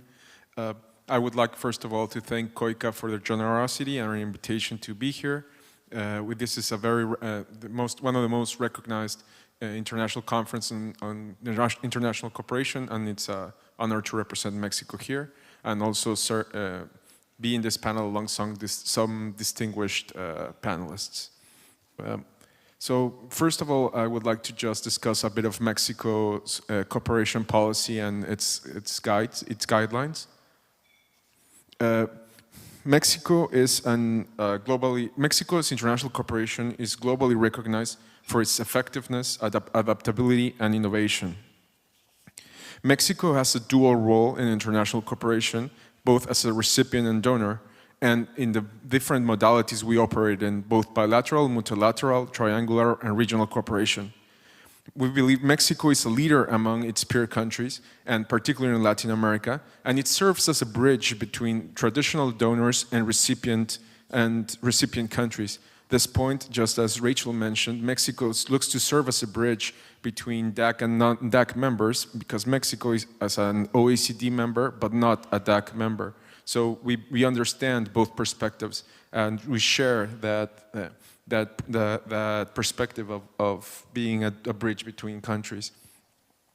Mexico is a strong believer in South-South triangular cooperation, and we have multiple projects to bring development and positive impact solutions to the regions. And we believe Mexico acts as a spokesperson for the needs and responsibilities of dual donors, South-South cooperation, and middle-income countries that are gradually receiving less cooperation given their level of development. And this is some experience that also Korea has experienced in the past. Mexico's cooperation system has three basic pillars. First of all, we have an international cooperation law for development that mandates three pillars. The first one establishes our agency that executes international cooperation.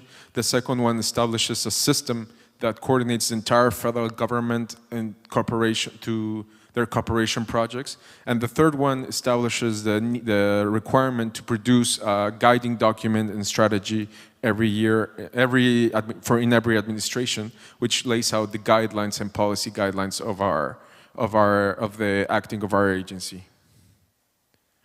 So what are our priorities for 2013?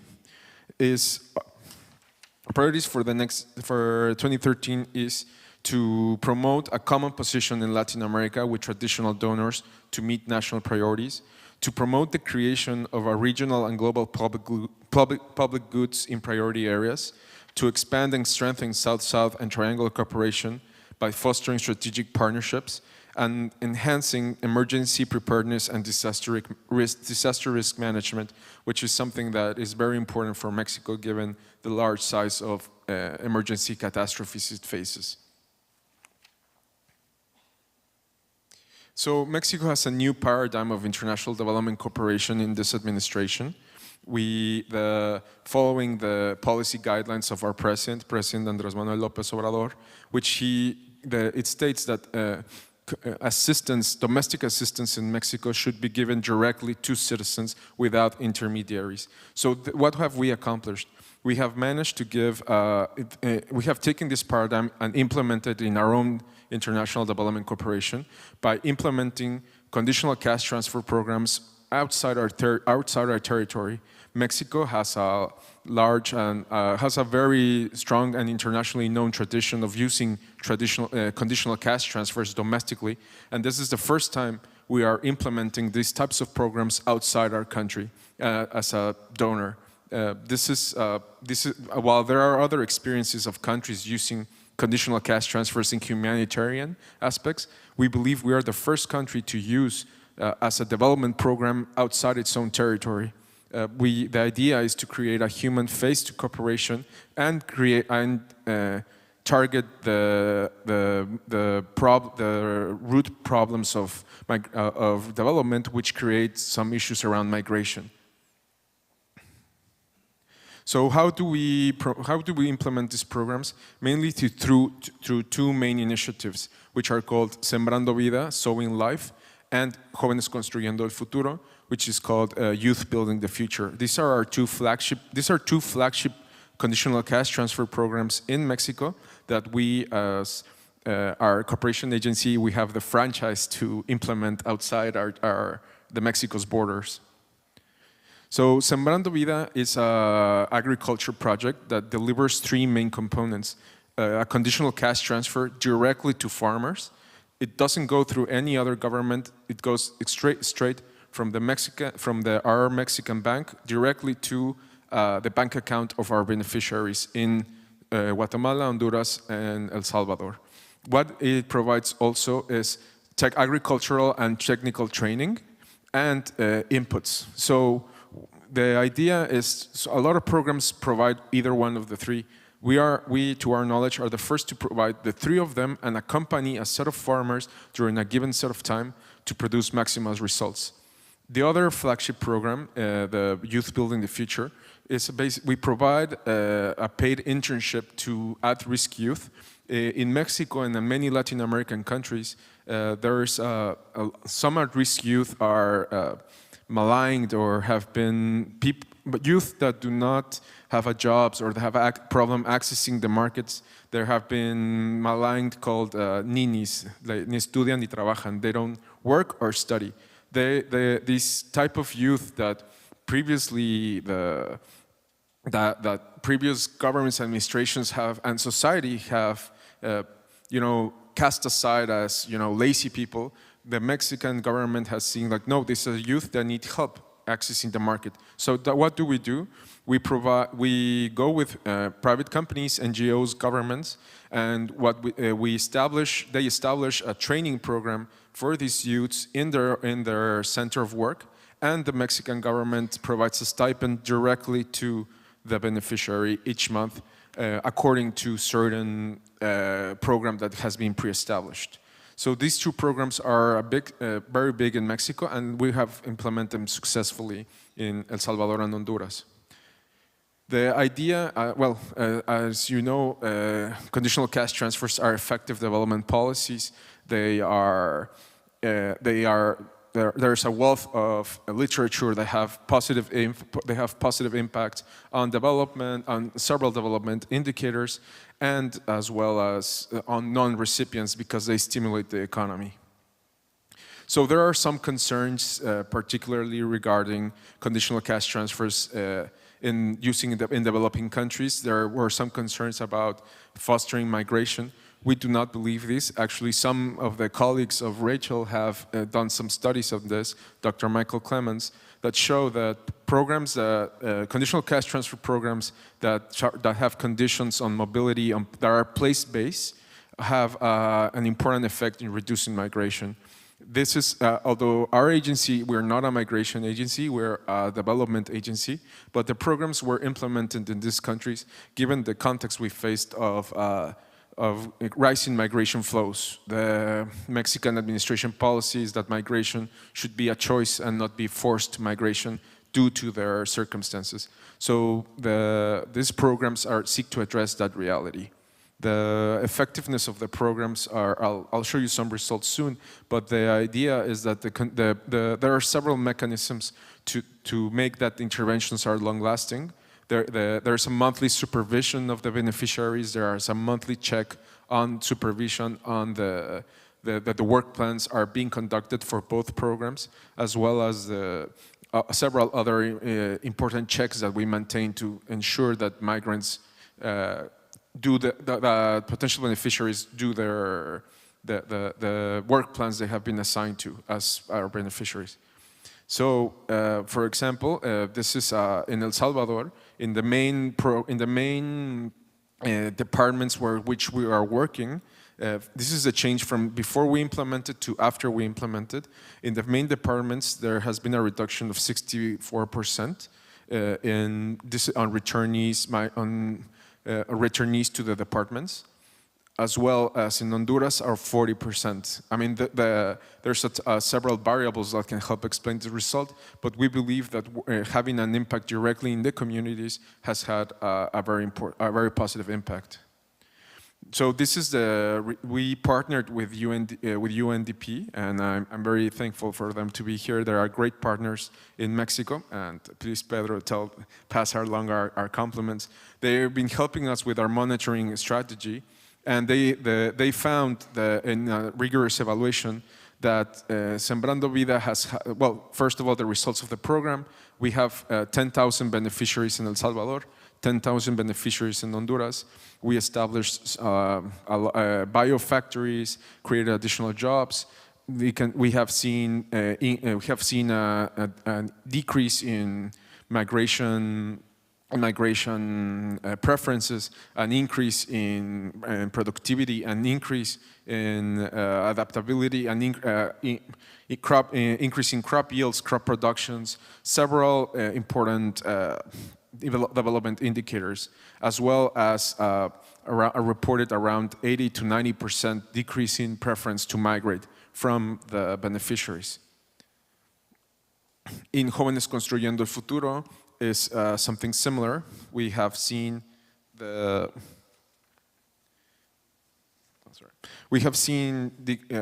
decreases in several. We have seen several positive developments in important development indicators, such as access for the first time, access to labor market, in the economic independence of the youth, several positive indicators, as well as additional jobs. Between both programs, as again, we have 10,000 beneficiaries in El Salvador and 10,000 beneficiaries in Honduras. We have managed to link to several different work centers. We see a decrease in preference to migrate from the beneficiaries of around 30 to 40%, which matches the data we are seeing from returnees.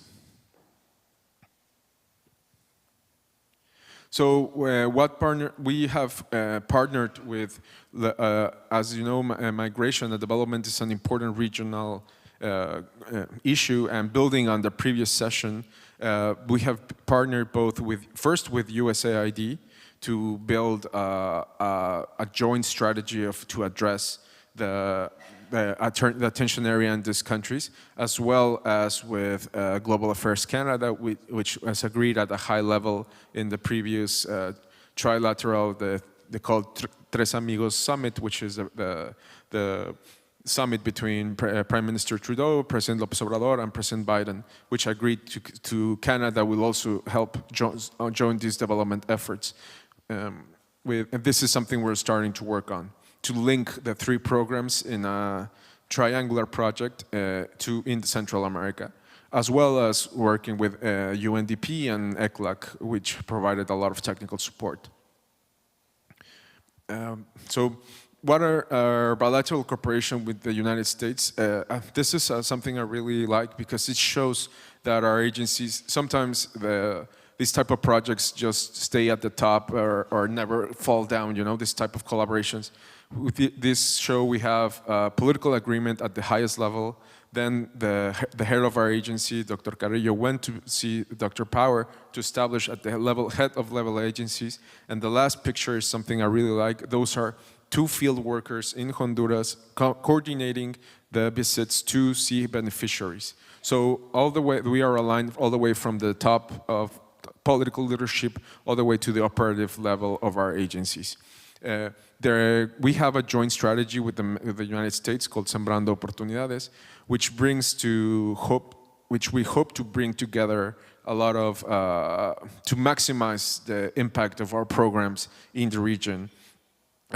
What we hope the idea is to, Mexico has our farmers and our youth, our beneficiaries are at the base of the pyramid. USAID has a lot of programs that target both for market access and youth development programs, such as scholarships.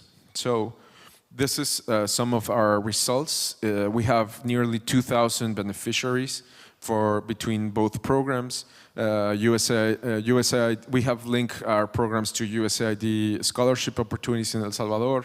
In Honduras, our beneficiaries have received input to market access to make the program sustainable. Both programs, Jóvenes Construyendo Futuro and Sembrando Vida, the cash transfers are only for a year. After that, the idea is for the beneficiaries to continue being sustainable, but we give them several tools and projects and training after the cash transfer. But we believe that the cash transfers are an important element to give people an opportunity and let them decide how best to invest those resources. So the Sembrando Oportunidades seeks to maximize these advantages. And just finally, just a bit of an announcement spoiler. We've been working closely with KOICA and trying to see how we can work together in Guatemala, which we are about to launch our second phase of our programs, Sembrando Vida, and we believe we can.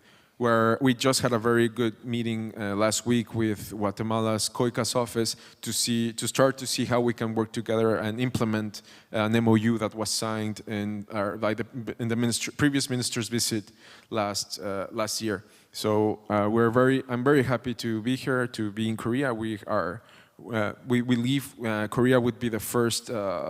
Would be one of the first partners outside of the Americas to work in these kind of projects, and we're very excited to see where that goes. Thank you so much.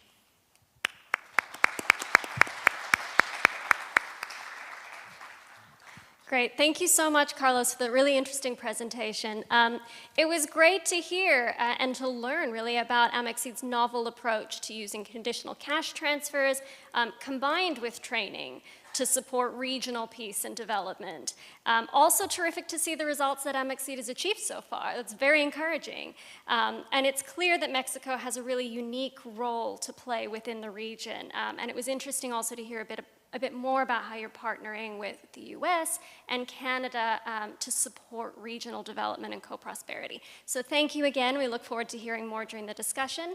And before turning the floor over to our next panelist, just a gentle nudge to our audience members to please do send along your questions as they come up. Okay, so our next panelist then, we'll hear from Mr. Lamantabing. The floor is yours.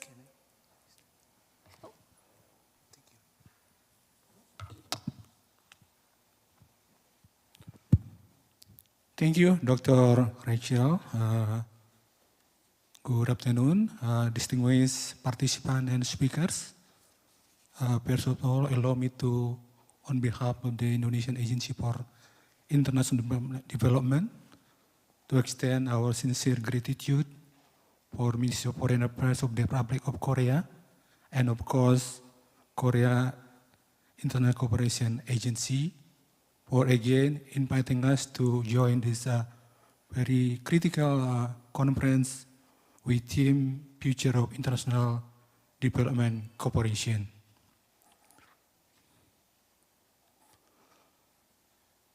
We all agree that nowadays we are facing multidimensional and interconnected challenges which impact all aspects of our societies. Pandemic COVID-19 and unprecedented situation has disrupted efforts to achieve 2030 agenda for sustainable development goals. Pandemic has disrupted implementation towards many SDGs and turned back years of progress. Pandemic threatens to reverse of years of progress on poverty, hunger, healthcare, and education.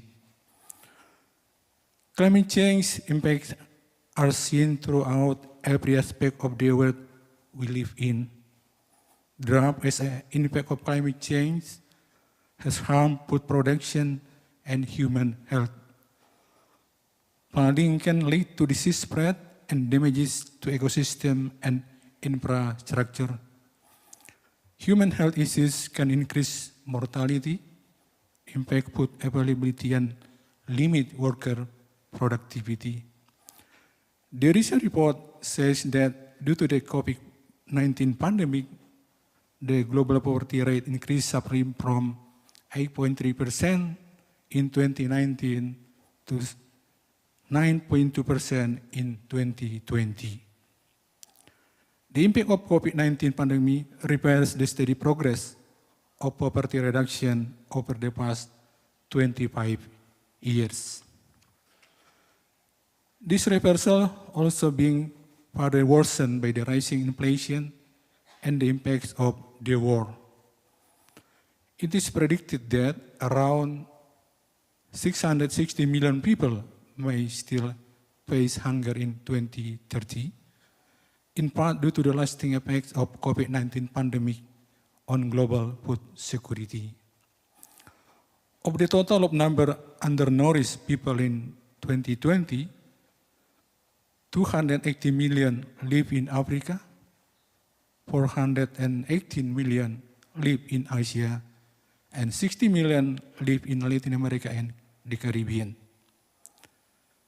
As the world becomes connected, tackling this challenge becomes more critical than ever.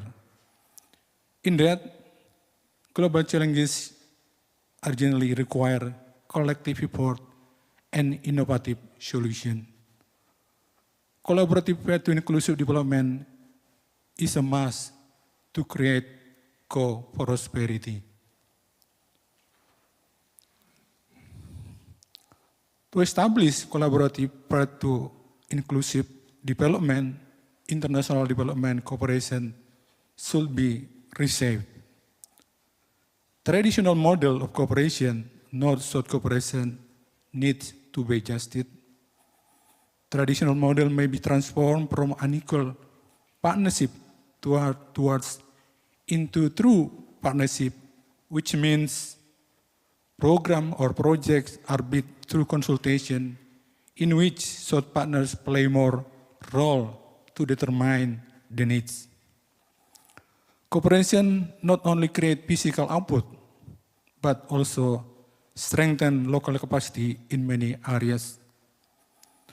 To encourage ownership, the implementation of cooperation may apply the local system, such as procurement system and financial management system.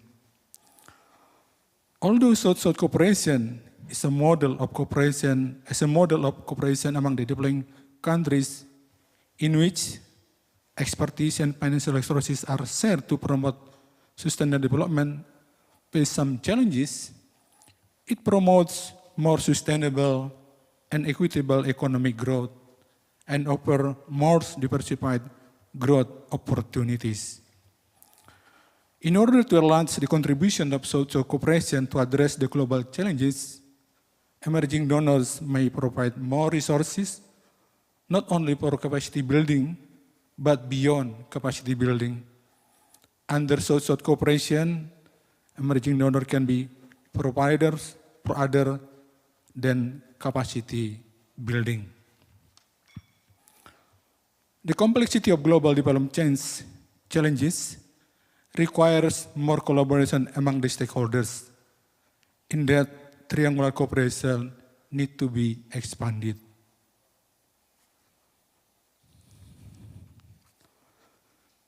The objectives of the collaborative path to inclusive development are to foster the economic growth that uplifts nations regardless of their development status, to address the global challenge collectively, and to create an environment for shared prosperity and improved quality of life. Collaborative path to inclusive development may reduce inequalities, accelerate the development, and strengthen global responses to crises. To build up collaborative path to inclusive development in order to create prosperity, key principles that may guide future international cooperation and set reference for all stakeholders, whether they are states, GSO, or individual, are collaboration across borders. The second, inclusivity and equality, and lastly, sustainability as a core of cooperation. Since the development challenges such as pandemic, security, and climate change are not bound by the national borders, and the increase of the complexity of challenge, collaboration across borders becomes paramount. The absence of inclusivity and equality in international cooperation may lead to economic anxiety, erode public trust, and undermine social cohesion, human rights, peace, and prosperity. Therefore, the principle of inclusivity and equality also becomes critical in international cooperation. Lastly, sustainability is another key in international development. The development cooperation that undermines the sustainability may lead to irreparable damages.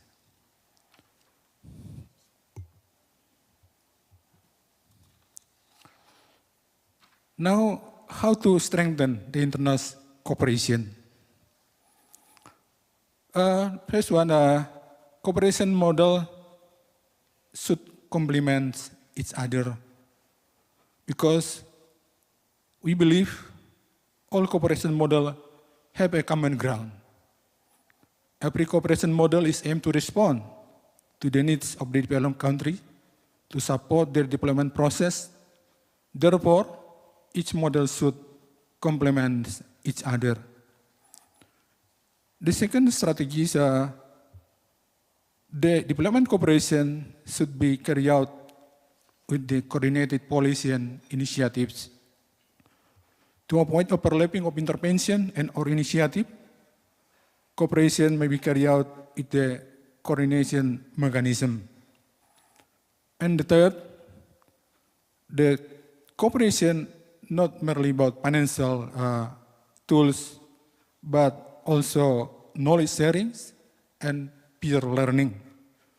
Because you believe through knowledge sharing and peer learning, another country can learn how others have dealt with the challenge and which solution have worked.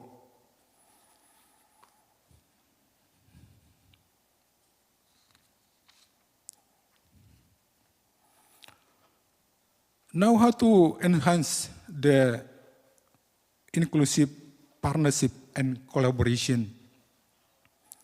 The first one is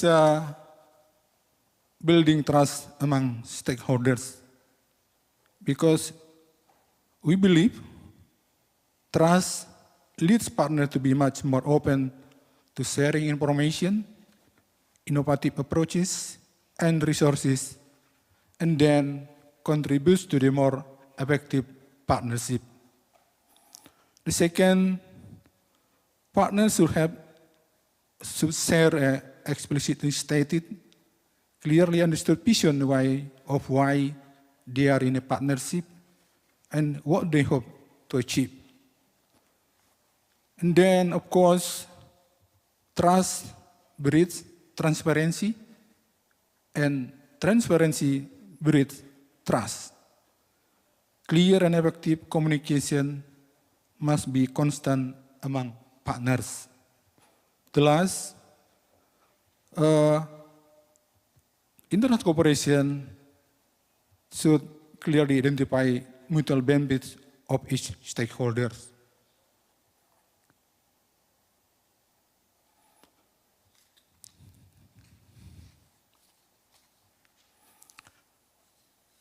As part of the work that talk about the international cooperation, Indonesian Agency for International Development currently is cooperating with so many development partners for broadening partnership to overcome the global problems.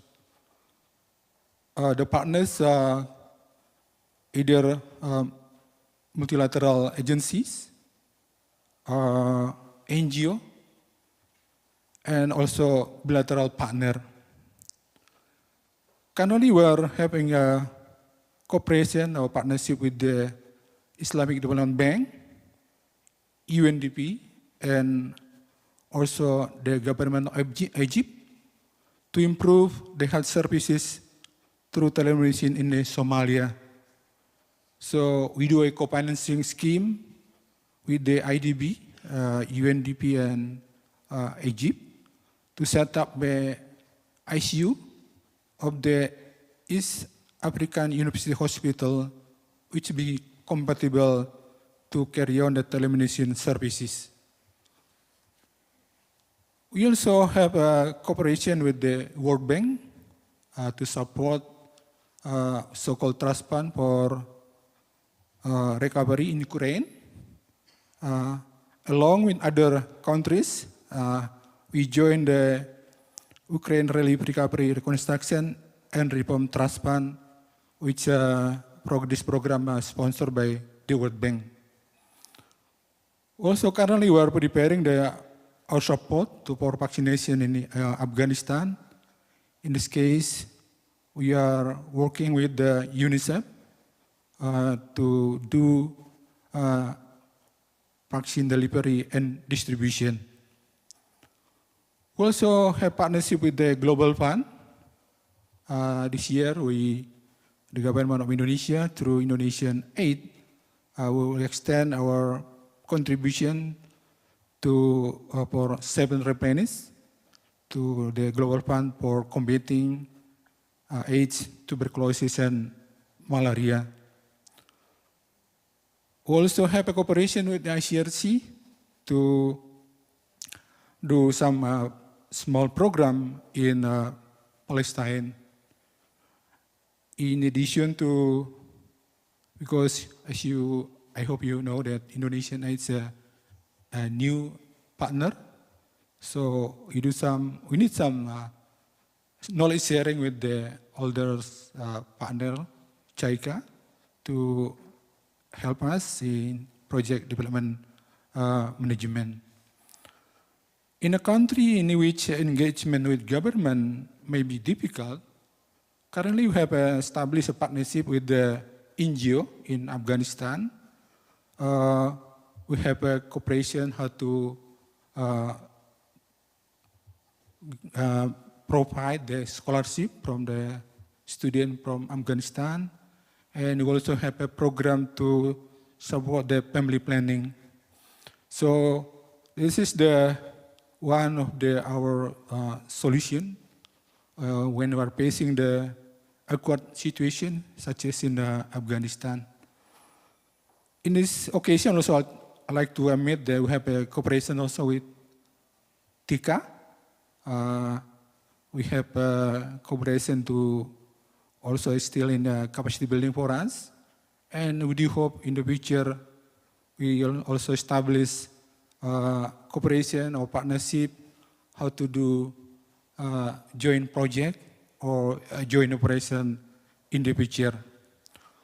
Of course, we realize that partnership takes time to meet the shared goal and desired time implementation, but it should be implemented in a plan and structured project.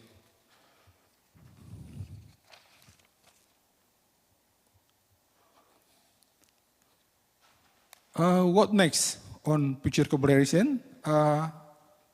Again, we would like to expand collaboration and partnership with other development partners, including with KOICA, I hope, in near future.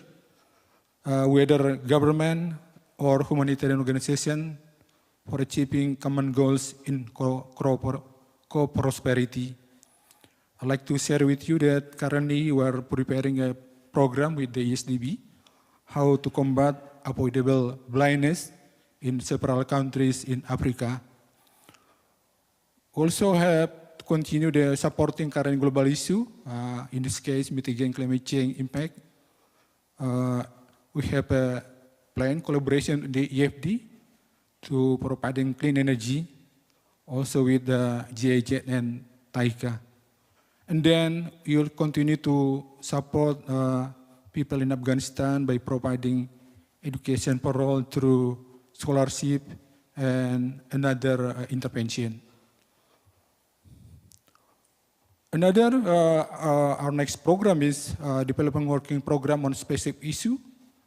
In this case, supporting Blue Economy program with the indicative collaboration with the Archipelago Island States Forum.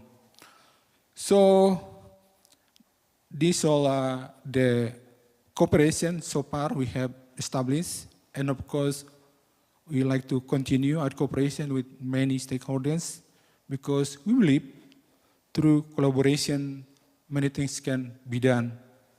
As Arnold say, alone we can do so little. Together, through true partnership, we can do so much. I stop here, and thank you very much. Kamsahamnida.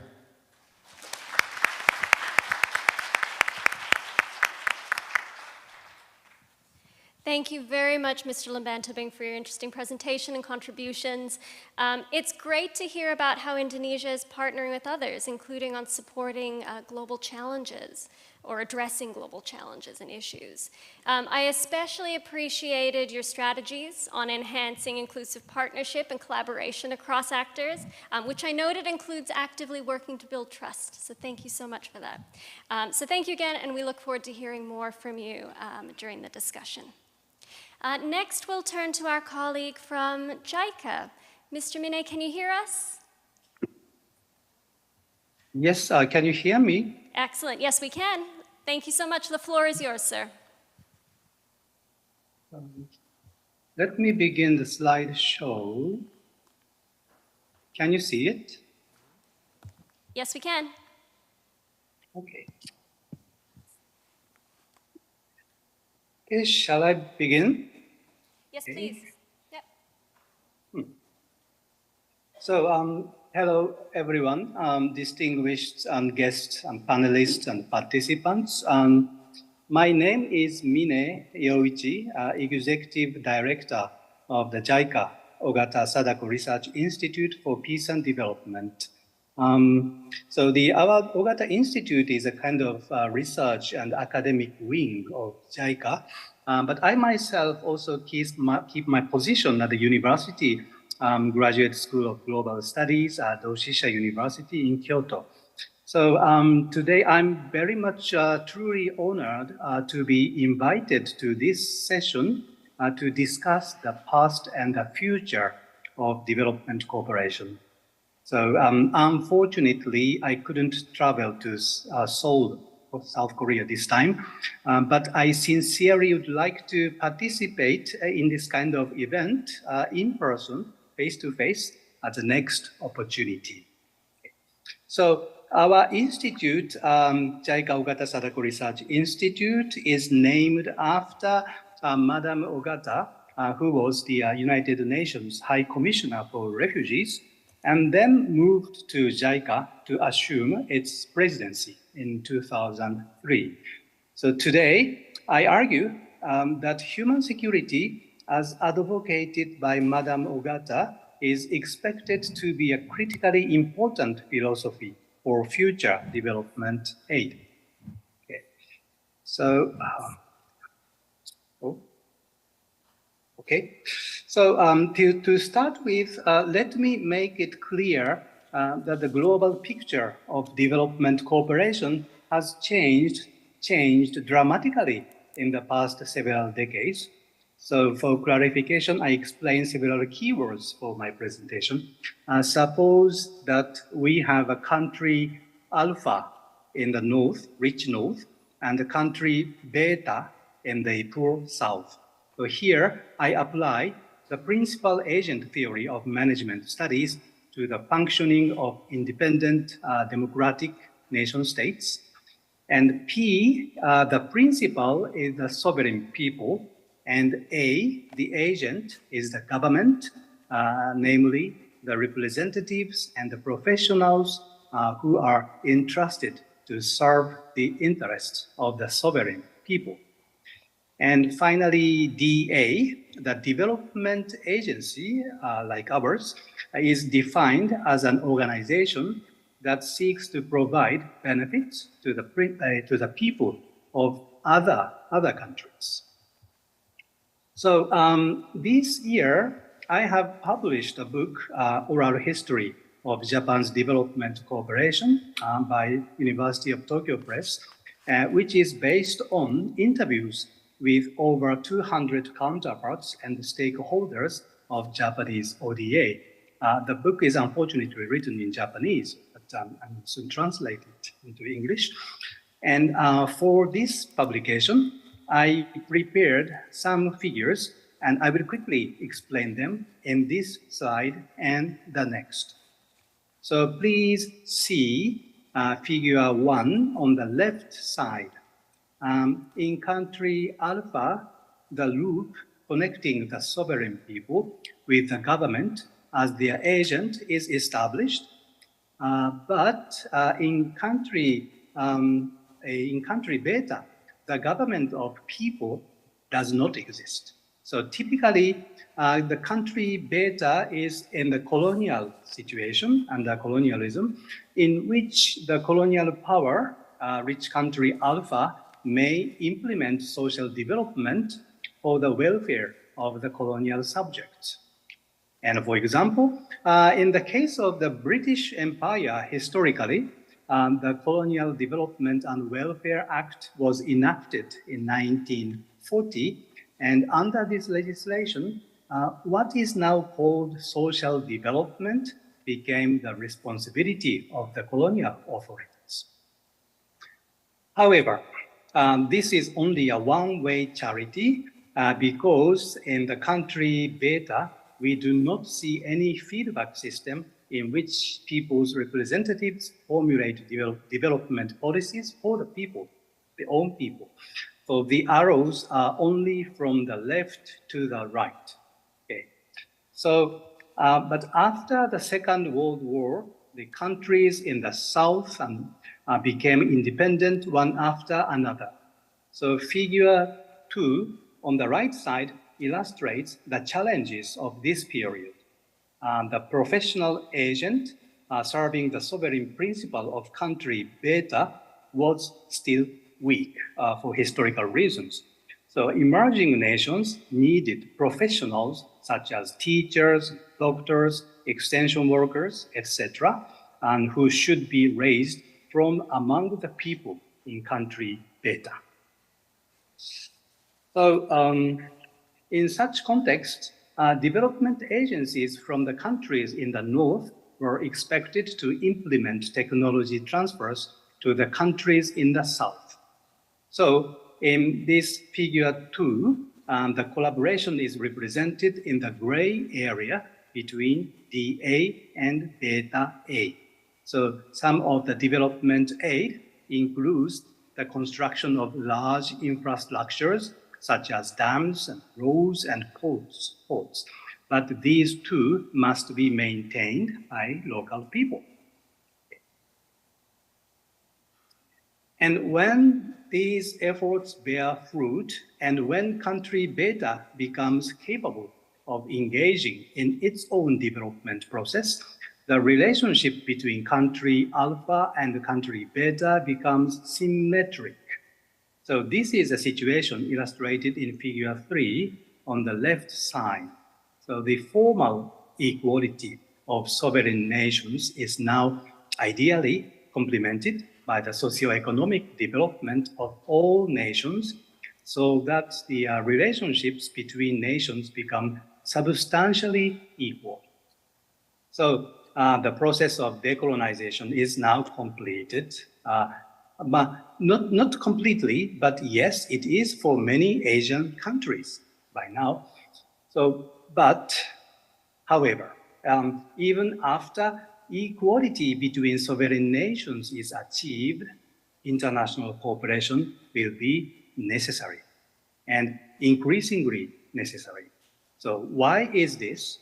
On the one hand, it is because we need institutions which function beyond national borders, naturally, such as international trade, the international postal system, and the international police organizations, and so on. And on the other hand, it is because we are surrounded by common threats that are becoming more pervasive and interconnected. And this aspect is particularly important. We now witness global crises which no single country can handle. So governments and citizens of all nations need to cooperate horizontally with each other much more than before. So this is shown in figure 4 on the right side.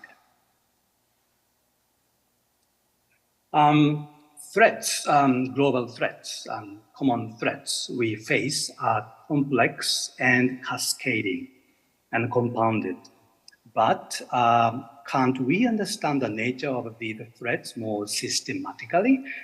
So now let's consider them in connection with their sources, or systemic origins. This figure was crafted by JICA's incumbent president, Dr. Tanaka Akihiko. So in the first outer layer, natural disasters such as earthquakes, floods, and droughts occur due to disturbances in the physical system of the Earth. Okay, the Earth was formed 4.6 billion years ago, long time ago, without human being. And climate change takes place in this layer. And the second, medium layer is the living system. So the first organic life was born 4 billion years ago. And changes in this living system cause infectious diseases, extinction of plants and animals, and crises in agriculture. And finally, we have the third human social system. So the first Homo sapiens was born only 0.3 million years ago, but our young species is going to destroy the whole systems of the Earth. So we now live in the age of Anthropocene. In a narrow sense, insecurities in our social system refer to wars, economic crises, extreme poverty, and so on. So in our time, the interconnectedness of these threats originating from the 3 layers is becoming more visible. Interconnectedness is more visible. For example, it is human activities in the social system that bring about climate change in the physical system. And many of the infectious diseases which take place in the living system are occasioned by human intervention in nature, such as the domestication of animals. And there's also causality in the opposite direction. And climate change and infectious diseases are taking a heavy toll on the socioeconomy of humankind. So all systems are interconnected. And, but there is also hope for a better planet. We have SDGs, common efforts, and in comprehensive universities in any countries, the physical system is studied by engineers and physicists, and the living system by biologists and medical scientists, and the social system by social scientists and scholars of the humanities. If all these departments work closely together, they may be able to cope with all the crises successfully and simultaneously. So we development agencies need to cooperate more closely with universities and research institutions in their home countries as well as all over. So to address these complex, compounded, and cascading threats, we need a new paradigm and we need more horizontal cooperation or solidarity between diverse actors in order to protect those who are vulnerable to specific threats. Originally, as I explained with figures, development cooperation was considered the transfer of public resources, including skills, from rich countries in the north to poor countries in the south. However, today, it is required for various stakeholders to collaborate with each other on an equal footing. And the actors include the business sector and civil society, religious communities, municipalities, and so on. So in our daily lives, it is not necessarily the agencies of the central government located in the capital city that provide us with safety and security. So we remember, in the case of COVID-19, our close families, our neighbors, local governments, and local medical clinics and pharmacies played major roles. So we, the government agencies, development agencies, should not and cannot do everything.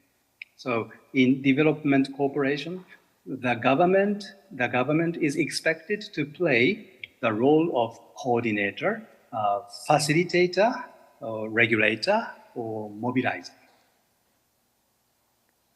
So it's a horizontal cooperation.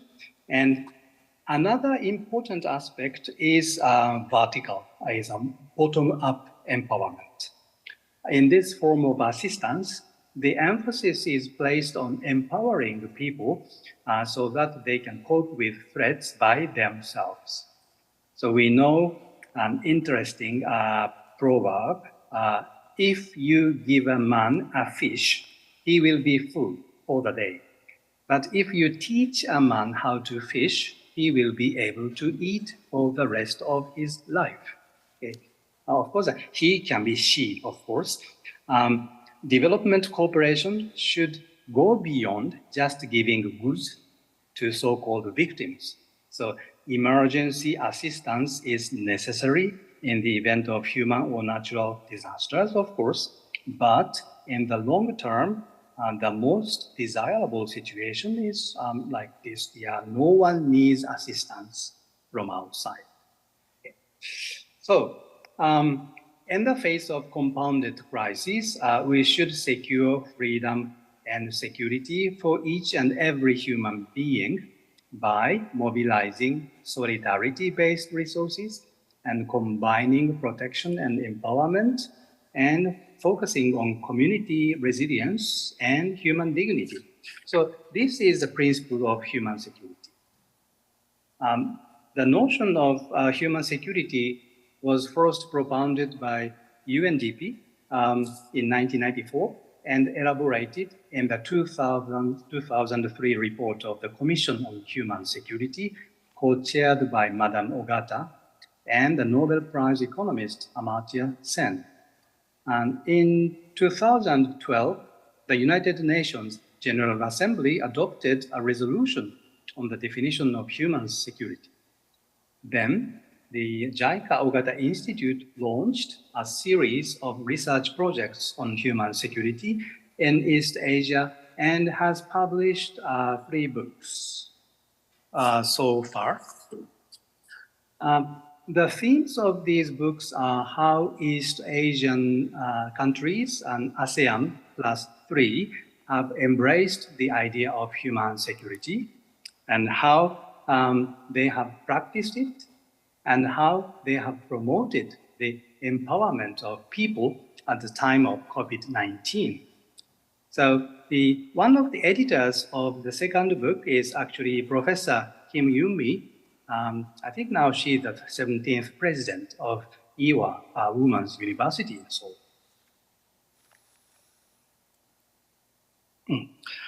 And last year, UNDP and JICA published reports on human security, respectively. UNDP and JICA. So JICA gave weight to community resilience and human dignity in the face of compounded crisis, and UNDP emphasized solidarity and agency. And the 2 institutions have actively exchanged views on human security. So I think now the Director of Human Development Report Office from UNDP, Dr. Pedro Conceição, is participating in this conference on site. So our JICA Ogata Institute, in collaboration with other institutions, is now going to launch a new research project on migration and human security in sub-Saharan Africa. So the question of migration and the refugees is now also the theme of this year's World Development Report of the World Bank. So we hope to rethink this issue of migration in Africa from the perspective of individual African migrants to draw policy implications. Okay, the last section of my presentation is about my own country, Japan. So in June, last June this year, the Japanese government adopted the new Development Cooperation Charter. Is a kind of constitution of development cooperation. So the objective of Japanese ODA is not just to advance its own national interests. And according to the charter, Japanese ODA continues to position human security as a guiding principle. And we set the protection and empowerment of individuals as well as the solidarity of various actors as the pillars of human security. And as part of human security-oriented practices, we comprehensively address the various causes of conflict and instability. And Japan is to accelerate initiatives to achieve the SDGs based on the concept of human security. And education is extremely important as an area of investment in people, which is a basis for human security. So the new charter confirms our commitment to human security as the guiding principle of development cooperation. So trying to strike a balance between human security and the framework of national interests. Okay. The world is becoming multipolar, if we like it or not. Then the idea that national interest should be prioritized over the provision of international public goods is gaining strength. So it is precisely at this juncture that we should rethink the complex nature of our common challenges and take action in order to make human security, the universal ideal, a reality by means of strengthening solidarity among us. So this is the end of my presentation. Thank you very much. Thank you.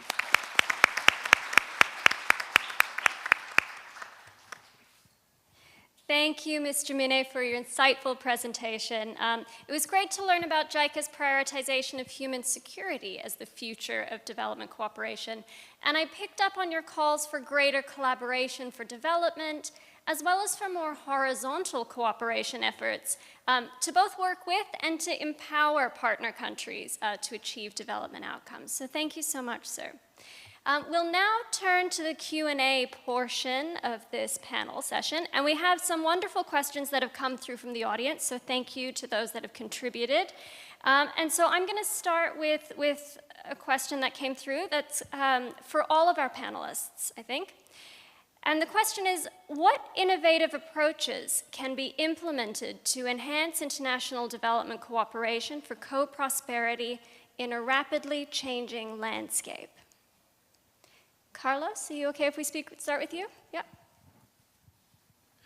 Thank you, Rachel. I think for our perspective, we believe that international cooperation needs to be closer, have a more direct impact in people's lives. Sometimes we can get lost in glitzy, nice, like high-level forums, high-level stress, and we need to remember that we need to reach to the people who are in need of assistance, and that is something that the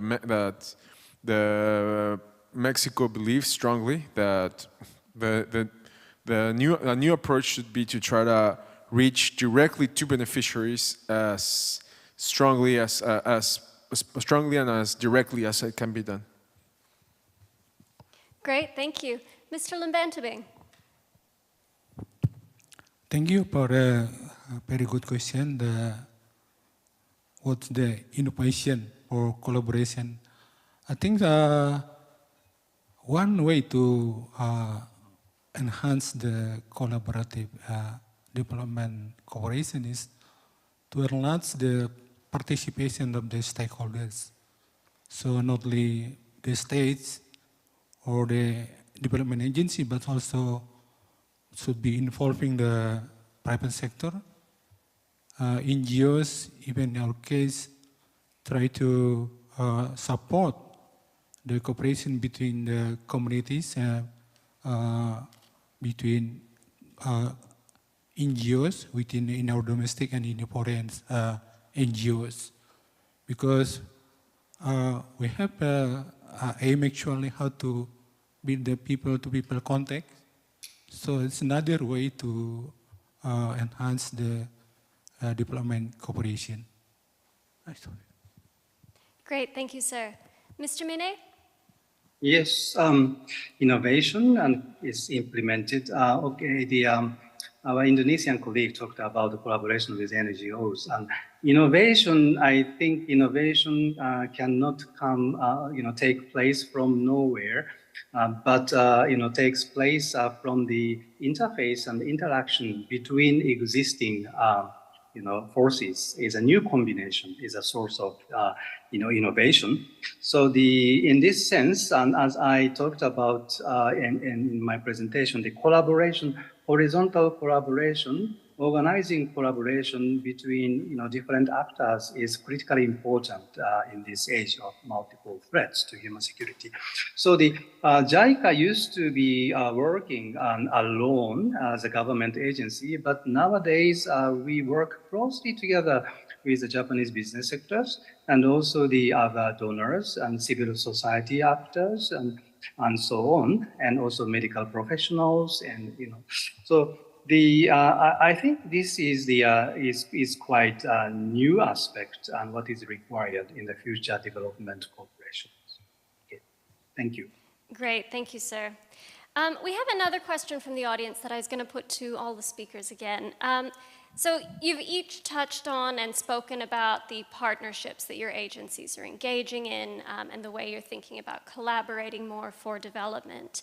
And so this question asks, can you share any recommendations about what's needed to make an agency fit for cooperation? What are you working on to prepare in order to be a collaborative actor? Carlos, do you want to start again? Yeah, I think for our experiences, I would say there's two main factors. The number one is there has to be an aligned set of priorities for both agencies to work on, and it has to have support at the multiple levels, I would say. It needs to be decided at political level, at a leadership of the agency level, and it has to be implemented at the operational level. So all three levels need to be aligned for it to happen, and for that there's political will needed to be, on both sides, need to be agreed upon. And the second one, and this is speaking for experience, is more practically, the different agencies have different cultures of work and organization, and sometimes you need to see how, for us, MXIT, we have very good, actually, working relationship both with JICA, KOICA, TICA, but each agency has its own methods, its own priorities, and you need to learn how the other agency thinks and works for both agencies to match. I think that just a very specific program example of a collaboration with USAID. USAID is a very decentralized agency in that it has missions all over. Their missions have a very powerful, in each country, decision-making authority. In our agency in Mexico, we are a very centralized agency done from Mexico. So that proposed some cultural clashes at the beginning, but it's about having the will to move forward from them. Great, thank you so much. And I just wanted to say, this point you made about aligning priorities, that's something that's come up in our research as well when we were talking to interviewees and asking how do you build collaboration. The advice that they gave us was start small and start on something discrete that's in both of your interests, and that's how you build partnerships and trust. So thank you so much. Mr. Lambantobing, over to you. I think the key factor for establishing the cooperation or collaboration is we have the shared common goals. So that's the key factor, I believe. And then in the case of Indonesian aid, because still we don't have any office abroad, so in our case, try to optimize the function of our embassy to get the information which partner can be collaborate with us. So try to get the benefit of our embassy in the field. So by using them or by communicating with our embassy, we can get some areas that can be a part of our cooperation or partnership with either the government or the NGO. So that's my response. Thank you. Great, thank you so much. Mr. Mine, over to you. Yes. Okay. A Mexican colleague mentioned about a cultural clash. We sometimes cannot avoid this kind of contradictions between different actors.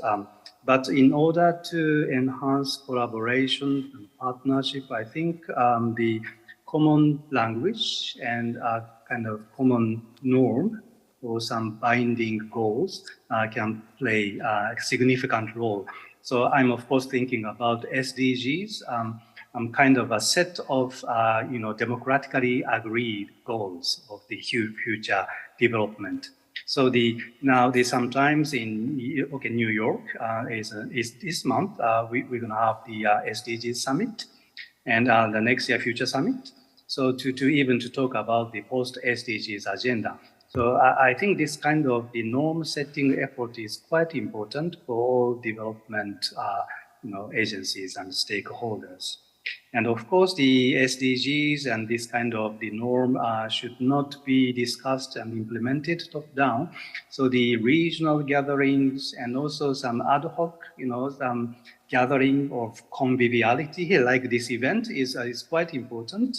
So so this is my comment on this question. Thank you. Great, thank you so much, Mr. Mine. I have a question I'd like to put to the panelists, if that's okay. So many of you mentioned the issue of trust in your presentation, and I mentioned earlier it's certainly something that's come up from our research. I wanted to ask, from your experiences partnering either with other providers or with recipient countries, how do you build trust in your engagements with others? And I'll give you a break, Carlos, and maybe I'll turn to Mr. Mine and ask him to go first this time, if that's okay. Okay, so building trust is actually the slogan of JICA. If you visit JICA's website, you can see this, building trust and all over the world.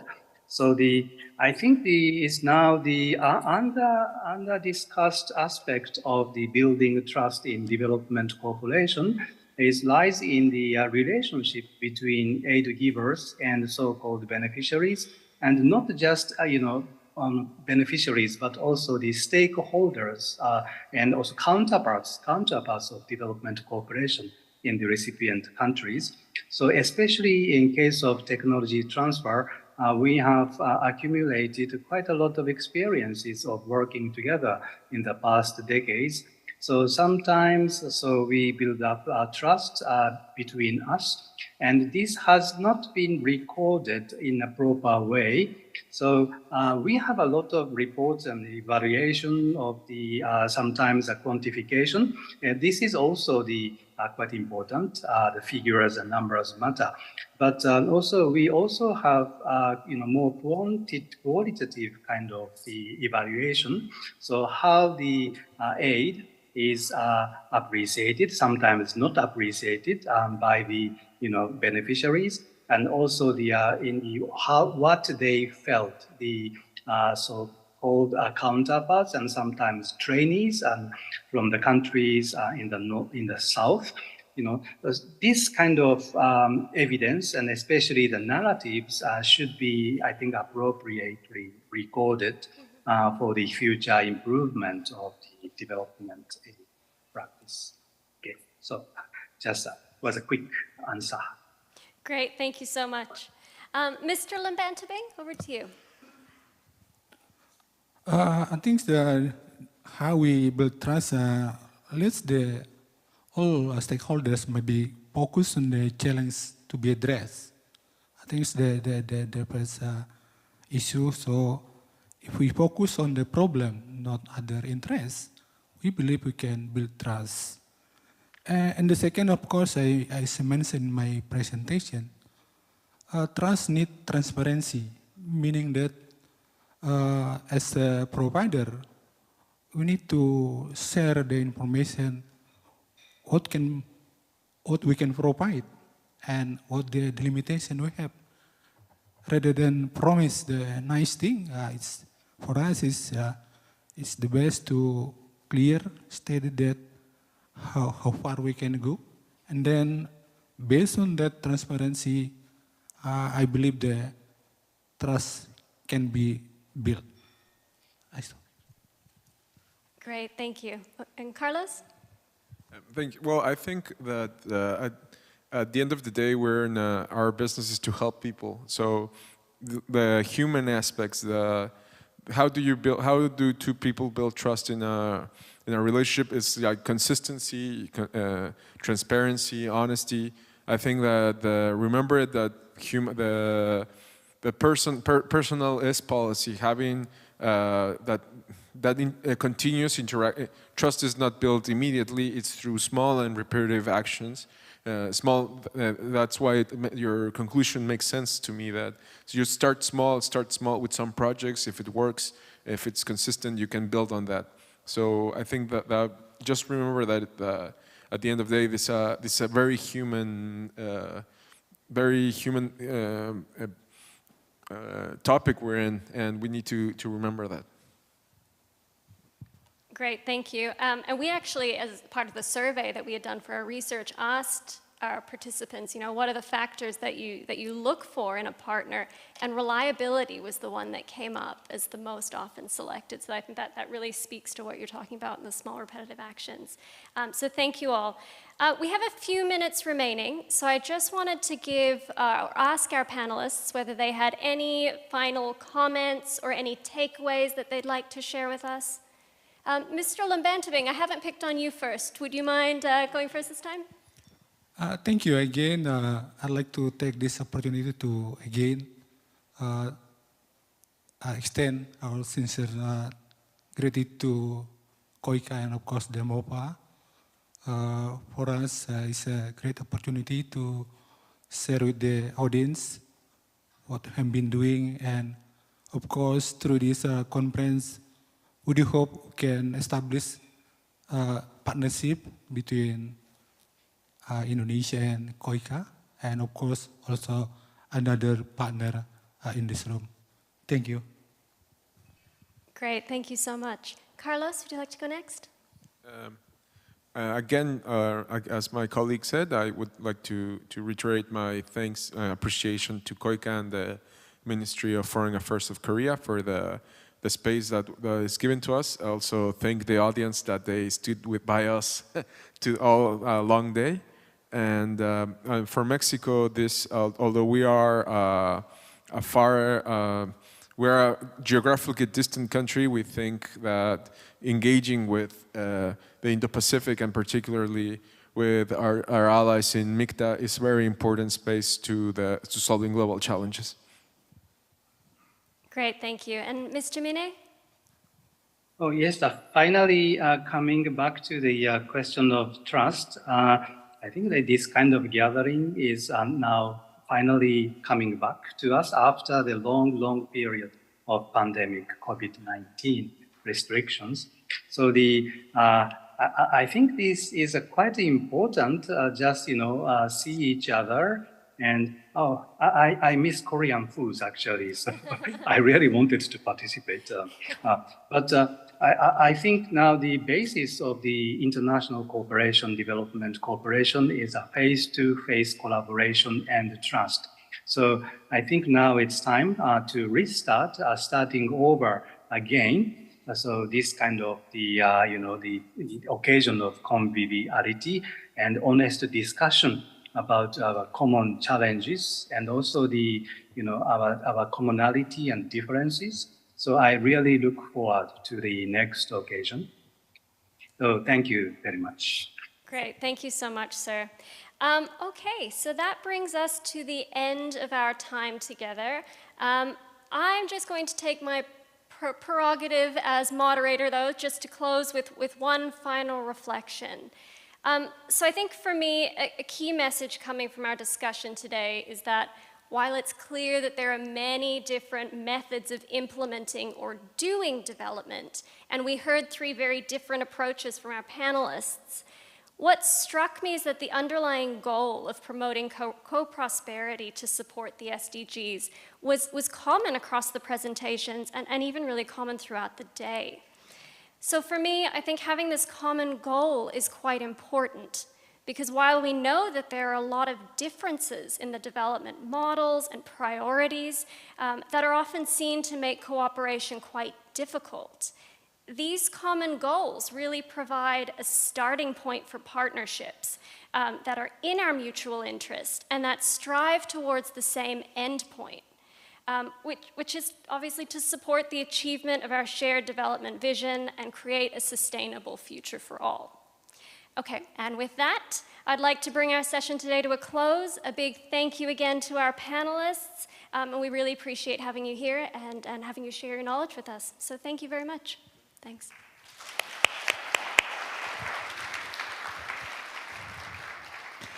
The session was absolutely riveting. Thank you so very much, Dr. Kaya, and also our amazing speakers. Ladies and gentlemen, hope we can put our hands once again to send off our amazing panel. So they offered us rich insights into what comes next when it comes to international development cooperation. And we have almost come to the end of the 16th Seoul ODA International Conference. And while we do set the stage for our last speaker, it's been a truly remarkable day, a back-to-back session, and we discussed Indo-Pacific strategy and regional crisis future of the international development cooperation. Now, ladies and gentlemen, it is time to invite our last speaker. We have with us Mr. Hong Seok-hwa, Vice President of KOICA. I would like to ask Mr. Hong to the podium for his closing remarks of the conference. Please join me in welcoming Mr. Hong to the stage.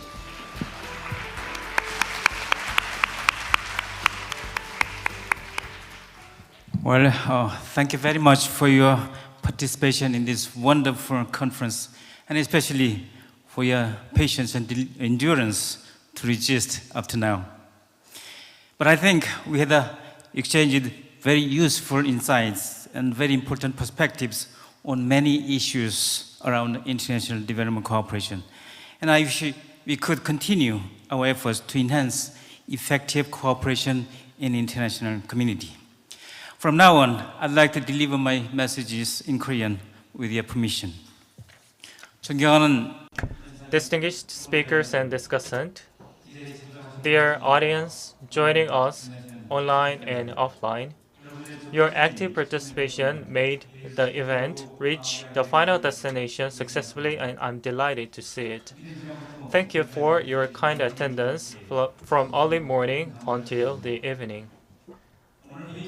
Today, we discuss the aftermath of the prolonged pandemic, climate change, and geopolitical tension and challenges derived from these crises, and also talked about the roles and vision of international development cooperation in resolving them and upholding common values. Our resources are finite, but the demand for development is growing every year. Thus, global solidarity-driven strategic partnership and innovative and integrated businesses are required, as we agreed today. The first session, entitled Indo-Pacific Strategy and International Development Cooperation, invited Director General Won Do-yeon of Development Cooperation Bureau, Deputy Head of Mission Gareth Wheel of British Embassy Seoul, Residence Representative Niloy Banerjee of UNDP Malaysia, Country Representative Heath Cosgrove of UNAID, and talked about the strategic importance of Indo-Pacific region and how each country's diplomatic and development cooperation is being coordinated for regional freedom, peace, and prosperity. Also, they discussed that like-minded countries need to work together to resolve region-specific issues, and the UNDP and other multinational organizations can be a platform to this end. The second session, entitled Complex Regional Crisis and Innovative Partnership, invited Director Pedro Conceição, UNDP Human Development Report Office, Director Patty Substus of UN Commission, Chair Loslan Morauta of the Board, Global Fund Vice President Laham Nurdon of TICA. They identified obstacles hampering the resolution of global crisis and how innovative partnership and multifaceted businesses can be used as a tool to overcome it. Developing countries' digital, energy, and environmental infrastructure programs are being supported by the UN Global Gateway Initiative, and each development cooperation agencies and multinational development financial institution and private sector need to work together towards common goals, they insisted. Case studies about Global Fund financing and coordination mechanism and Turkey's humanitarian assistance as a regional stabilizer and peacekeeper might be useful benchmark for countries suffering from the similar issues. The final session, entitled The Future of International Development Cooperation for Co-Prosperity, invited Research Fellow Leice Galea of CGD, General Director Carlos Javier of Mexico, Chief Executive Officer Torma Bulang Lumbantuming of Indonesia AID, Executive Director Mine Yuichi of JICA. They argued that facing public crisis, we need to go beyond traditional donor method and let emerging donors who are geographically and culturally close to each other engage in South-South and triangular cooperation and private and public partnership to engage more in flexible, accessible, and horizontal cooperation. These all cooperation need to all depart from the respect for human beings and left no one behind. To give equal access for all, investment in education is critical, they stated. Distinguished guests, ladies and gentlemen, we face multi-layered crisis and development task, which requires greater engagement and new perspective. Cooperation is needed more than ever. In this fast-changing world, for common prosperity and global peace, everyone has to collect their wisdoms. At the 16th edition of the ODA conference, we looked back on the past milestones, shared breakthrough strategies and business cases, and discussed how to use global solidarity to shape a better development future. Building on Korea's unique development experience, KOICA will work with wider development cooperation providers and partners to respond to global crises and disasters to overcome public crises we face today. Once again, I express my gratitude to moderators and speakers as well as to on and offline participants for your active participation and contribution. Also, thank you, my staff members, for your hard work and dedication for the successful hosting of the event. We will be back next year with a better edition with new topics, and this concludes the 16th Seoul ODA International Conference. Thank you.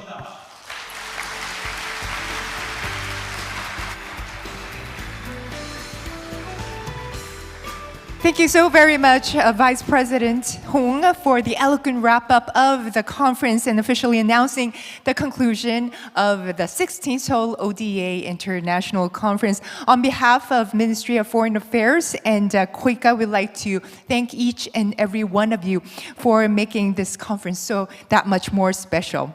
Thank you very much, ladies and gentlemen. We hope you have a wonderful rest of the day and a safe travel home. 네, 잠시 안내 말씀드리겠습니다. Ladies and gentlemen, allow me to make housekeeping announcement. Please make sure to return the receiver on your way out. Reminder to please make sure that you return your translation receiver on your way out. Ladies and gentlemen, thank you very much.